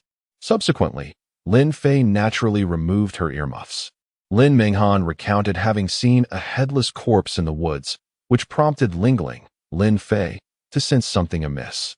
The reason being that from Lin Fei's omniscient perspective, the preceding incidents involving several boys and officer had been deliberately kept from the girls, as they believed the knowledge of deaths in Yong'an village would instill fear. However, Lin Menghan spoke candidly of the headless corpse, and it was this particular emphasis that raised Lin Fei's suspicions. Initially, Lin Fei intended to deduce the identity of the enigmatic dark fox through her own abilities, without the aid of an energy detector. Upon formulating a precise suspect, she analyzed the manner of death of the three victims and concluded that the perpetrator must be someone proficient in metallic attributes.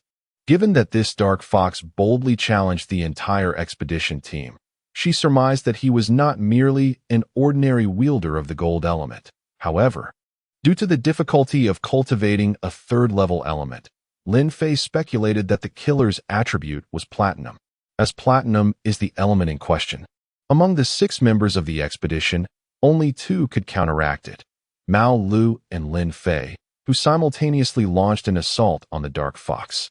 Thus, Lin Fei remained close to Mao Lu, though she had not anticipated that Lu Tianyun would turn out to be the murderer. The recent events in the cabin had indeed altered her perception of Mao Lu. Later, as Lin Fei stealthily followed Mao Lu, her suspicions were confirmed when Lin Menghan attacked him. Nevertheless, due to Mao Li's unilateral actions, Lin Fei felt it necessary to teach him a lesson, otherwise, he would undoubtedly remain unrepentant. Consequently, she employed the illusion crystal to stage a performance. Chapter 19. Water and Fire Conquer Platinum. Witnessing the injured Lingling, a role played by Lin Fei, convulsing on the ground in agony. Mala struggled to utter a single word. "No. Ha. This is the fate you so arrogantly courted. Ha ha. Observing her apparent advantage, Lin Minghan lowered her guard, releasing Mao Li's hand and stepping back to prepare a powerful strike to send the two on their final journey. Cough, cough, Ling Ling, hold on. Upon temporarily freeing himself from Lin Minghan's constraints, Mao Li's first action was to assess Lin Fei's injuries. Please let Ling Ling go. The sudden turn of events left Mao Lu in a state of frantic disarray, his words tumbling over each other. Yet, his sole focus remained on how to rescue Ling Ling. His thoughts were consumed by this singular purpose. You want to kill me, right? So, release her. Even if you let her go, she cannot harm you in her current state. This matter does not concern her. Humph. That simply will not do.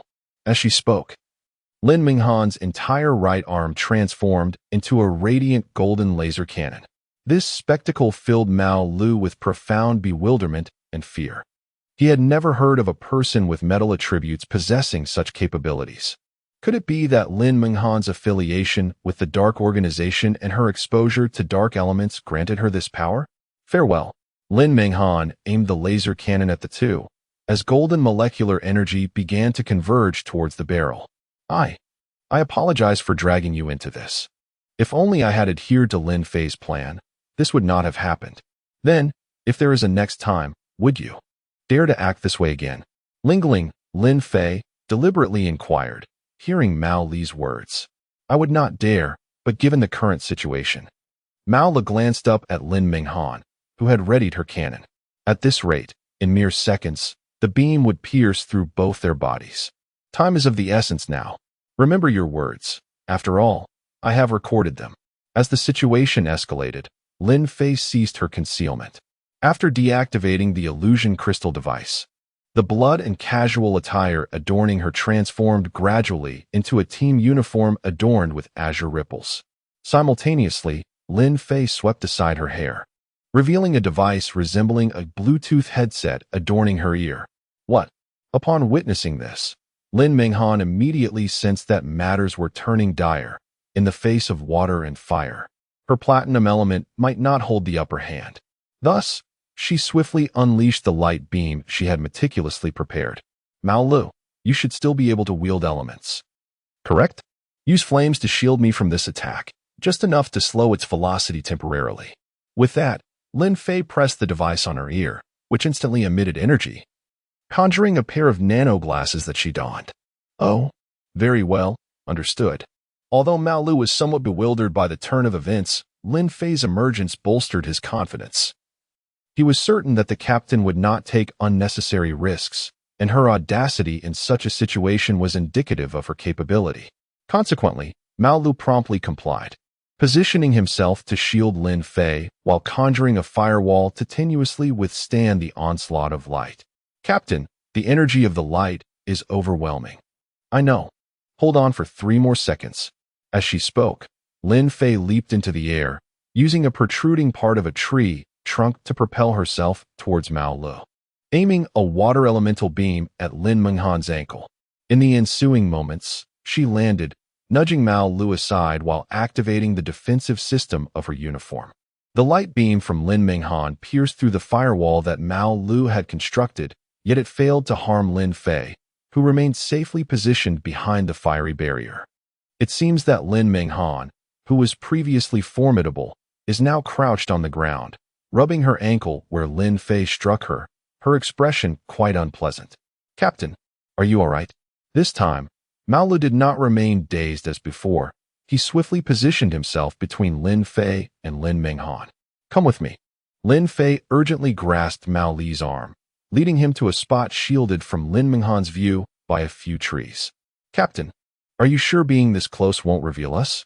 Rest assured, the nano glasses I am wearing will divide the field of vision into green and red zones once a target is locked. The green indicates the blind spot of the designated target, while the red signifies areas visible to them. I have already locked onto Lin Minghan, and we are currently concealed in the green zone. She will not notice us for the time being. But you, ow, ow, ow.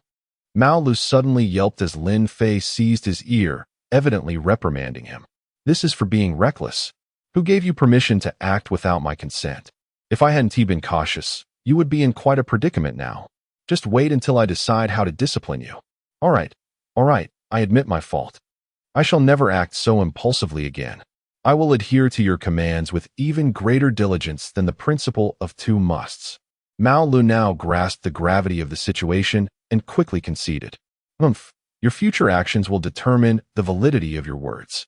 At present, our focus is on how to defeat Lin Minghan. As she spoke, Lin Fei released her grip on Mao Li's ear and cautiously peered through the gaps between the trees to assess Lin Minghan's condition. Her expression was quite grim. It seems your powers of observation are not lacking after all. So, Captain, how did you come to know all this? By reading more.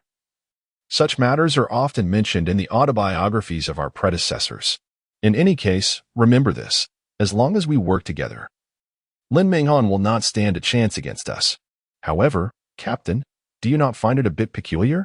The moment Lin Minghan realized you were from the exploration team, her demeanor changed immediately, indicating she understands she cannot contend with the elements of water and fire. Yet, why would she still make such a mistake knowing this? Furthermore, she altered the time of the duel beforehand. What could be the reason behind that? I am uncertain as well. Perhaps Lin Minghan has reinforcements. Although I have instructed Liang Jiang and the others to keep watch and prevent her companions from approaching, we remain unaware of the capabilities of any unknown adversaries. Ultimately, our priority is to dispose of her swiftly. We need not engage in a protracted struggle with her. Here, take this. Lin Fei handed Mao Lu an object resembling a sewing needle. What is this? How could you not know? Starting tomorrow, you must study diligently. This is called the core of the Supreme Saint, forged from holy crystal. Once the energy is concentrated within it and then pierced into the human body, it will obliterate the nightmare heart residing within. The afflicted individual will forever be rendered incapable of wielding elemental power. However, this device is effective solely against those who possess a nightmare heart, the majority of whom belong to dark organizations, thus rendering it safe for our use. As for the nightmare heart, it is a unique organ inherent to members of dark organizations, capable of being directly inherited from progenitors to offspring. Without needing to wait for Mao Lu to speak, Lin Fei already comprehended the question he was about to pose. The nightmare heart embodies the essence of dark and magical attributes. Its existence allows those with dark attributes to transform their inherent qualities into a form that counters the nature of the attacks they endure. Conversely, the magical attribute necessitates the absorption of life energy from others to augment one's own dark powers. Moreover, those endowed with magical attributes often possess remarkably pleasing appearances, and as long as they continue to siphon life energy from others, they can achieve immortality. The magical attribute can indeed be deemed rather ruthless. I surmise that the nightmare heart within Lin Minghan was inherited from her parents. I see. Yet, to refer to such a diminutive needle as the core of the Supreme Sage is rather presumptuous, is it not? Does this not insult my Supreme Star? What? Do you harbor doubts? From Lin Fei's slightly menacing tone, Mao Lu quickly deduced her dissatisfaction with his failure to grasp the essence of the matter. He hastily replied, All right. I was merely jesting. But how exactly shall we deal with her? She is certainly on her guard now. I have a plan. I will first step out to divert her attention while you take a moment to rest. Your stomach must be quite sore. No? I have ways to immobilize her. And then we shall launch our assault together, striking with all our might to swiftly bring her down, after which we will implant the core of the extreme saint within her. After flexing her wrists, Lin Fei intended to leave. Wait, let me assist as well. I'm fine, Mao Lu suddenly interjected. Are you sure you're all right? Lin Fei inquired, playfully tapping Mao Lu's abdomen, causing him to yelp in pain. Fortunately, Lin Fei had anticipated his reaction and quickly covered his mouth. See, don't think for a moment that I'm unaware of your desire to impress me, hoping to absolve you from the remaining days of training punishment. But that notion is utterly futile. Put on these glasses and do not let her discover you. With that, Lin Fei placed the glasses on Mao Lu and, after meandering between the trees for a while, emerged from the opposite direction of his location. Why are you alone? Where's that fellow? Lin Minghan, aware of her vulnerable position, dared not let her guard down. Naturally, Lin Fei had foreseen this and immediately grasped the core of the extreme saint in her hand, giving it a slight shake while concealing the other behind her back. What? The core of the extreme sage. Upon laying eyes on this object, Lin Minghan immediately ceased her search for Mao Lu, redirecting her attention entirely towards Lin Fei, fearful that Lin Fei might take advantage of her momentary distraction to strike her. The contrast between her current expression and the confidence she had just exhibited was stark. Observing this scene and reflecting on Mao Li's earlier inquiries, Lin Fei found the situation perplexing. Based on previous interactions, Lin Minghan did not strike her as a foolish individual, yet she appeared wholly unprepared for this encounter. Lin Minghan, is it true that your family joined the dark organization out of disdain for humanity? But why? Surely there are virtuous individuals among us. Lin Fei's question stemmed from a genuine desire to understand Lin Minghan's motivations, while simultaneously serving as a delay tactic. It is only in dire straits, or when possessing the capability to easily extinguish another's life, that the vile nature of humanity reveals itself. In the face of life and death, how many would hesitate to eliminate a comrade if it meant their own survival? Furthermore, humanity is a proud and arrogant species. Take, for instance, ancient China. What dynasty did not succumb to decline after reaching its zenith? Humanity is so easily swayed by hubris. It is laughable. Mockery and a superficial understanding of human society may be one thing, but to casually evaluate our ancient Chinese civilization is another. You are correct in stating that every dynasty experiences a rise and fall, and indeed, modern China has endured prolonged humiliation, with its dignity trampled upon. Nevertheless, throughout history, our nation has never been devoid of heroic figures, especially in times of turmoil. It is precisely due to their existence that our nation has repeatedly weathered crises throughout modern times. The 5,000 years of the Chinese nation are not merely a tale of lamentation. As Lin Minghan pondered these thoughts, Lin Fei perceived an opportune moment for a surprise attack. After infusing a modicum of water elemental power into the core of supreme sanctity, she directed it towards Lin Minghan. Possessing the elemental essence within, Lin Fei could deftly manipulate its trajectory through the air. At that moment, Lin Minghan found herself in a dire predicament. Evasion was her sole recourse, as she could conceive of no other strategy. While dodging the assault, she was also apprehensive about a potential ambush from Mao Lu. Although the captain held a slight advantage at present, prolonging the skirmish was not a viable solution.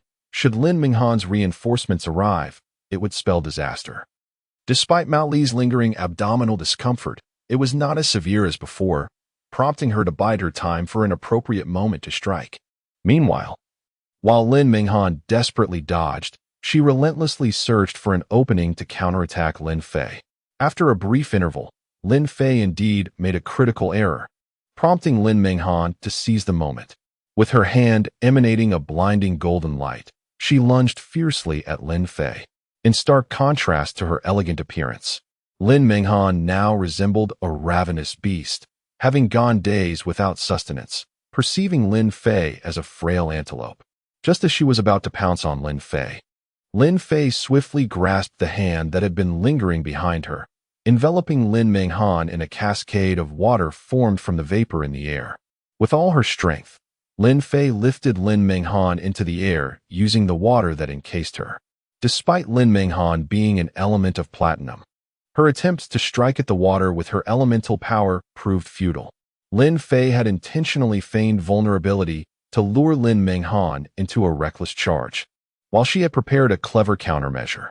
Now Mao Lu. With that, Lin Fei encased all of Lin Minghan except her head in the water. Chapter 20. The best gift for Ling Ling, I understand. As soon as the words left her lips, Mao Lu dashed from the side, unleashing a fireball that, though not large, radiated a piercing light as it flew toward Lin Minghan's face. Mao Li's current attack power was still relatively weak, yet targeting the most vulnerable spots could yield results, especially since Lin Minghan feared simultaneous assaults from both water and fire elements. As Lin Minghan was struck, Lin Fei waved her hand to remove the water surrounding her, causing her to fall to the ground.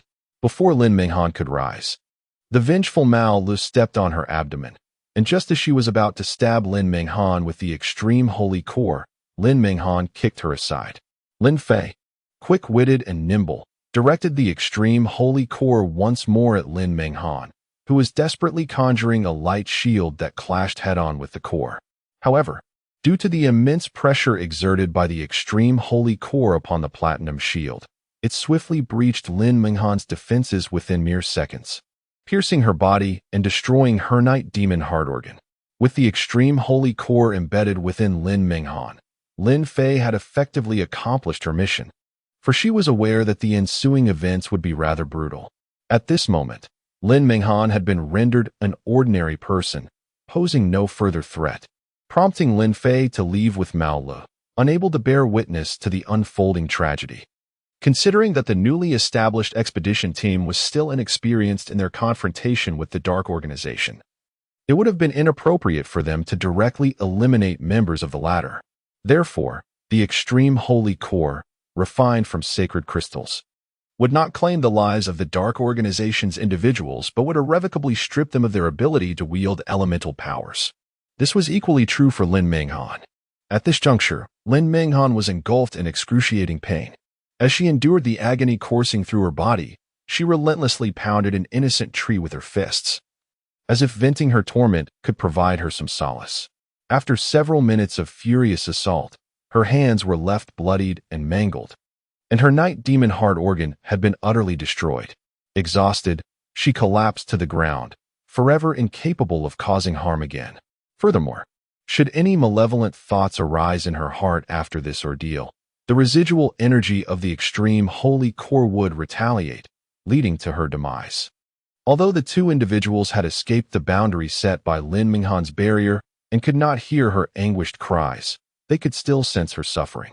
While this was undeniably cruel, it was a fitting consequence for someone from the Dark Organization who had caused so many deaths.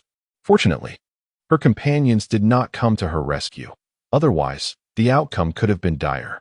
Although she successfully completed the task without peril, Lin Fei's spirits were far from elevated. On their journey to Earth, Susan had repeatedly cautioned Lin Fei, one must never harbor compassion for the members of the Shadow Organization, for their methods of retaliation are unfathomably terrifying. Lin Fei had adhered to this advice, yet now, reflecting on the situation, she pondered whether Lin Minghan, despite being affiliated with the Shadow Organization, had truly erred in her understanding of humanity. Indeed, humans do not embody the highest moral standards. At least in the face of life and death, they are rather expendable. It is unrealistic to expect every individual to grasp such a reality. But as long as the majority can, it suffices. However, Lin Fei could never have anticipated the trials Lin Minghan would face after their departure. How infuriating! After lying in the mud for over an hour, Lin Minghan managed to regain a modicum of strength and, with great difficulty, leaned against a tree to rise. What were Zhou Jie and the others thinking? Even if they faced some obstacles, surely they should have arrived by now, whether by tractor or tricycle. Moreover, had not Lord Ladona stated that Zhou Jie and Ouyang Ing would assist her to avoid detection by others, allowing her to focus solely on eliminating Mao Lu? Sigh. Do you still fail to recognize the current predicament? As soon as Lin Minghan's words fell, a shadow leapt down from the tree. I have been observing your battle all along. Zhou Jie, what does this mean? Lin Minghan was taken aback upon seeing him. Since you have seen me, why don't you assist me? Once we join forces, while I cannot guarantee that his elusive captain will be intimidated, we can certainly eliminate Mao Lu. Moreover, since you have suggested that I reschedule the challenge from 8 p.m. to 6 o'clock p.m., is it not evident that you have a plan? Why do you delay your appearance? Before Lin Minghan could finish her words, Zhou Jie forcefully shoved a swirling mass of black mist into her mouth. The moment she swallowed it, a gut-wrenching scream erupted from her, as though her very body were being torn apart. This agony was the result of dark energy surging within her, as the remnants of the extreme sacred core began to retaliate against her life force. It was only then that Lin Minghan comprehended Zhou Jie's true intentions, to take her life. With a chilling tone, he remarked, "Did you not realize? The task assigned to you by Lord Ladona is merely a trap. His true objective is to eliminate you, for you have uncovered too many of his secrets. You have long desired to seize leverage against him and usurp his position as the leader of our organization, have you not? Yang Ing and I are ostensibly here to assist you, yet in reality, we have no intention of intervening. Furthermore, you have now lost the heart of the nightmare demon organ. Shall we still allow you to linger? You scoundrel! You are nothing but a novice within the dark organization. Lin Minghan exerted her last ounce of strength to utter a final word, her dying breath. You tell. Yang Ing. I know his secret. Once I am gone, one day he will. Before she could finish her last syllable, her body ignited in a dark red flame, reducing her to a mere pile of ashes. After that, her companions finally experienced a day of tranquility. On the night of Lingling and Lin Fei's birthday, at Lingling's home, Gao Yi sent a congratulatory video, expressing his helplessness as he mentioned that 3 lives had been lost in Yong'an village, leading the adults to deem the place unsuitable, thus necessitating another move. The expedition team and their friends planned to celebrate Lingling's birthday normally, and after the adults fell asleep that night, they would utilize a spatial tunnel to arrive at the base to celebrate Lin Fei's birthday. Staying up late occasionally was manageable for them. As they joked with Gao Yi, Lingling's mother and Luo Jiawan emerged from the kitchen, pushing a cake. When everyone saw the cake, they were momentarily speechless, for its appearance was truly beyond words. This was made by me, Liang Jie, and Chen Kai, they announced. I must say, your intentions are commendable, but the design. Luo Jiawan. Is this what you prepared for Lingling? This is far too hasty. Lele exclaimed. The others joined in with playful jabs, yet only Lingling shed tears. Why are you crying? Mei Shui immediately stepped forward, concerned. It's nothing, Lingling quickly replied, wiping her tears with a tissue. Those were tears of joy. This cake is wonderful. It just reminds me of my grandmother. As everyone was left in a state of bewilderment, Luo Jiawan retrieved a photograph of Lingling from her pocket, explaining, this is a picture taken on Lingling's 7th birthday. The person holding her is her grandmother. Upon inspecting the photograph, everyone noticed the striking resemblance between the cake Luo Jiawan had crafted and the one Lingling's grandmother had made in the image. At that time, Lingling's grandmother was no longer as deft with her hands, resulting in a cake that was not particularly aesthetically pleasing, yet it possessed an exceptionally delightful flavor. Subsequently, Lingling moved to the city for her studies, leading to increasingly rare meetings with her grandmother. Thus, upon seeing this photograph, I resolved to recreate a similar cake for Lingling.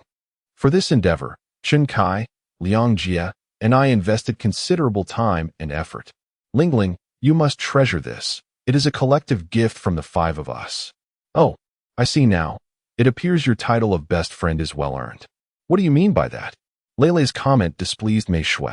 What harm would it do to add one of? Why the sulky expression then? Haha. All right, let us feast. The birthday star shall cut the cake. Okay, but I'll slice a piece for Dad first. Oh dear. Mei Shui, you're such a tease. Come here. Humph. Just joking with you. Thus, amidst laughter and playful banter, the group spent an hour together, each person adorned with a smudge of cream upon their faces. I am thoroughly satiated, Auntie. It appears it is time for us to take our leave. Oh, why must we depart? Is it not still early? Including Messi, both Lingling's mother and officer by appeared perplexed. Well, do take care on your journey. I too am feeling weary. Lingling naturally understood their thoughts, especially since they were all scheduled to visit the expedition team's base in a few hours to celebrate Lin Fei's birthday. All right then, farewell. With that, Luo Jiawan took hold of Mei Shui and led everyone away. Mom and Dad, I shall retire to bed now. What? Even you wish to sleep? Could it be that these children have exhausted themselves with their antics throughout the night? Hey, what are you all up to?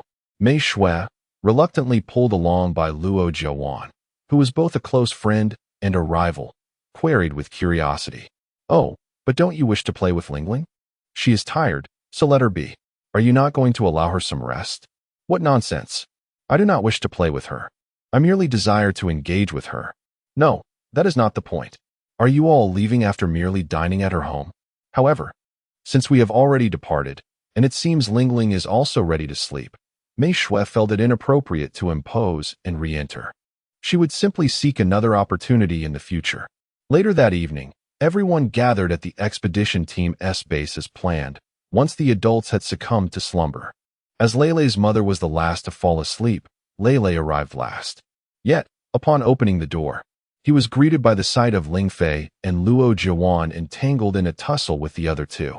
To be precise, it was actually 3 individuals who pinned Lin Fei down on the sofa, playfully tormenting her with cream, while several others indulged in popcorn, thoroughly enjoying the spectacle.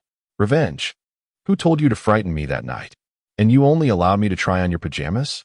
Humph, just watch how I cover your face in creamy goodness. Having had their fun with Ling Ling, it was now your turn. Oh, you naughty bunch. At the sight of this, Lulu hurriedly joined the popcorn brigade. Maolu had already saved a spot for him. Wow, did I miss something spectacular? Indeed. But there's a question that has been perplexing me for quite some time. What question? This is something I've been meaning to ask. When did you all start referring to this expedition team as the FCT team? What does that name signify? Is it perhaps an English acronym? About that, Mao Lu and the others might not know either. Let me enlighten you. Sorry to interrupt, please hold on. Yi Feng recognized that Yin Xia rarely called him, and usually, when she did, it was for something significant. Thus, he sought a quiet place to avoid being disturbed. Hello? This is Yi Feng. Is there something you need, teacher? Ubrat finally picked up. So, do you know about the 416 incident that occurred 10 years ago? 416? Could it be the incident involving the expedition team's plane explosion from a decade ago? I recall that 5 individuals, including the hosts of the God of Shadows and the God of Light Illusions, perished in the explosion, correct? It seems there was a traitor within their expedition team. Indeed, subsequently, both the God of Shadows and the God of Light Illusions vanished without a trace. Given the recent audacity of dark organizations, there are few expedition teams willing to undertake this task. The expedition committee hopes that you and the FCD team will investigate this matter. To my knowledge, your old rival Radona has seemingly challenged the FCD team. And that traitor is one of Radona's subordinates. I trust that while you assist the FCD, you can also look into this issue. Are you capable of accomplishing this? Such a formidable task. Very well. Of course, this mission is indeed somewhat daunting. If you find it too perilous, do not hesitate to refrain from taking unnecessary risks. I can always speak to the expedition committee on your behalf. We shall certainly endeavor to fulfill the mission. And if we encounter insurmountable obstacles, we shall reassess. Very well. I look forward to your performance alongside the FCD team. As the companions chuckled and bantered, yet another trial was about to commence.